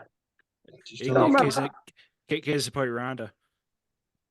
Yeah, imagine if you had a fucking territory with a bunch of ricochets. You wouldn't make no fucking. you wouldn't make no money. Sorry, Prince Puma. You wouldn't make no fucking money, man. You had a bunch of ricochets. I just gonna say ricochet. You had a bunch of ricochets and Candice LeRae's, man. Yeah, wooden personalities, sadly. Like shit, you ain't making no money. Ricochet is like the prime example to Josh of somebody that has zero charisma. And marries Johnny Sameface. Yeah, just like I always use him. Yeah, somebody that just no charisma, no personality, great in the ring, but no sizzle, man. I give her that. She can do some ring work pretty good. Yeah, it's like that those guys ain't ain't nobody paying no fucking ticket to see them. They are on the card. Like you get the stars that you come to see, and then they are on the card and they're part of the entertainment. Right. But you're not paying the ticket to see them as the draw. Hell no. I don't know. And that's what a lot of these fans they get so caught up, and that's why AEW don't get past this little audience they got, because all they got is they got great wrestlers. That's what they got. They got great wrestlers. They don't With have zero great, stories. yeah, not even just stories. They don't have no guys that have star potential. Mm-hmm. They just got guys that can fucking go in the ring and have great matches, and that appeals to, like, you know, the people that watch all these wrestling shows. It's not gonna appeal to a casual audience though. Yeah. I mean, and it's not just like I love using this example because it proves that that's just it's the entertainment business, regardless of what it is. Floyd Mayweather was always a great boxer. Yeah. Pretty Boy Floyd did not draw. Money Mayweather drew Yep. and made him the richest athlete in the world at one point. Because nobody cared that he was this great technical fighter, defensive, great defense. You couldn't hit him. He would hit you whenever he wanted to. He had a little knockout power back then. Great fighter, everything you could ask for. Nobody cared. But when he became a gimmick, when he became Money Mayweather, now people were paying to see him lose. And that's the definition of a worker. But and this is boxing. We're talking boxing. Chael Yeah. Sonnen is a very mid MMA artist. I mean, he had his time, but he was a cheater, and he lost a lot. But he But was getting what main kept event him fights getting fights? because he had a character. He had a character. Nate Same with Diaz, Mid, Conor McGregor. Jorge Masvidal, Magvidal, Yeah, Mid, McGregor kind of. Conor McGregor. He's a little better than them, but still, it's the gimmick that sold. Yeah, because people always want to talk about Khabib. He ain't no fucking draw like Conor McGregor. Mm-mm. He was a better fighter. So you put him in the ring with Conor Yeah. and his money. That's why you could That's why have a that's why UFC was trying. They always was trying to get Brock Lesnar to come back. yeah. Because they biggest fucking set of draws, Brock Lesnar was putting getting pay-per-view buys out the ass when any fight he had. Yeah, it was good. It's the gimmick that sell. Like if you could be a character that people can get behind or want to see lose, you can draw. And if that person is not that great, all you do is you put them in there with somebody that is, and they can work and they can make it work. It's like we said with LA Knight and AJ.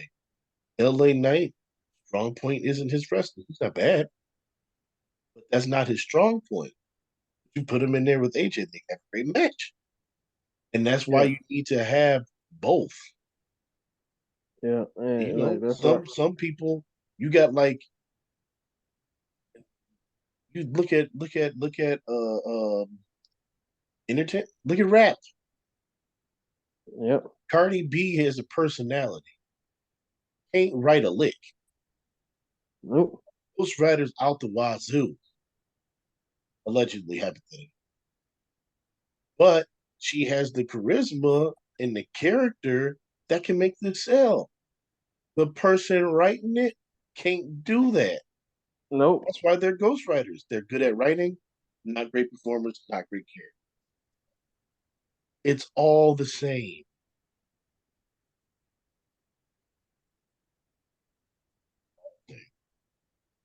Nope. Wait. There's just one thing I want to say about AEW. all I gotta say is Willow Nightingale. Go to NXT, Willow. Go to NXT. Be a smart woman. I don't know. Maybe she might get a good program, Mercedes. We'll see. But You don't want to see Willow Nightingale versus Brody King?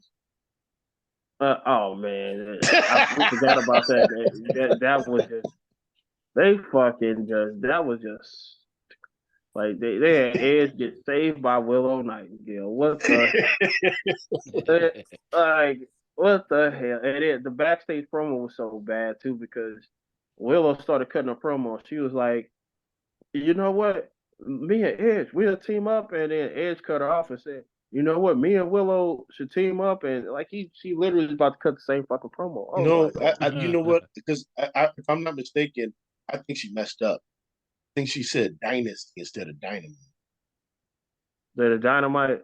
Yeah, I think she said Dynasty. We'll fight at Oh, Dynasty. that's why Edge cut her off. That's why Edge cut her off. Hey. Oh man, I knew that we was in for an all timer just after that. You had that boring. I want to give that you had that boring ass fucking match, and then Willow came out there and saved.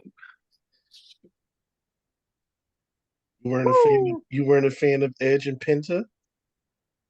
That match sucked, man. It was not. It was not. It was not. I'm sorry. Like I've said this to you before. I've never been a big Edge guy. Same. No, man, Edge used to be great, man. I've never been a big Edge guy, man. I've been telling you this for years. Yeah, you tripping, man. Now that rated R superstar Edge was fucking. I was never a big Edge. Was great, man. When I see him now, it's even worse. My favorite match with Edge was anytime he faced Eddie. That's the only times I can remember, like really top tier matches. What was the one where he went through the flaming table? Was that against Mick Foley? That was Foley. That was Foley. That was good. That was a good match too. Those are like the ones that stand out for me, for solo wise. Nah, I never really cared of his run with Lita against Matt Hardy, Randy Orton. That was okay. It was like one of those things where it was kind of like those years where I kind of dipped out a little bit for wrestling. Yeah, I kind of dipped out a bit too after like depression. Yeah, so, like I wouldn't say he was the catalyst, but it was just like, okay, Edge's turn, huh? Hey, man. Yeah. Sorry, Josh. Was never a big Edge guy. So, I never disliked his matches. That I'll give him that. Like I never hated the guy. It's just a matter of similar to Jericho. Jericho was kind of like the same trajectory for me too. Once he got more in the main event picture, I was like, ooh, not yet. So yeah, so here's the ratings. Okay, 9,980. Oh, we got the ratings out. I'm for AEW. Yeah. You don't know the total. The total was I saw it earlier. It was 819. 819. 819K. Yeah, but I mean, in their defense, that is a slight bump from where they've been at the last few months. And Tony tweeted it. He's like 29% increase from last week, bro. No, but I was like, yeah, but that was their worst rating in years. Yeah, I know. But no, but I'm letting you know like how everything broke down.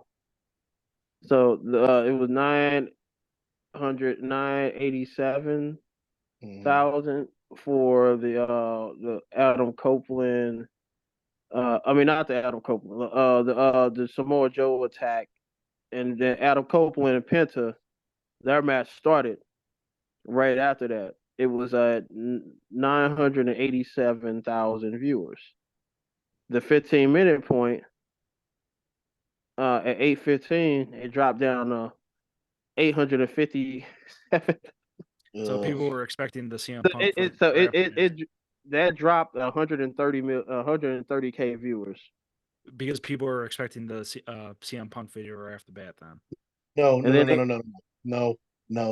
like listening to like the Cornette podcast, like thankful they tell you how they're gonna inflate. They play like the last minute or two of the Big Bang Theory during that first hour or that first minutes. Okay. So you got people that's watching the last couple minutes of that's counting towards their 9 to 9:15, the last few Yeah. minutes of I'm the Big talking Bang about Theory. they like usually it takes them about 30 minutes before they start losing viewers. They lost viewers. They lost 130 in the first 15. 15. I'm telling you that match was just dragging on, man.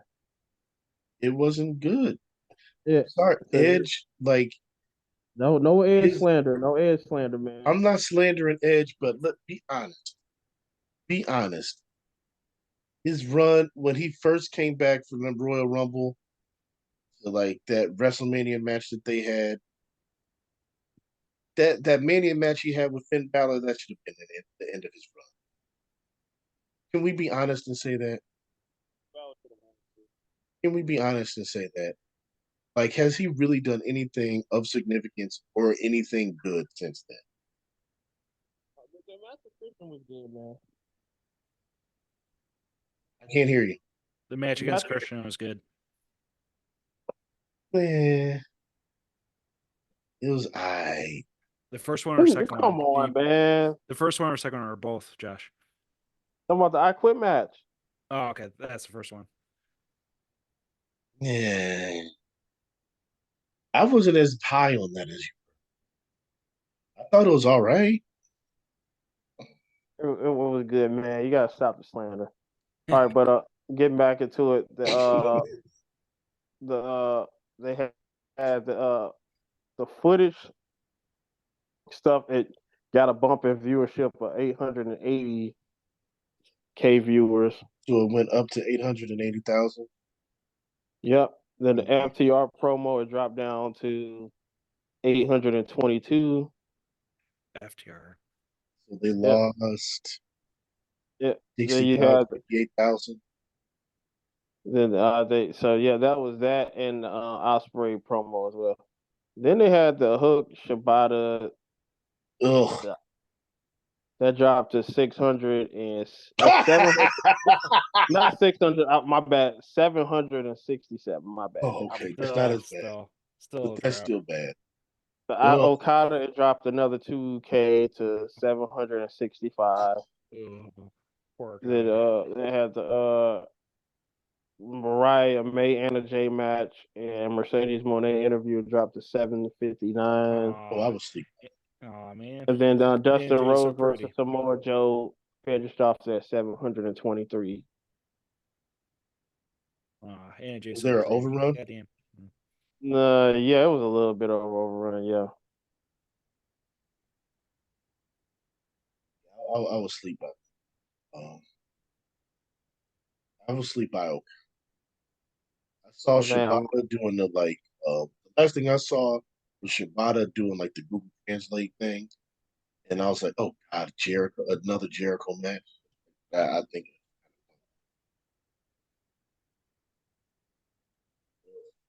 yeah, it just poor Hook, poor Hook. it couldn't even get 850K. Couldn't even get 900K. No, couldn't even break 9. Even with all that, couldn't even break 9. Yeah. Darn, Hook is a star that they Hook should be a guy that should have been, and they just haven't. Yeah, they talking about Hook. He looking in free agency. He said he's not ruling out going to WWE. He should. He'll be a beast at NXT. Yeah, he'd be a lot bigger.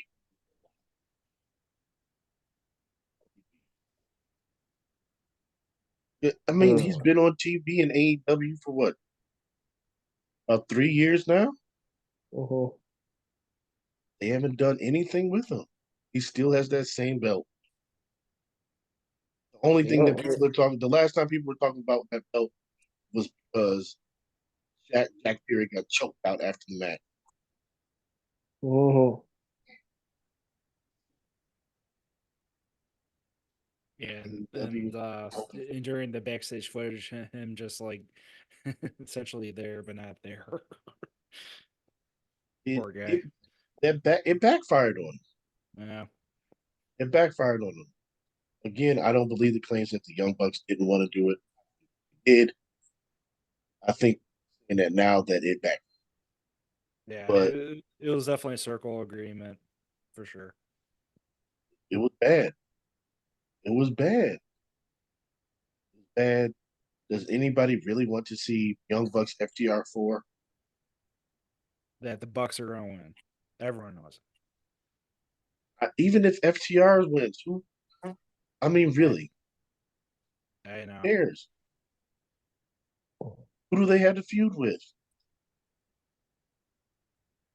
For Blackpool Combat Club for that wasn't in the tournament for no lead reason.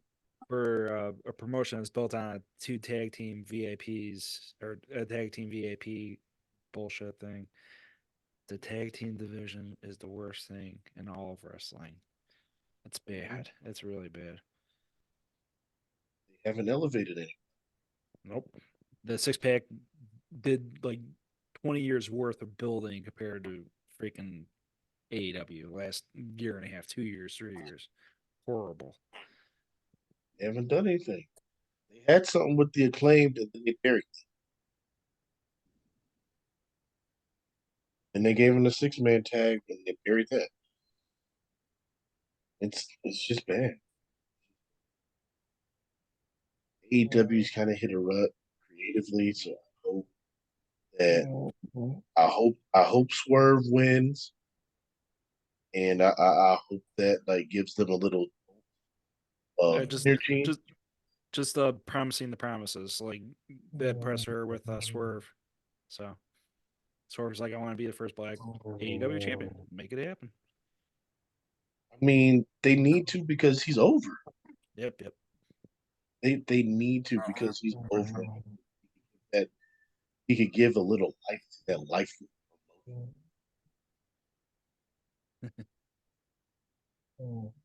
They need him to come. I think they need AF back. And you add Will Ospreay to the mix. That's a little.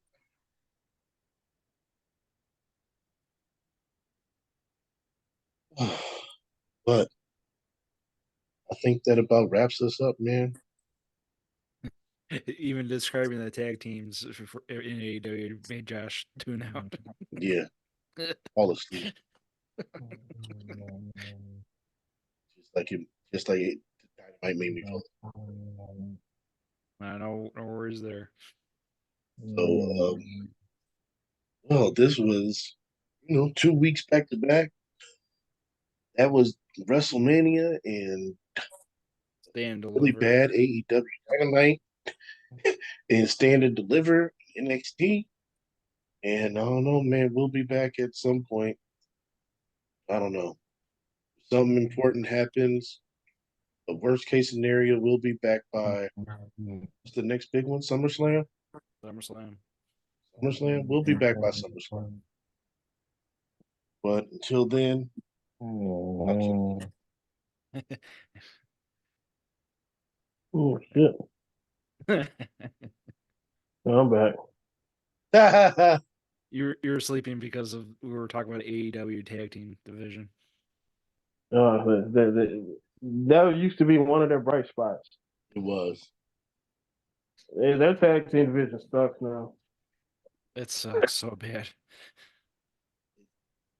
It's almost as bad as their women's. What are their top tag? I don't know. Outside of the obvious thing. Nah, we're about to sign out anyway. Yeah, we're good. Yeah, like we said, there's something breaking, or we feel like the pod and we'll be back. But worst case scenario, man, we'll be back. No, you know what? Josh is going to Dynasty. Yeah, We'll probably check in after Dynasty and see how that and confirm how small Mercedes is. works. I tell Right you, now, man, I'm only looking forward to two matches: the Danielson and Swerve. Brian Danielson and Ospreay and in the main event. Okay. Mhm. I don't Danielson know. and They Ospreay haven't should be announced any other matches, but yeah, they're probably gonna have John Moxley on his card. They're probably gonna have Orange Cassidy on his card. So. good. Okada's got to have a match with some. They announced Okada and Impact. yeah, Okada back. Okay. Yeah. Okay. So those 3 matches. Yeah. That should be good. Yeah, Pac needs a comeback. That should be good. Pac, I mean, when Pac loses, he might go away for another 8 months. Yeah. He never sticks around. He's kind of like Miro. They kind of lose and then you just don't see him. Yeah. Oh, and then you got the 6-man tag, House of Black versus Edge, Eddie Kingston, and Mark Briscoe, I think. If I'm not mistaken, I think that's the team. Dear God. So yeah, you got that too. And then is it Willow and Julia Hart at Dynasty? Aw. I think it's Willow and Julia Hart. Yeah, it is. Yeah, it's Willow and Julia Hart, right? I'm Yeah. not looking forward to that match because I don't feel like seeing Willow have a 1 month title reign. No. Yeah, sadly. Yeah, I mean, I would not be surprised if, like, Mercedes turn like Willow. And then you got Thunder Rosa and Timeless Tony Storm. Yeah. I like both ladies. Yeah, they announced the matches, but they're not promoting them because they've been devoting so much time to CM Punk. Oh yeah, we have one of our 20 peer reviews next week. Who would have thought? And that's part of the problem that they're going to have moving forward is that people already complain that they kind of lack stories. And if you're going to start having monthly pay-per-views With no stories. with none of these stories, that means you're going to start rushing. Oh yeah. Because I Slapping. mean, you could go a pay-per-view without putting this story on the pay-per-view, but knowing them, they're going to try to load their stars on their pay-per-views, which means you're going to have their pay-per-views are already long. They're already 4.5 hours. You're going to have that every month in your Russian stories. So it's going to get. We'll see, man. We'll see. We'll see. Look, they got a boatload of talent there. So they just got to figure out the.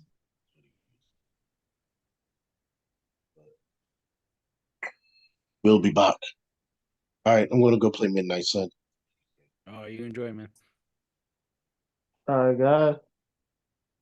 Hey, enjoy Gentlemen. Dynasty. No, I'm gonna try. Hey, best you can. Best you can. It's good. You're supporting both. You're a good fan. You're good.